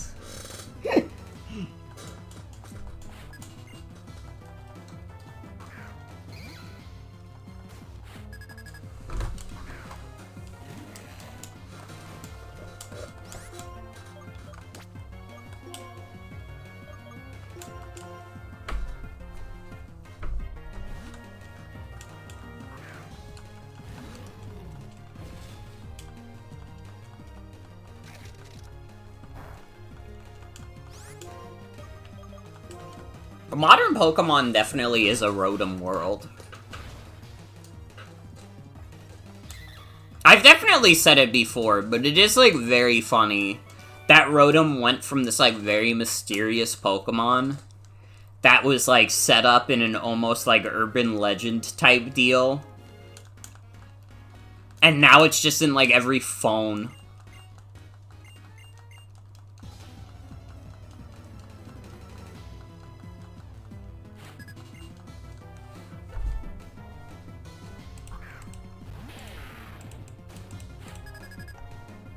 Like, that shit is still a ghost type. You're putting a spirit in your phone. Wait, hold on. Hold on.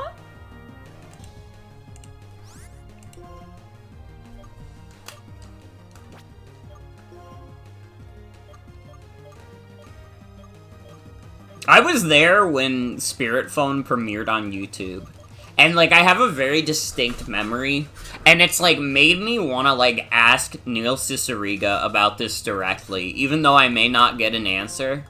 There was, like, a part of that stream where, like, I don't remember what song was playing. But he was doing that stream at the same time the Oscars was going on. And at some point, he just, like, types out onto the screen, Oscars update, the boys are winning. Which is, like, I think about that fucking, like, phrase so much, and it makes me so mad because, like, basically nobody knows what I'm talking about because I do not have a screenshot of that moment. I do not have a screenshot of, like, Neil Cicierega with the text above his face saying, the boys are winning. Oh, brother, Discharge actually sucks balls for this. Oh, we switched to Carter. We switched to Carter. The girls are fighting or the boys are winning. That might be part of why that, like, sticks out in my mind so much, honestly, is because it is kind of reminiscent of the girls are fighting. It is, like, the literal opposite of the girls are fighting.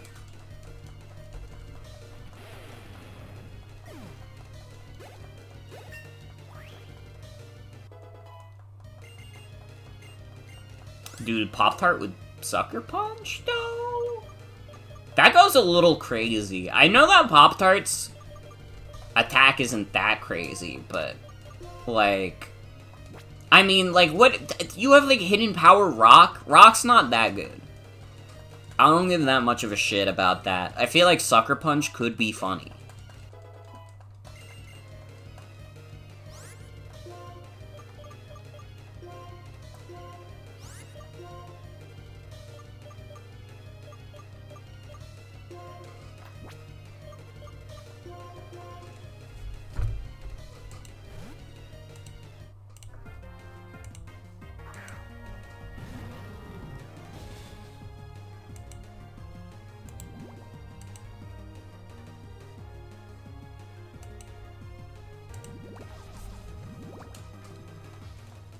Oh my god, I forgot about the toxic spikes. Wait, this Drapion is kind of crazy. Wait, this might be the most genius trainer I've ever fought. This is a Pokemon. This is a random Pokemon NPC that understands the basics of using toxic spikes.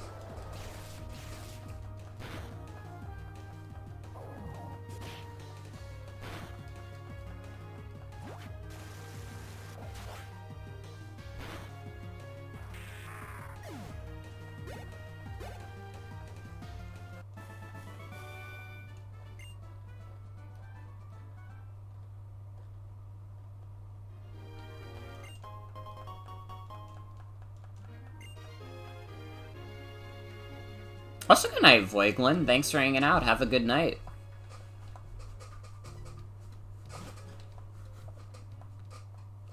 Yeah, it is past midnight. I was kind of hoping to be done by now, but it's fine. Once we fight Drayden, I'll call it for the night. That is, like, the most important thing for me, is that I want to beat Drayden.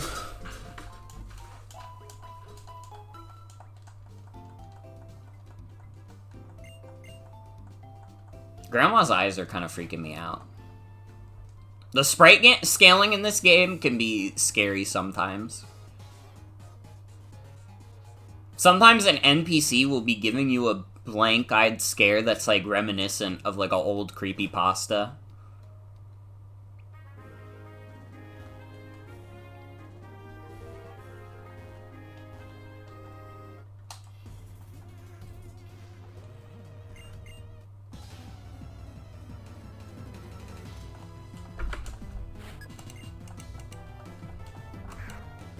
Dude, it was kind of crazy living in a world where a creepypasta was called Pokemon Black before the actual Pokemon Black came out. It's like a little fucked up for me to think about, like, creepypasta being that old. Cause I don't know, I remember when creepypasta was, like, new. And I mean, maybe I wasn't there for, like, the birth of the creepypasta. But, like, I don't know.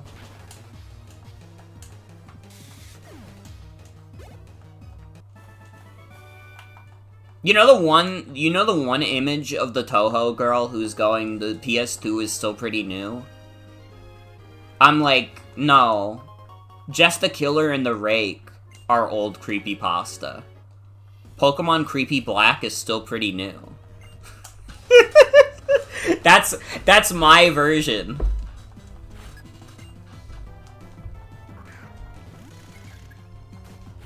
Dude, I have a very specific memory that I just unlocked, where it was the night, right as we were gonna take an airplane to go to Disney World, and I just remember, like, being up at, like, 3 in the morning, waiting for us to, like, leave the house so we can go on a plane, like, ass early.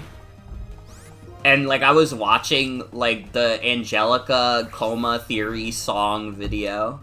Which is a video I could imagine, like, not even existing on YouTube anymore. But it's just, like, dude, there were so many fucking Coma theories.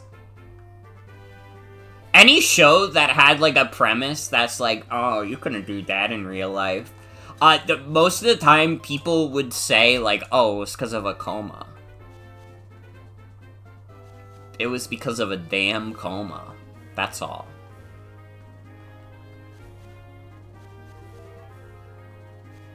Which is very funny because, like, and this could be wrong. I could be wrong for saying this, but I've heard that you don't even dream when you're in a coma. Like, I'd have to look that up. Do you dream in a coma? You are unlikely to be dreaming in a coma.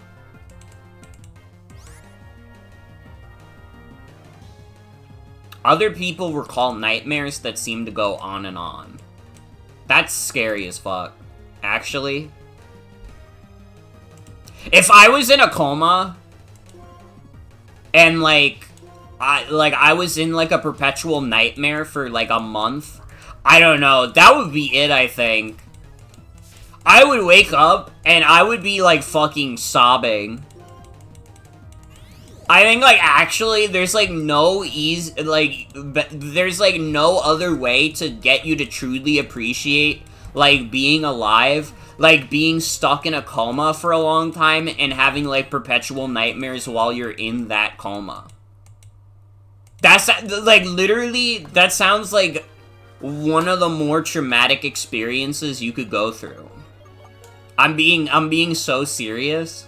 That's, like, that information is actually, like, fucking me up a little bit. I'm like, that's fucking crazy. Man, why the fuck did none of these theories, like, talk about that? They're all talking about, like, oh, Ash Ketchum, like, died, or, like, went into a coma when he hit the Spearow, and now he dreams about being a Pokemon trainer. Brother, put him in the Torture Nexus. That would be way scarier.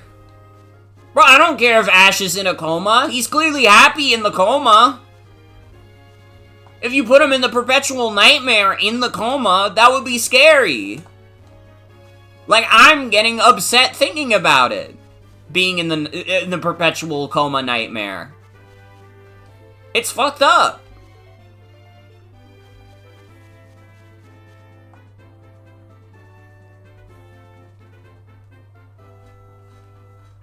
Anyways, we at the mall. We can get some TMs here. I don't know if we can get any good TMs, though.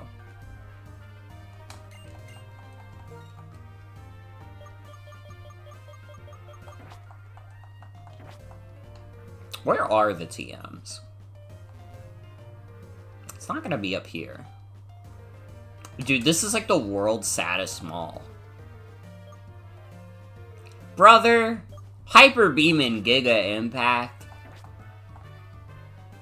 You might as well be selling me a copy of Dumb and Dumber.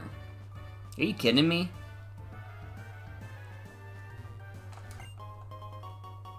I'm assuming this is the certified Rotom appliance room. Yeah.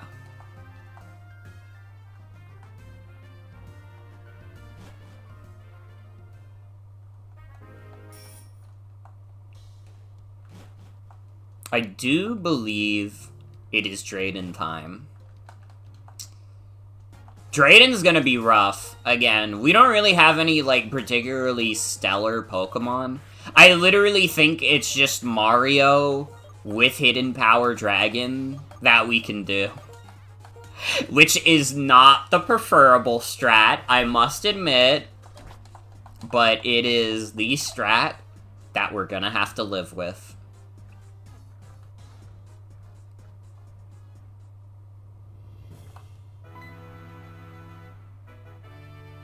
Welcome to the Opelucid City Gym. Here's some fresh water, stay hydrated.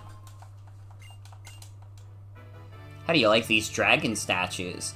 This gym is the only place in Unova with statues these size. Climb on the dragon's head and aim for the top of the other dragon, where Drayden the gym leader is waiting. Dragon-type Pokemon are his specialty. Just between you and me, Dragon types are weak to Ice-type moves as well as to moves of their own type, meaning Dragon.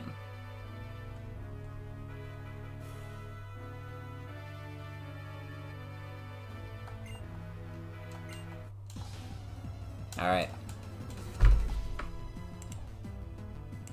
Let's see how well we do with Hidden Power Dragon. It's not looking great.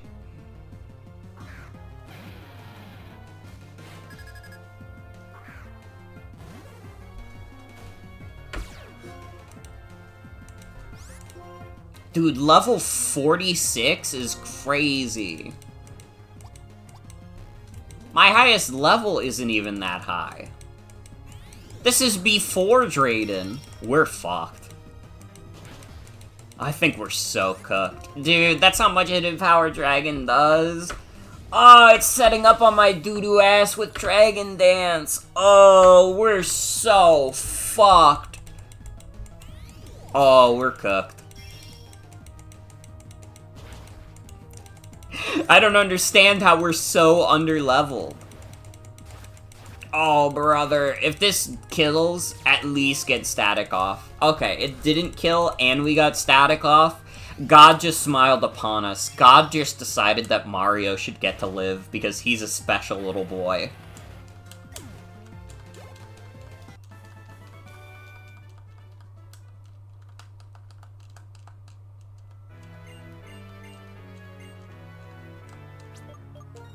Choose either left or right. I didn't pay attention to which side was which. I don't think I care that much. Dude, I forgot to heal at the Pokemon Center. This sucks. Can I go back?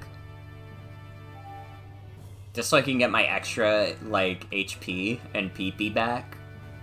Is Mario's Hidden Power Ice? No, it's, Dragon. Which, honestly, is kinda worse. Because we won't get the ×4 effective on, like, Dragon Ground and Dragon Flying types. But it's, like, literally the only, like, super effective move we have.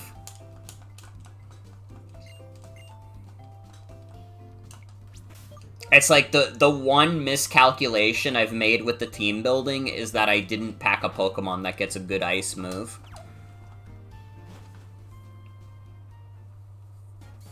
I'm actually so desperate, I'm looking something up real quick. And I don't think it's gonna be true. Does Zoroark get Blizzard? I doubt it. But, like, it would be something. Yeah, I don't think it does.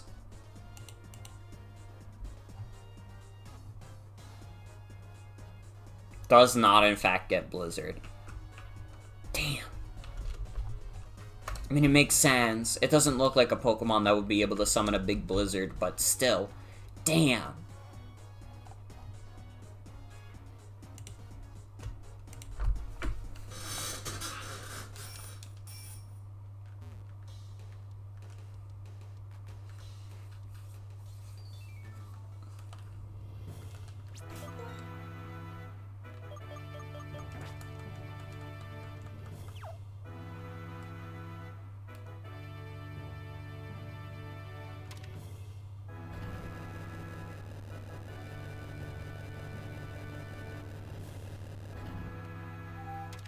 Left?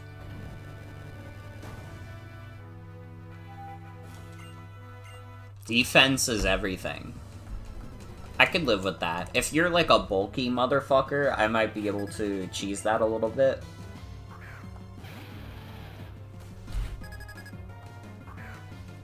You're just using the same guy! What the fuck's the defensive? Oh.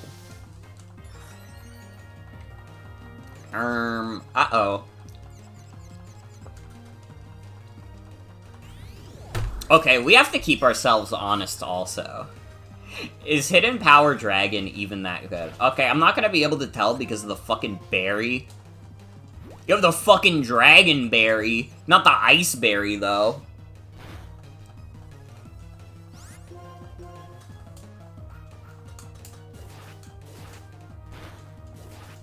Static? Yes! Mario is, like, goated when it comes to the static procs.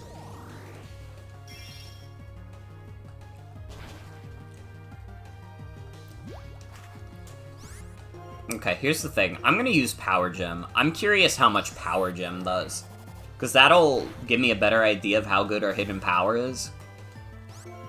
I think that Power Gem strictly might just be better than Hidden Power Dragon.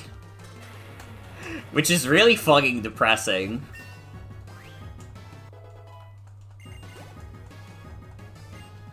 But I also think it's the reality we live in.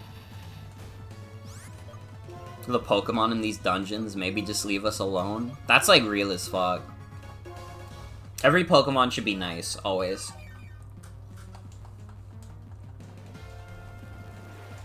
Okay, hit me with a Dragon Claw, get the static proc again. No.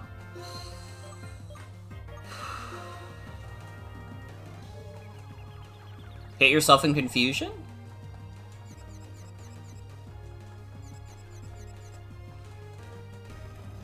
Oh. Static Claw. No, Mario!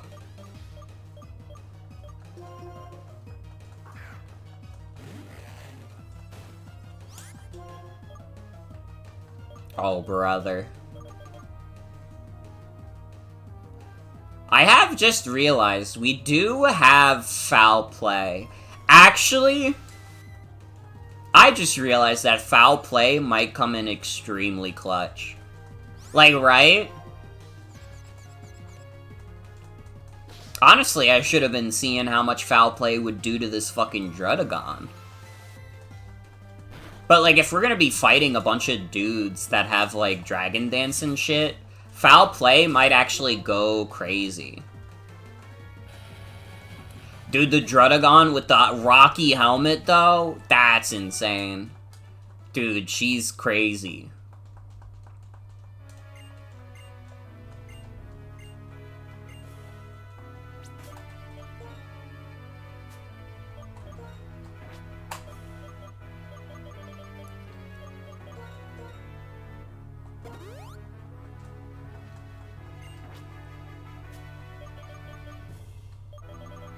I think I keep Mario in the front.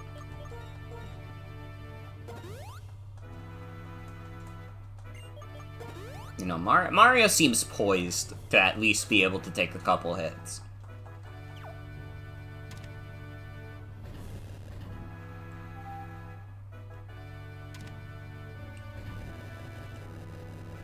Could fight the other guy.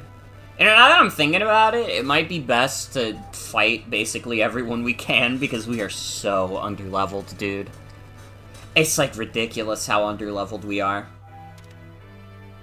Again, I don't even know how it happened. We used to be at a pretty decent level. If that hasn't happened for quite some time.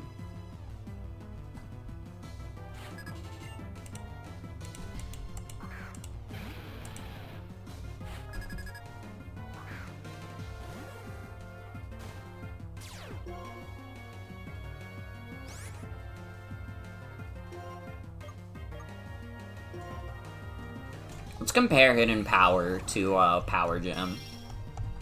Because I'm curious.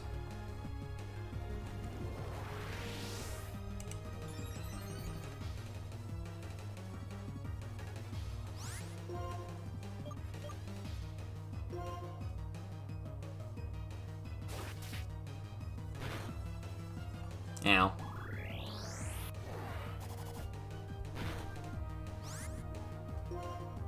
It is about the same.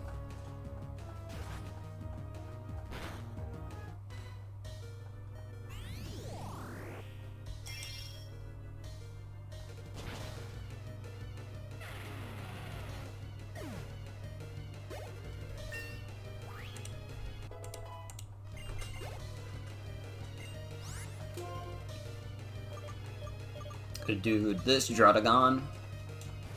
We're going foul play. We're going foul play on these motherfuckers.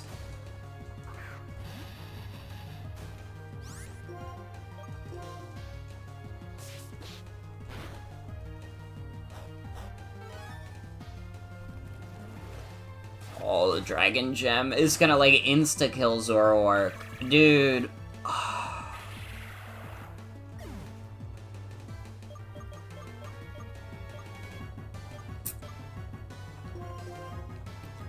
We're so fucked. We're so fucked. Brick Break?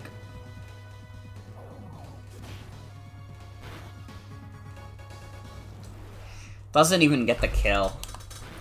Fuck me, dude. Oh, how the fuck are we gonna beat Drayden? Actually, how the fuck are we gonna beat Drayden?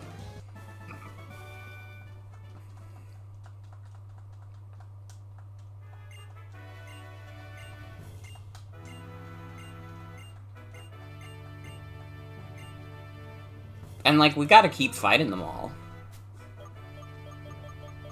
Otherwise, we're not gonna get the good EXP we need to survive.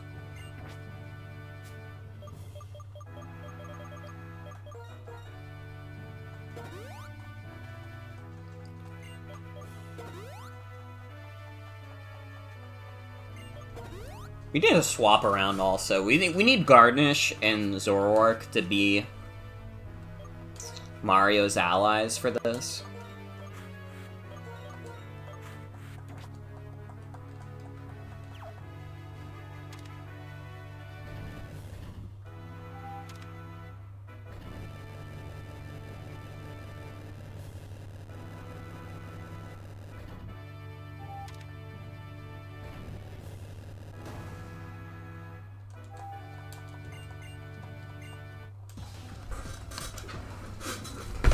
Alright, this is a triple battle guy.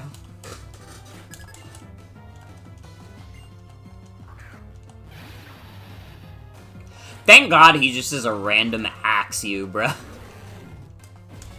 Thank God for the random axe you moment. Okay. Let's sit in power axe you.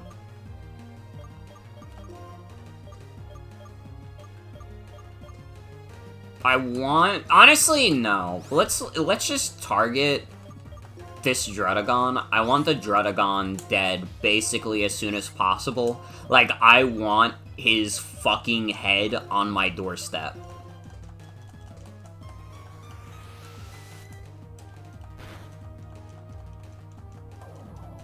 Moltres wants us dead now. Moltres is a fucked up guy like that.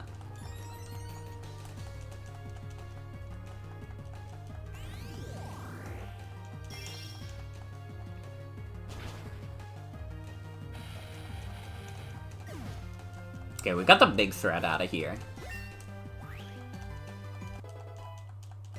Yo, nice level up on Zoroark. I'm quite happy about that. Oh, the static pop!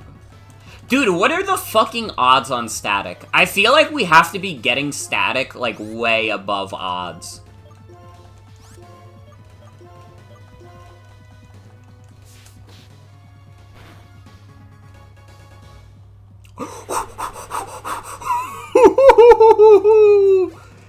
Oh, Zoroark.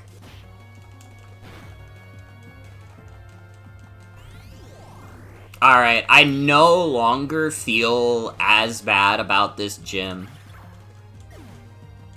Actually, I'm starting to feel quite fucking good about this gym.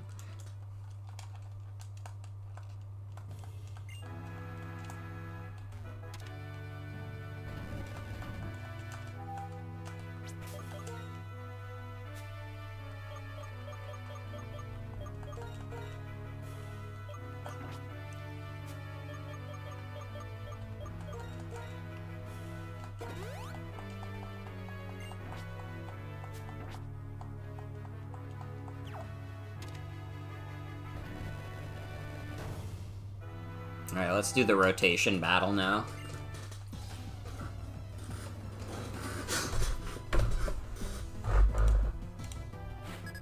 And if she does some Dragon Dance shenanigans, we do got Zoroark with Foul Play. Dude, I think Foul Play might go crazy for this gym specifically.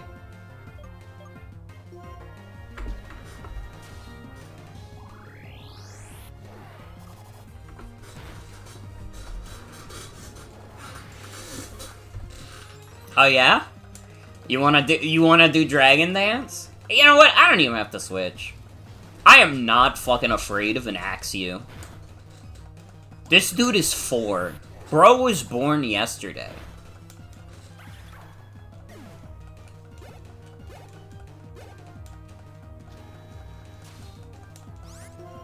Alright, we'll worry about switching Mario when Mario gets on low HP. That did fucking nothing! Holy shit! Oh my god. Okay. Start Dark Pulsing.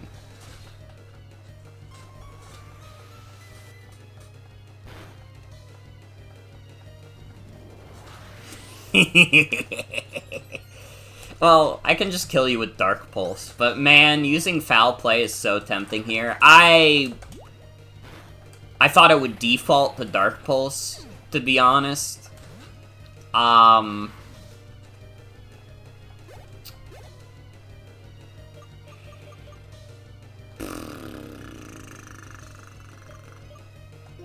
Pop-Tart?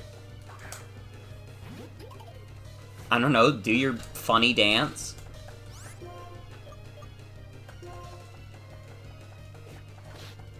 Could do a Sucker Punch. Does, like, fuck all, but we can do it. I don't know, how much does Chip Away do? That also kind of does fuck all, to be fair. Oh, but we take so much from Rough Skin. No, Pop-Tart! No! Our poor, funny little Pop-Tart. Alright, Croquette, get out here, finish this thing.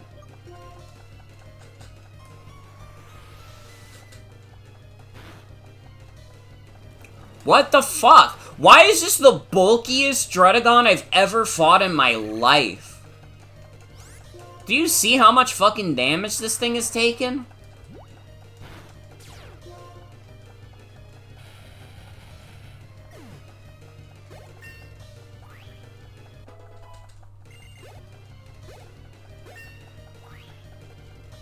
At least we're getting nice level ups on everyone. Dude, Garnish with Flamethrower, actually.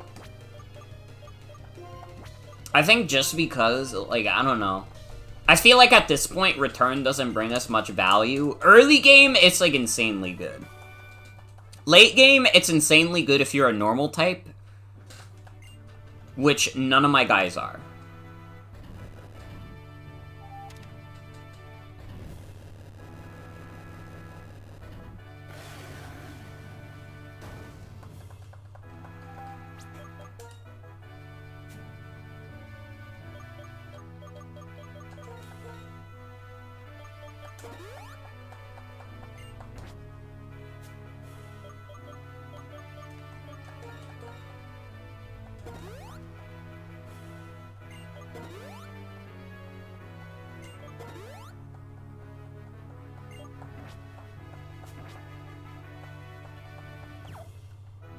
Alright. We'll try it. Welcome. Thank you for coming. I'm the Opelucid City Gym Leader, Drayden. As the mayor, I've given everything to developing the city. As a trainer, I've simply been pursuing greater strength. But what I'm searching for now is a young trainer who can show me a bright future. Perhaps you can show me that future the way Iris has.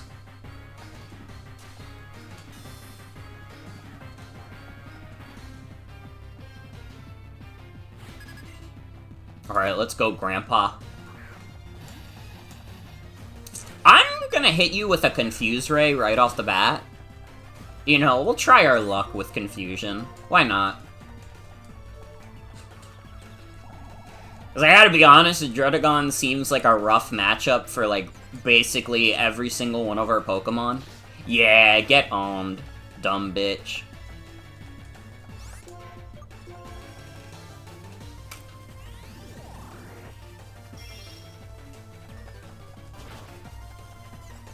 God.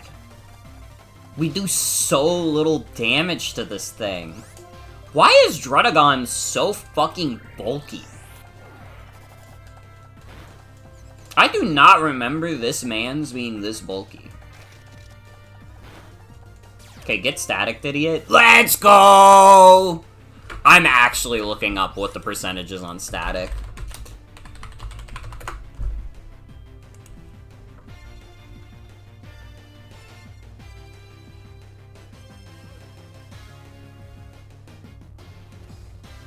It's a 1 in 3 chance. I don't believe that. That's too little. Considering how many times we've procced it at this point, that's too little.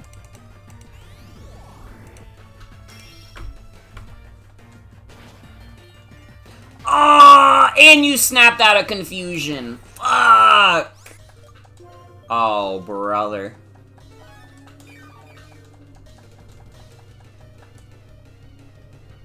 I can't even tell if Hidden Power or Power Gem are doing more. I think they're doing about the same. Hey, you want me to go crazy? How much does Discharge do? It is Stab. We will get Stab off of it. But it does fuck all. Yeah, I should have expected that. Alright. Honestly, it just feels like Druddigon is like the bulkiest Pokemon we've ever fought. And without like a good Ice-type move to hit it with, we're fucked. Aw, Mario. Alright, Garnish, get in here, hit it with a Brick Break. Have 11.5 hours in Rescue Team DX and really don't remember much of it. Might have been a lot of doing, like, random side missions and stuff, because 11.5 hours honestly feels like a lot of time. Flygon is interesting. Also, congrats on beating Moltres. Congrats. I'm sending out Pop-Tart. I think Carter's the backup plan, but first we'll send out Pop-Tart. Just because Pop-Tart's a little higher leveled.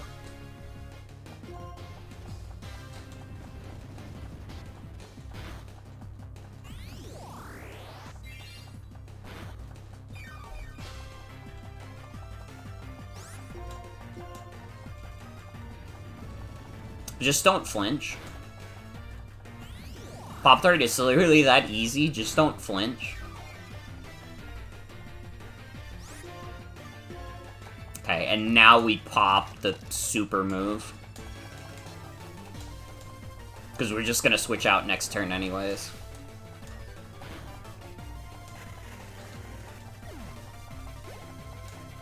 Dude!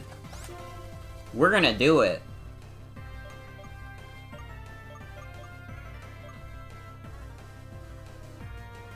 Think you enjoyed using your secondary party members, so lost steam once your team went on the run and it was only you and your partner? That's respectable. That's very respectable.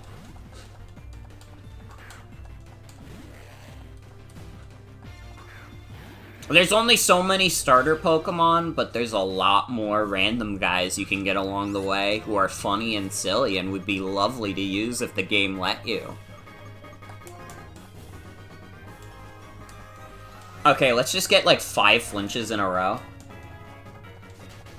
Alright, we didn't get the flinch. It's not going for Dragon Dance, though. No! God, fuck! I hate that it always defaults to U-turn. Game! It's always tripping me up. Motherfucker. Alright, Carter. Have fun. Oh, you did dodge that one. Oh.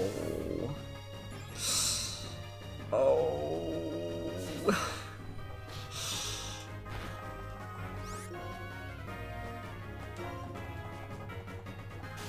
Carter!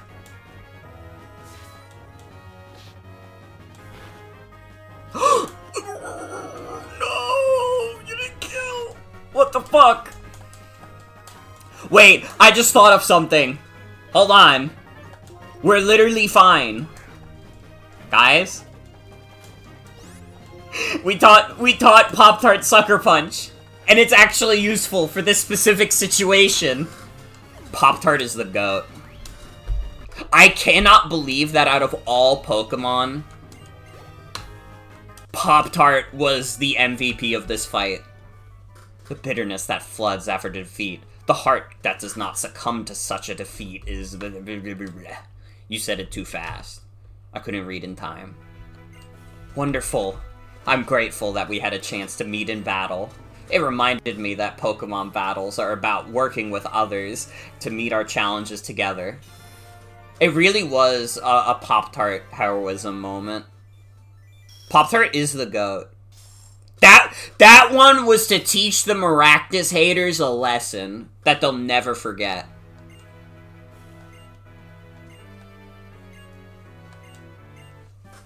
We get Dragon Tail? I really would have preferred Dragon Claw.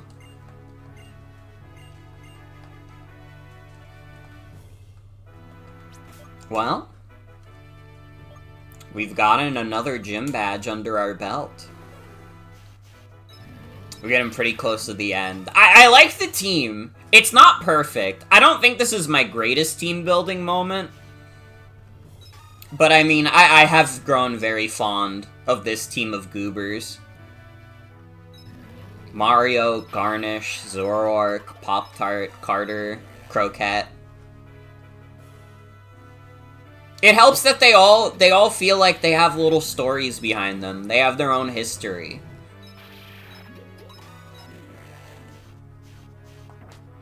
We're getting close to the end now. Next time, we will try to beat this game for real. I will not be streaming this tomorrow. I will try on Saturday. And if I don't beat it on Saturday, man, I'll fucking beat it sometime in April, I guess.